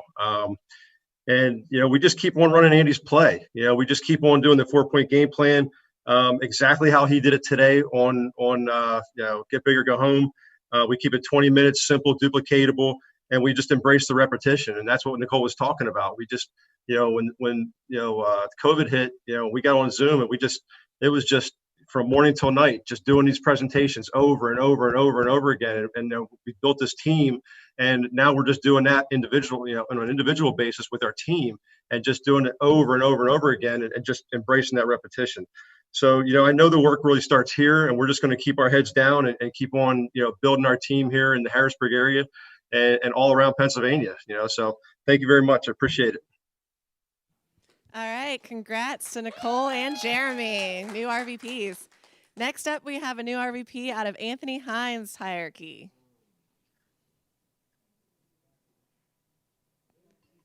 Hey. Thank you, Amy. Apris Walker, I'm promoting her to regional vice president. She's been absolutely incredible. When her parents went RVP in February, she really decided to step up and take ownership of her business. And she did some ridiculous numbers. She did almost 140 recruits, almost 145 recruits. and about 140,000 in premium over a rolling 3 months. She made about almost 40,000 in cash flow. So I'm excited to promote Apris Walker to RVP. But before I finish, I'm going to actually pass the baton to her parents. She is networked between the two of us. So I'm going to pass it to April so that she can say a little bit about her daughter. She did bring her into this world, and they're also building a family business. So April. Yes. Oh my goodness. Just super proud of Apris, man. You're talking about resilient with a capital R. Just super proud of her doing that as a mom of 2 young kids. Just literally relentless. And her name, her base shop name, Relentless Assassins, truly depicts who she is and what she came to do. And we're just so happy, so proud of her, like just literally so proud of her. As a parent, when you can see the fruits of your labor, but know that the fruits of your labor, like they really get it, and she really gets it, really gets this business. And we're just excited to just build this phenomenal family business. Super proud of you, girlie. Love you. Love you, Abe. All right. Hey, everybody. Hi, Get Big, Go Home. I'm super excited. Thank you so much to the man with the plan, Mr. Anthony Hines. I'm super privileged just to be a part of, your hierarchy and your legacy. Definitely just a technician of this business, right? The coach of all coaches. Thank you so much. Got to start at the top. First of all, thank you so much to Andy just for creating this platform and allowing us to plug into this awesome environment. Definitely got to thank John and Patty Lavin, right? Thank you so much for planting the seed. Thank you so much, Anthony Hines, for watering the seed. And thank you to April and Rufus Taylor for exposing me to the seed, right? So I remember my first time at Get Bigger, Go Home, I brought my newborn baby and we had to sit all the way in the back, right? And it looked like pebbles on the screen, couldn't really hear. But I still showed up, still kept going to work, still putting in the work because I knew what I wanted. And I knew eventually my baby wouldn't be a newborn anymore, right? So I knew I had to put in the work now so that I can reap the benefits later. This has just been an awesome journey, an awesome experience. I have never experienced anything like this in my entire life. And I am super grateful, right, for this opportunity. I have to thank my foxhole buddy, Miss Angel Lee. Thank you so much for just rocking out and riding with me throughout this whole thing. Definitely wouldn't have been able to get this regional vice president promotion without you. So I am forever indebted to you. Thank you so much. Also got to give a shout out to Alicia Jeremiah and also Ashanti Richards and just my whole team for just sticking by me, putting in the work. We were small, but we were mighty. The month that we went out, we broke the Pennsylvania state record, and we did that with 4 licensed agents, right? So in the Primerica words, that's a really big deal. So just super proud of the team. I'm grateful for this awesome opportunity. And for us to snag platinum as a regional leader, I'm super grateful for that as well. And this is just a surreal feeling just to be amongst great leaders, to be amongst great leadership. And we're just focusing on being builders who produce builders who produce builders. We're not letting our feet off the gas. We putting 2 feet on the gas, and we here to take this thing all the way up. In the words of my coach, I'm not trying to be a senior regional leader. No, I'm not going to disrespect this RVP contract. We're not stopping here. We're going to get the ring. Then we're getting SVP, okay, NSD, SNSD, ISNSD, and we're taking this thing all the way to the max because that little girl that you see in that screen, when she turns 18, she's going to have options. She's not going to have to sit at nobody's table because she's going to be able to build a table by herself. So I just thank you so much to my great leaders, the awesome leadership. And I'm just super thankful for this opportunity. And I'll see y'all at the top because that's where we all belong. All right. Back to you, Amy. All right. Congrats, Apris. That's awesome. Next up, we've got a new RVP out of Rocky and Jeff Maynard's hierarchy. All right. Yes. Thank you, Amy. Thank you. First of all, got to give all glory and honor to our Lord and Savior, Jesus Christ. And of course, we got to thank Andy and the whole Get Big or Go Home crew. We thank you guys for the environment. We're super excited about this young lady. She was networked to us a year ago from the great Jackie Ashford Ball. So thank you, Jackie, for trusting us to build her and lead her and guide her. So But the beauty of this business is promoting regional vice presidents. That's it. That's the starting line. And so, guys, without further ado, this is not about us. This is about finding the champions who want to play, hurt, and get it done. This single mother of two with an accounting degree, nursing degree, served in the Navy, and ran a successful janitorial business. Y'all help me welcome. We're going to present to some and introduce to most newly promoted regional vice president, Ashley Cashley Coleman. Thank you so much, guys, for that introduction. First, I just want to start by thanking God, right? I am nothing without him. I want to thank Jackie Ashford for that, introducing me to Rocky and Jeff Maynard. So today I'm in a new place, guys. So that's what my background is looking like this. But I say that just to say that when I actually got recruited into this business in December 2018, Jackie Ashford recruited me while I was living in a hotel with me and my kids, right? So we had a fire. I'm like, okay, so I have nothing to lose. Jackie Ashford had actually reached out to me 2 years prior, and I called her, but I didn't. I got her voicemail. Then she called me back, and then I was like, no, I don't think I'm ready for that, because I knew she was reaching out for Primerica, right? Because I've seen this business before. I saw it at 17, started the investments at 18, but I decided I wanted to join the military, right? So that's what I did. Then I went on some other business ventures, trying to really find myself. But it was in that moment where I was in that hotel room where I said, what God told me, like, this is what you need to do, right? Jackie Ashford recruited me, and she networked me to Rocky and Jeff Maynard. When I first met Rocky, I'm like, oh my God, this lady is crazy. You was like, you always have this energy. She was like, yes, would you believe that I actually have a headache today? And I had looked at my phone. I was like, oh, okay. So I didn't know, what to expect. I didn't get off to a fast start. Okay, that's another thing. I was still going through that whole fire and hotel situation. I didn't go to class until February of 2019. Went to class, got my license, right? And then I got moving. And Jeffrey was telling me, like, Ashley, you really have what it takes, to do RVP. And I'm still looking at them like, okay, I just came in here to make a little bit of money. That's all I really wanted to do. I didn't see the vision, right? I knew what Primerica was, but I didn't know what Primerica was, right? So with that being said, guys, I'm just back here to finish off what I've started, right? I'm so excited to be wrapping up my $50,000 watch and getting the ring by December of 2020, okay? With that being said, I'm gonna hand it back over to you guys. I love you, Rocky and Jeff. Thank you. All right, congrats to Ashley. Next up, we have an RVP promotion from Andy Young. Oh, hey! No, actually, it's a cousin.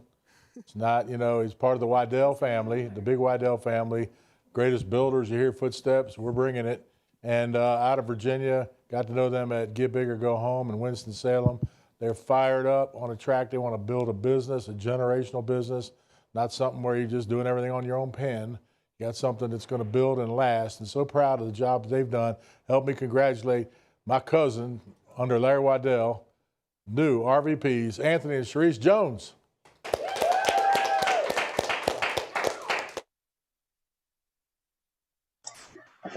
Hey, good evening and good afternoon. Can you hear me? Yes. Okay. Well, we are so grateful. We first of all want to thank God, our Lord and Savior, for putting us in this situation. My incredible wife, our incredible team called the Committee Nation. Man, we're just excited. Andy, we thank you so much for this opportunity. And our mentor, Dean Francis, got us, shout him out. We come here and Mr. Waddell, just incredible people. We love what we're doing. We come here as excited as you can be, just watching the Andy Young and the Get Big or Go Home movement. This is a movement we had to be a part of. We had to take part in it. It's just so incredible. We're just super excited.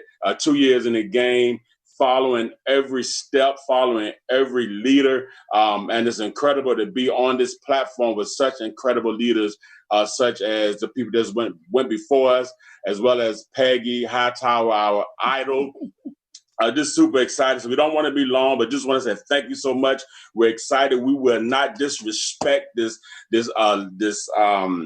promotion, we will not disrespect Primerica. Say, I'm 8 exposures and 27 years late, and we got something big to do. We got a lot of people to prove wrong. We're here to do it and do it big. Thank you all so much for the opportunity, and take care. All right, awesome job, cousins. Next up, we have Andrea Burks promoting a new RVP. Awesome. Get big or go home. Super excited about this gentleman. He started with us. He left a 6-figure income to buy off strength and honor mindset to, make historic moves. So he started as my right-hand guy in business, helping me run the base shop. Anything that needed to get done, OSJ coordinator did it all.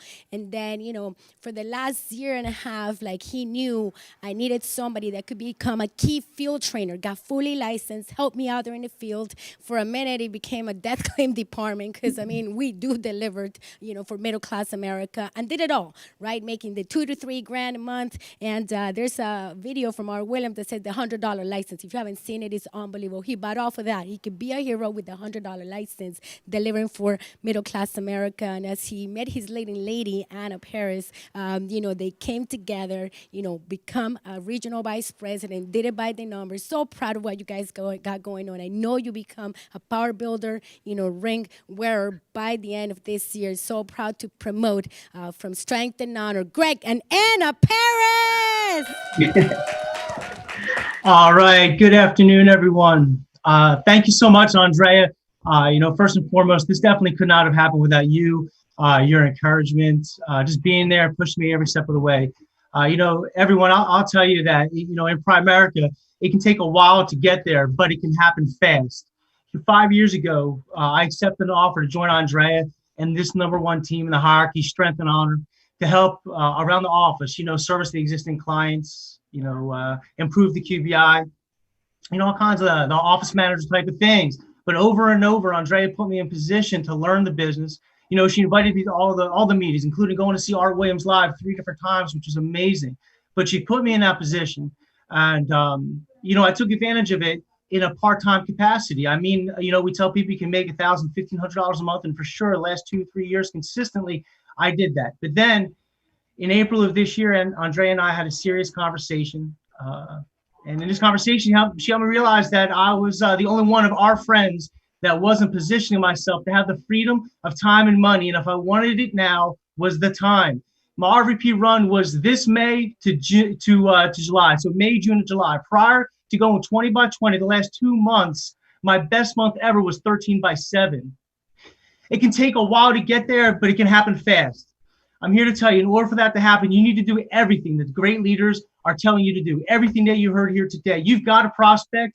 You've got to recruit large numbers. You've got to increase your attendance. You got to put everybody on Zoom, and you got to get everybody on a bus. You've got to do everything they're telling you to do. But let me tell you something. That's not all. It takes focus. It takes extraordinary focus to do what you need to do so you can do what you want to do. And what I want to do is I want to spend more time with my family. We've got a little girl, Sweet Willow. And I'll tell you what, every minute that I'm away from her, it hurts me. It pains me. I can't wait to go home. I can't wait to buy her something. I can't wait to spend time with her. We got a 15-year-old boy. He's got a lot of things he wants to do. 15-year-olds, they want to play basketball or they want to play video games, or they want a lot of things. But what I knew was the most important, I learned this from Bill Whittle, is that I could have the most influence on my family, the most influence on my kids. And that was so, so important to me. And Andrea put me in that position. I got the right mindset. And my beautiful wife, Anna, and I, we got uncomfortable. And what I did and what I encouraged her to do was find something that she liked about Primerica. Get good talking about it. Stay super fired up and tell a lot of people about it. It takes a sense of urgency to make this happen fast. My wife and I had the mindset that we needed to work like they were going to take this away, that there were no more RVP promotions but our last one. And then when we started talking about the SIE a couple of years ago, I remember I was like, oh my gosh, if I have to take 2 tests, I'll never do it. That was the mindset that got me here. All right, but that's not all. What else I also did was I was very, very successful, as Andrea mentioned, in corporate America. I fought for the promotions and sometimes I got them. But I had created habits that made me successful. And what I realized, if I brought that to Primerica, if I did what I did for somebody else's business, if I could build my business the way I was building somebody else's business, I would be super, super successful. So what I started doing was showing up early, and I started staying later. I respected the schedule. I've respected the lunch hour. In fact, I might even cut it shorter, right? I treated it like it was something I could lose or I could get fired from. I never called in slick, right? I got promoted when I earned it. I did what I said and I did it first. I built credibility with my team, all right? And then the most important thing ever, my team will tell you this why I was never in Primerica before, was I found my why. I found my beautiful wife. And because of that, everything got so much easier. I was able to commit to my commitments. And this, everything about Primerica has come true and it continues to come true. We're going to see that ring in 6. Andrea's put me in an unbelievable position in here. I spent a lot of time. For those of you who think I look familiar, I probably am. I came from a partner of Primerica. I worked with Go Solo, and I saw the Primerica opportunity from the outside. And I'll tell you what, it's so much better. My wife will tell you now that it's so much better to be Primerica on the inside. All right, so folks, the bottom's crowded. If you're concerned about social distancing, then you need to be at the top. Let's do great things. Let's make history. Awesome job. Thank you, Greg. Love you. Next up, I mean, when you commit to the numbers, you cheerlead the system, surrender to the system. You heard Wes and Shay, they promoted their first RBP. And when you go and, run high numbers, you find the people, the layers of players, you have the raw materials. So they run over 253 by about 90,000 the last 90 days. So they earned, their hat, for promoting on RBP. But that's not just yet the only thing. They also became ring wearers that I've been hiding in my purse this whole weekend. So please help me welcome my new ring wearer, Wesley and Chef Floriner. We love you.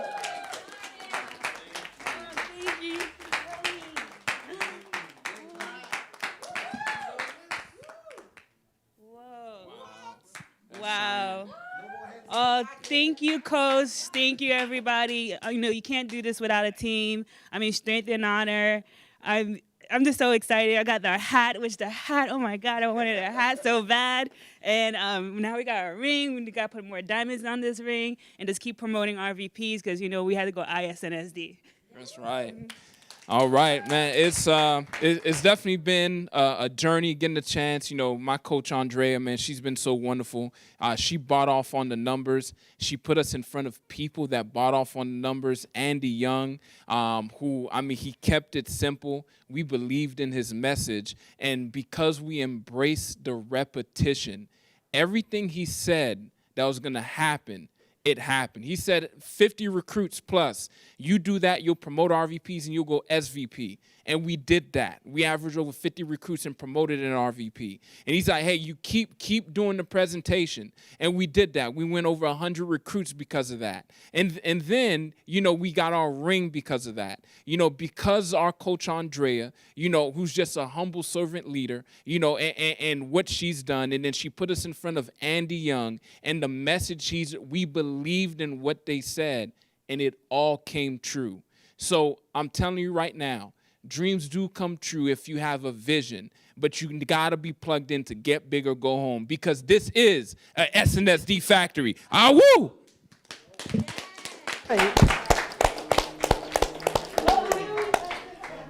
It's me. It's you. It's me. We're ready to go. All right, you settle down back there. All right. Good deal. That's congratulations. Look at that ring. I tell you, and the hat. People want the hat. You got to be an RVP, produce an RVP. 50 recruits average a month in 3 months. So that's what they've done. Absolutely amazing. So just wrapping up a few comments here before we go to the rally. All important, figuring out who's going to win this thing. Walt Disney, when you wish upon a star, if your heart is in your dreams, no request is too extreme. If you think you got the people you need, you think you got time, you're wrong. Don't think you got the people you need. I don't care. Wherever I am, as big as I am, we can always have more people, more players to push the players we got. But don't think you got all the people you need. Don't think you got time. People are moving. People are leaving. Make sure you get the things done and get in position to get the things done you need to get done. And so the other last part is that because of that, dream those small dreams. If you're hanging around people that are allowing you, encouraging you, discouraging you to not dream big for any reason, you got to move. That's part of the whole decide we talked about. Something's got to change. You need bigger dreams, bigger vision, be around the people that are going to move in that direction. And I'll tell you, there's no request too extreme. Get your heart in your dream. All right, we'll see you. That's pretty awesome ending right there. Yep. Okay, you guys, we're down to One the last rally thing, winner. though. Uh-oh, what? Oh, the rally. Oh, yes, one last thing. one The last rally thing. winner, right? Okay, so we're just gonna like say who it is, or should we work from the bottom up? Well, all right, you can report who got what. Okay, we'll start with number 4. Number 4 is the Hayes Bay Shop with 41. Number 3 would be the James Bellet Bay Shop with 68. Number 2 are the Brutuses with 89. Oh. And number 1 is a new number 1, Joe Charles with 94. Ooh, Give it up for 5 him. bucks. All right. So you want to remind them what their gift is? Yeah, so you get 20 minutes coaching with Andy. You get the mug, the Get Bigger Go Home mug, and you get the 12 t-shirts Yes. you get customized for your team. Give it to those leaders who fought for you to win that rally award. So Yep. that's great, guys. And hold on.